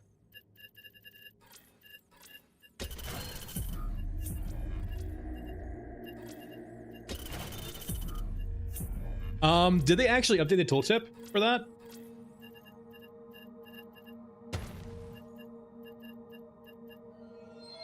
And it just says scans foes, allies, and valuable items. There are some units where it doesn't highlight everything about it. Like the dog being one of them, right? It only highlights, I think, parts of the dog, but you can see those parts like move around. It's weird. All right, so honestly, in like a patch or two ago explosive, that's probably what would have happened, right? In previous patches, the dog had an insane, like, decent key grab radius. Yeah, I think, David, like, the EXO only highlights the weak spots on the EXO. It's very weird. Manufactured heist or... Sure. Actually good progression too, we can do that. Okay. So we're gonna start at Titan Wreck instead. We have ammo, we just need meds. I don't think we need jump for this one. Let's go ahead and talk to Heisenberg too and get a few of these. I'll just do 2. They're expensive. We have our ammo. I probably want a flashlight actually.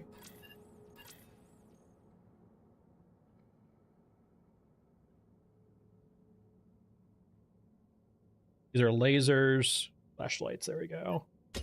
It can get dark inside of the Titan that we're going inside of.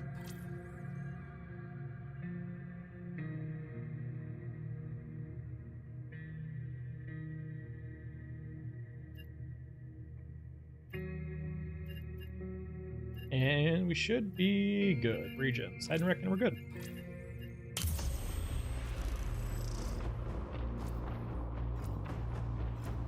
Yeah, temps, yeah.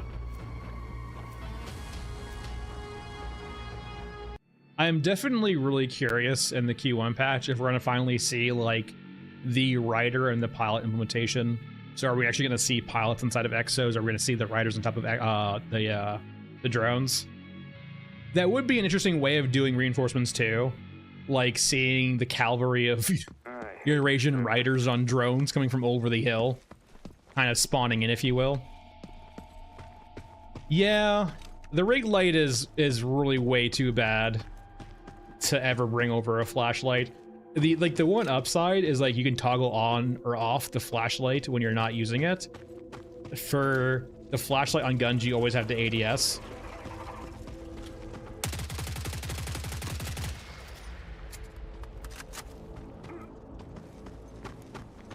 Like we can't. The only way for us to toggle the flashlight on this thing is just to, you know, aim down sights. While the rig light you can just turn on and off. But the rig light is just awful in comparison. It's really cheap, but it's like it's not worth ever carrying because it's just like, why waste a slot on that when you can have a free one on a gun? Yeah, Unicron. I think it's more just because the aggro's broken right now. And one thing to keep in mind too, the functionality of the drones to have guns right now is because there's probably not implementation for things like riders.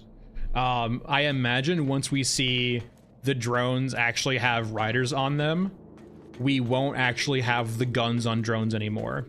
At least those drones. Yeah, it's really not Firebomb. But yeah, I imagine once we see full functionality for the Etruscan drones, we won't actually see them have guns anymore.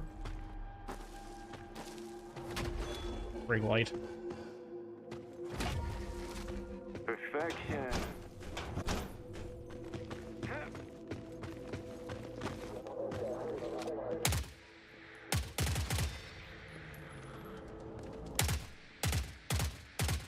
Invisible walls.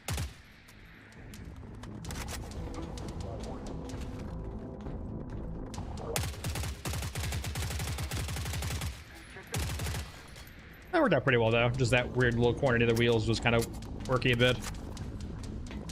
But yeah, if you did not know this area, this bridge lowers.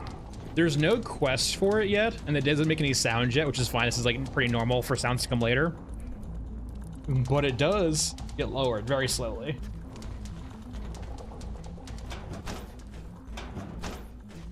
Now, you can do kind of a neat thing here. Well, I imagine this bridge will eventually have some cool quests throughout it, hopefully.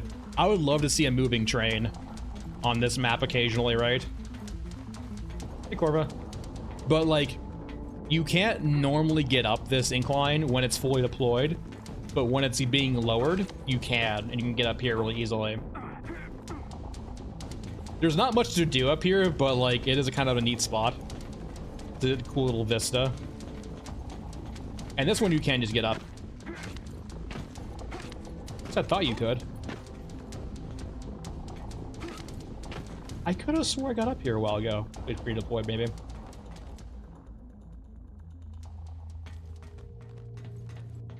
Oh, is it not sprinting? Oh, it works now. Weird.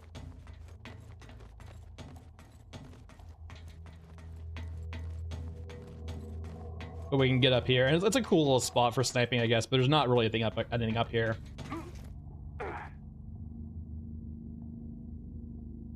Face.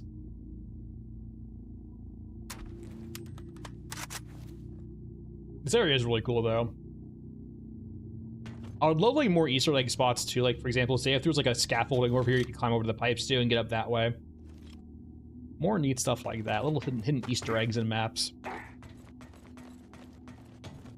Yeah, the only problem with sniping right now too is that units don't spawn far enough away to actually warrant sniping. The only exception is quest units.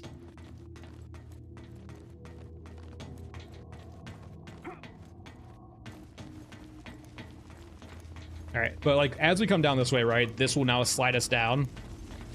So we do need to be a little bit careful. Well, not careful, just realize that we're gonna take some damage here. It shouldn't be deadly, he says, as he takes 900 damage.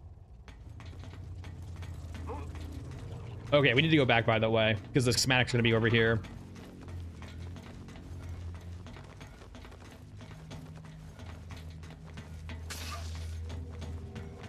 Yeah, the only character that we should kill, like, right off the rip, I think, is what Shaman and Scav Girl. At, like, low prestige.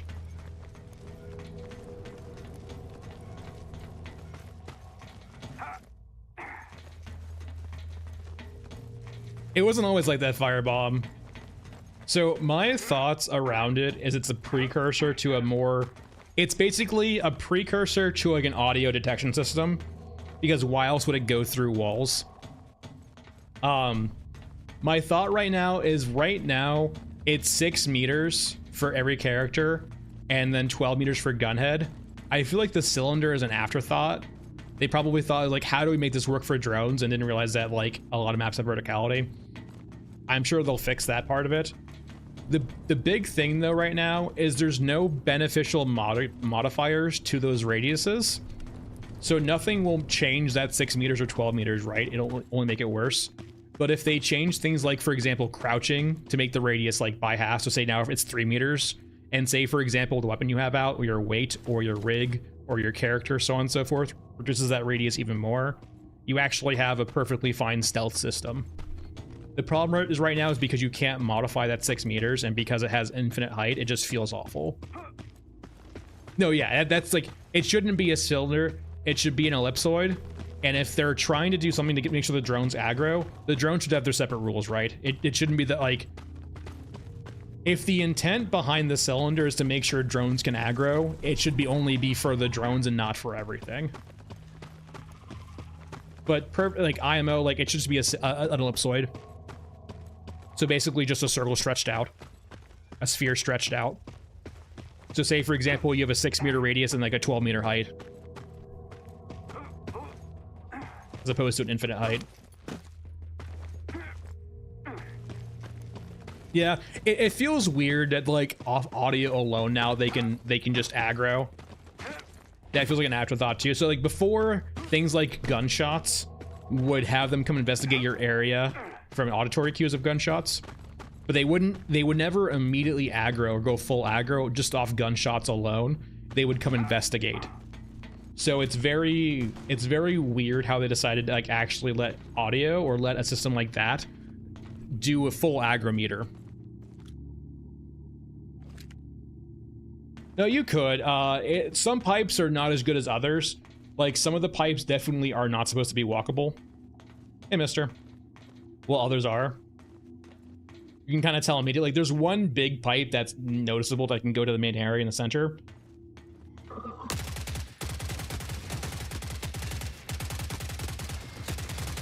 Ow, ow, ow, ow, fuck. God, that spawned behind me. I was just out of ammo.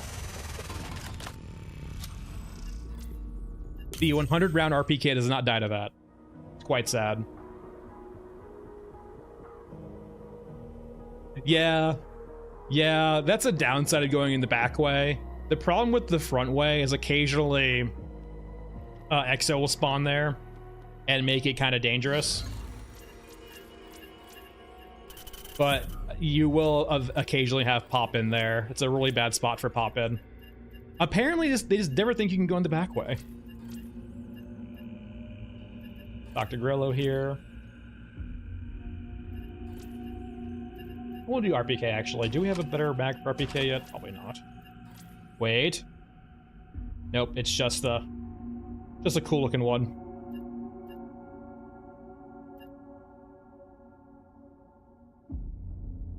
See you, David. All right. 762. Probably buy some more of that. Aramaki.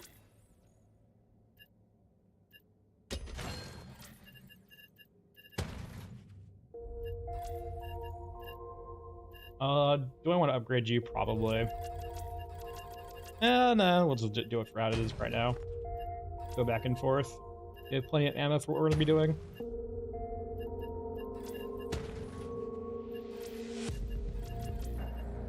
Same region, same thing, Frozen Swamp. Pick you up to on the way out. And short sprint attack ammo, why not?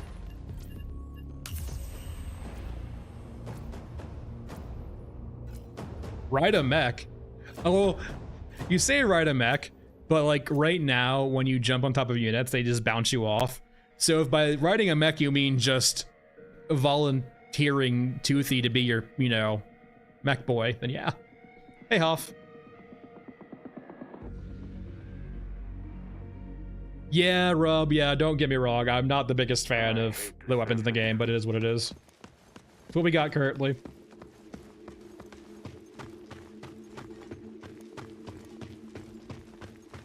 I am curious if things like Big Green, for example, like the super giant mechs, will actually have interiors. Or, for example, if we'll ever see like a working Titan on a map.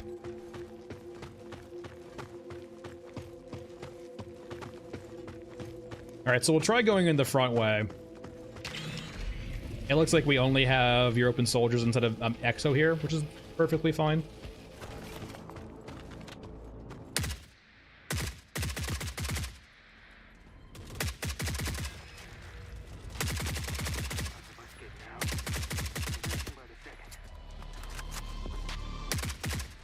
Let's actually ADS here.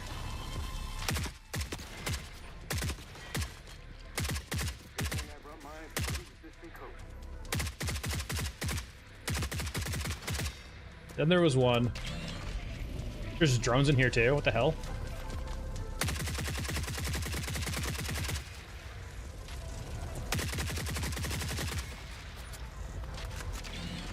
Where did he go? He's running away? Sure. I'll allow it.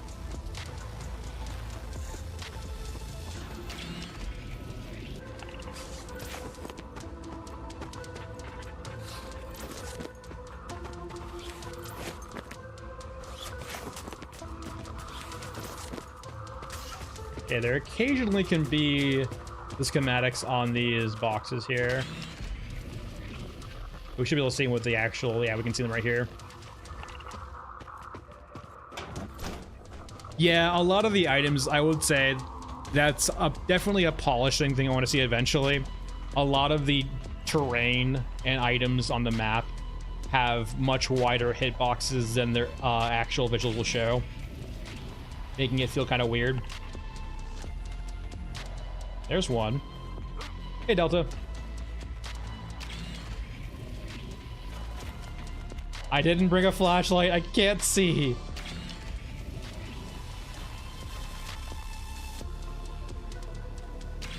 Okay.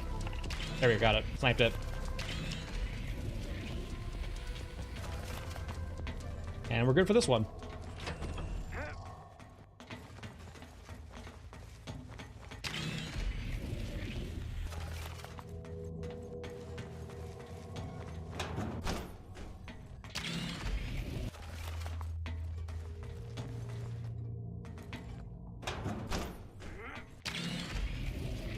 There's my stuff.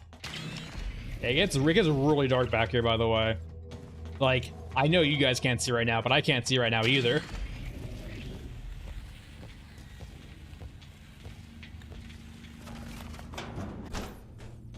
There we go, light.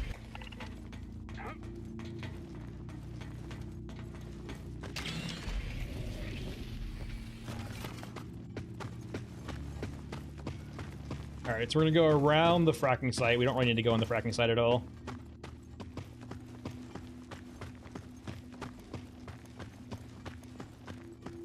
I wouldn't be surprised if we see NVGs. I'm honestly... I don't know, but I can almost assure you we're going to eventually see, like, assassin units, like cyber ninjas or some shit like that.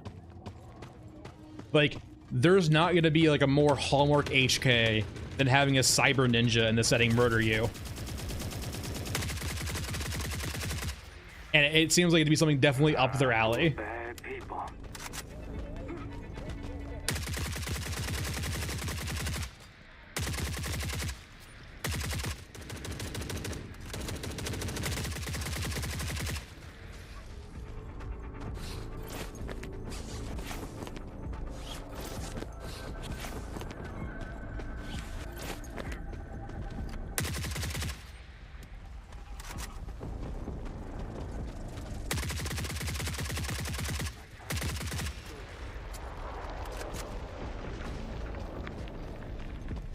Okay.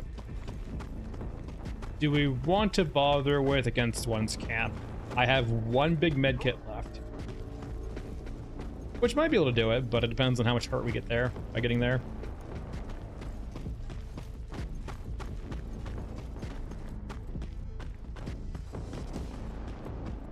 Yeah. Might be a Unity thing though too.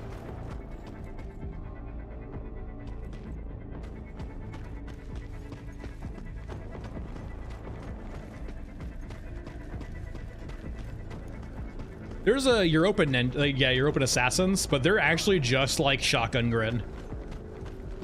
Which, to be fair, considering how deadly shotguns are, fair, they can be assassins. But yeah, we don't have like an actual unique model yet for an assassin at all. And I can definitely see like Eurasian, like ninja assassins being a thing.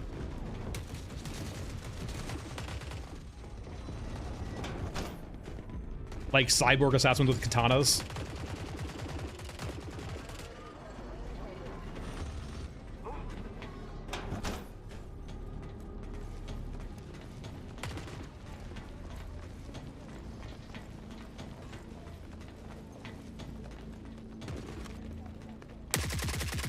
That's a lot more red than I was expecting.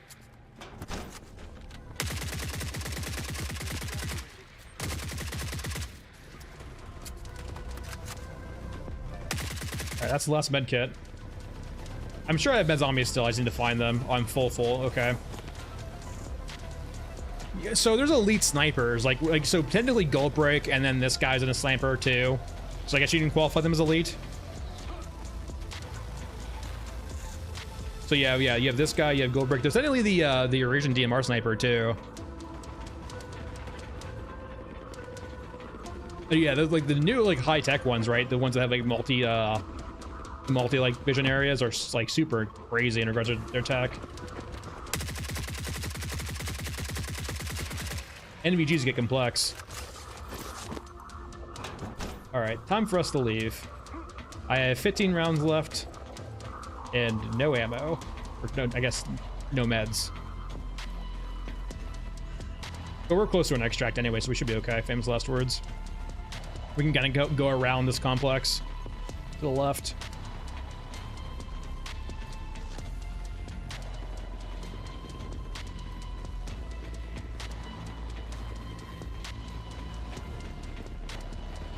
You guys just spawned there. I fucking hate this.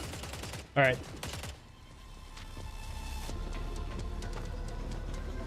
Run, run, run, run, run, run, run.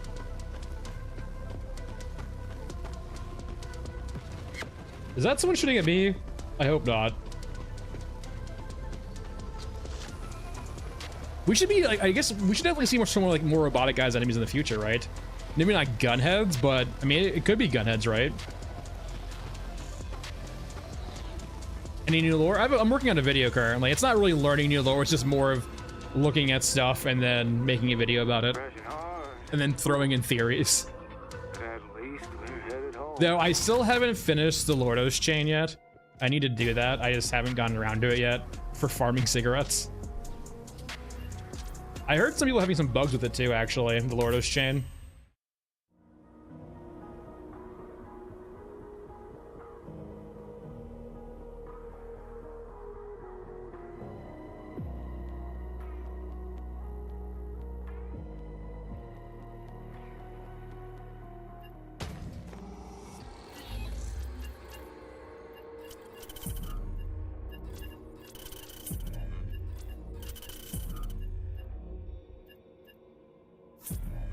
Yeah, that'll happen, cool guy. It kind of makes sense after you kind of learn what's going on, but like there's no notification that they noticed you at all, so it feels kind of weird. It's like there's a bunch of half measures everywhere, which makes just things inconsistent and feels awkward. Like it should be one or the other, like either give us notifications or don't. But because it's like half and half, it just feels awkward. All right. So not too shabby. We got plenty of items. We got a nicer rig. We have plenty of weapons now. Like we're after like 4 hours of playing with a new account, we're pretty well off. We died quite a few times too. I didn't expect to die this much, but no silencer sucks even harder now. Like holy crap. But yeah, that's it for today, everyone. We'll be back Wednesday normal time, 1 p.m. Eastern time, around 5. Thanks for watching. I'll see you guys Wednesday. And we'll probably continue to see how far we can go. New video should be out sometime this week. It might be a little bit later than normal, but we'll see. All right. Thanks, everyone. Bye.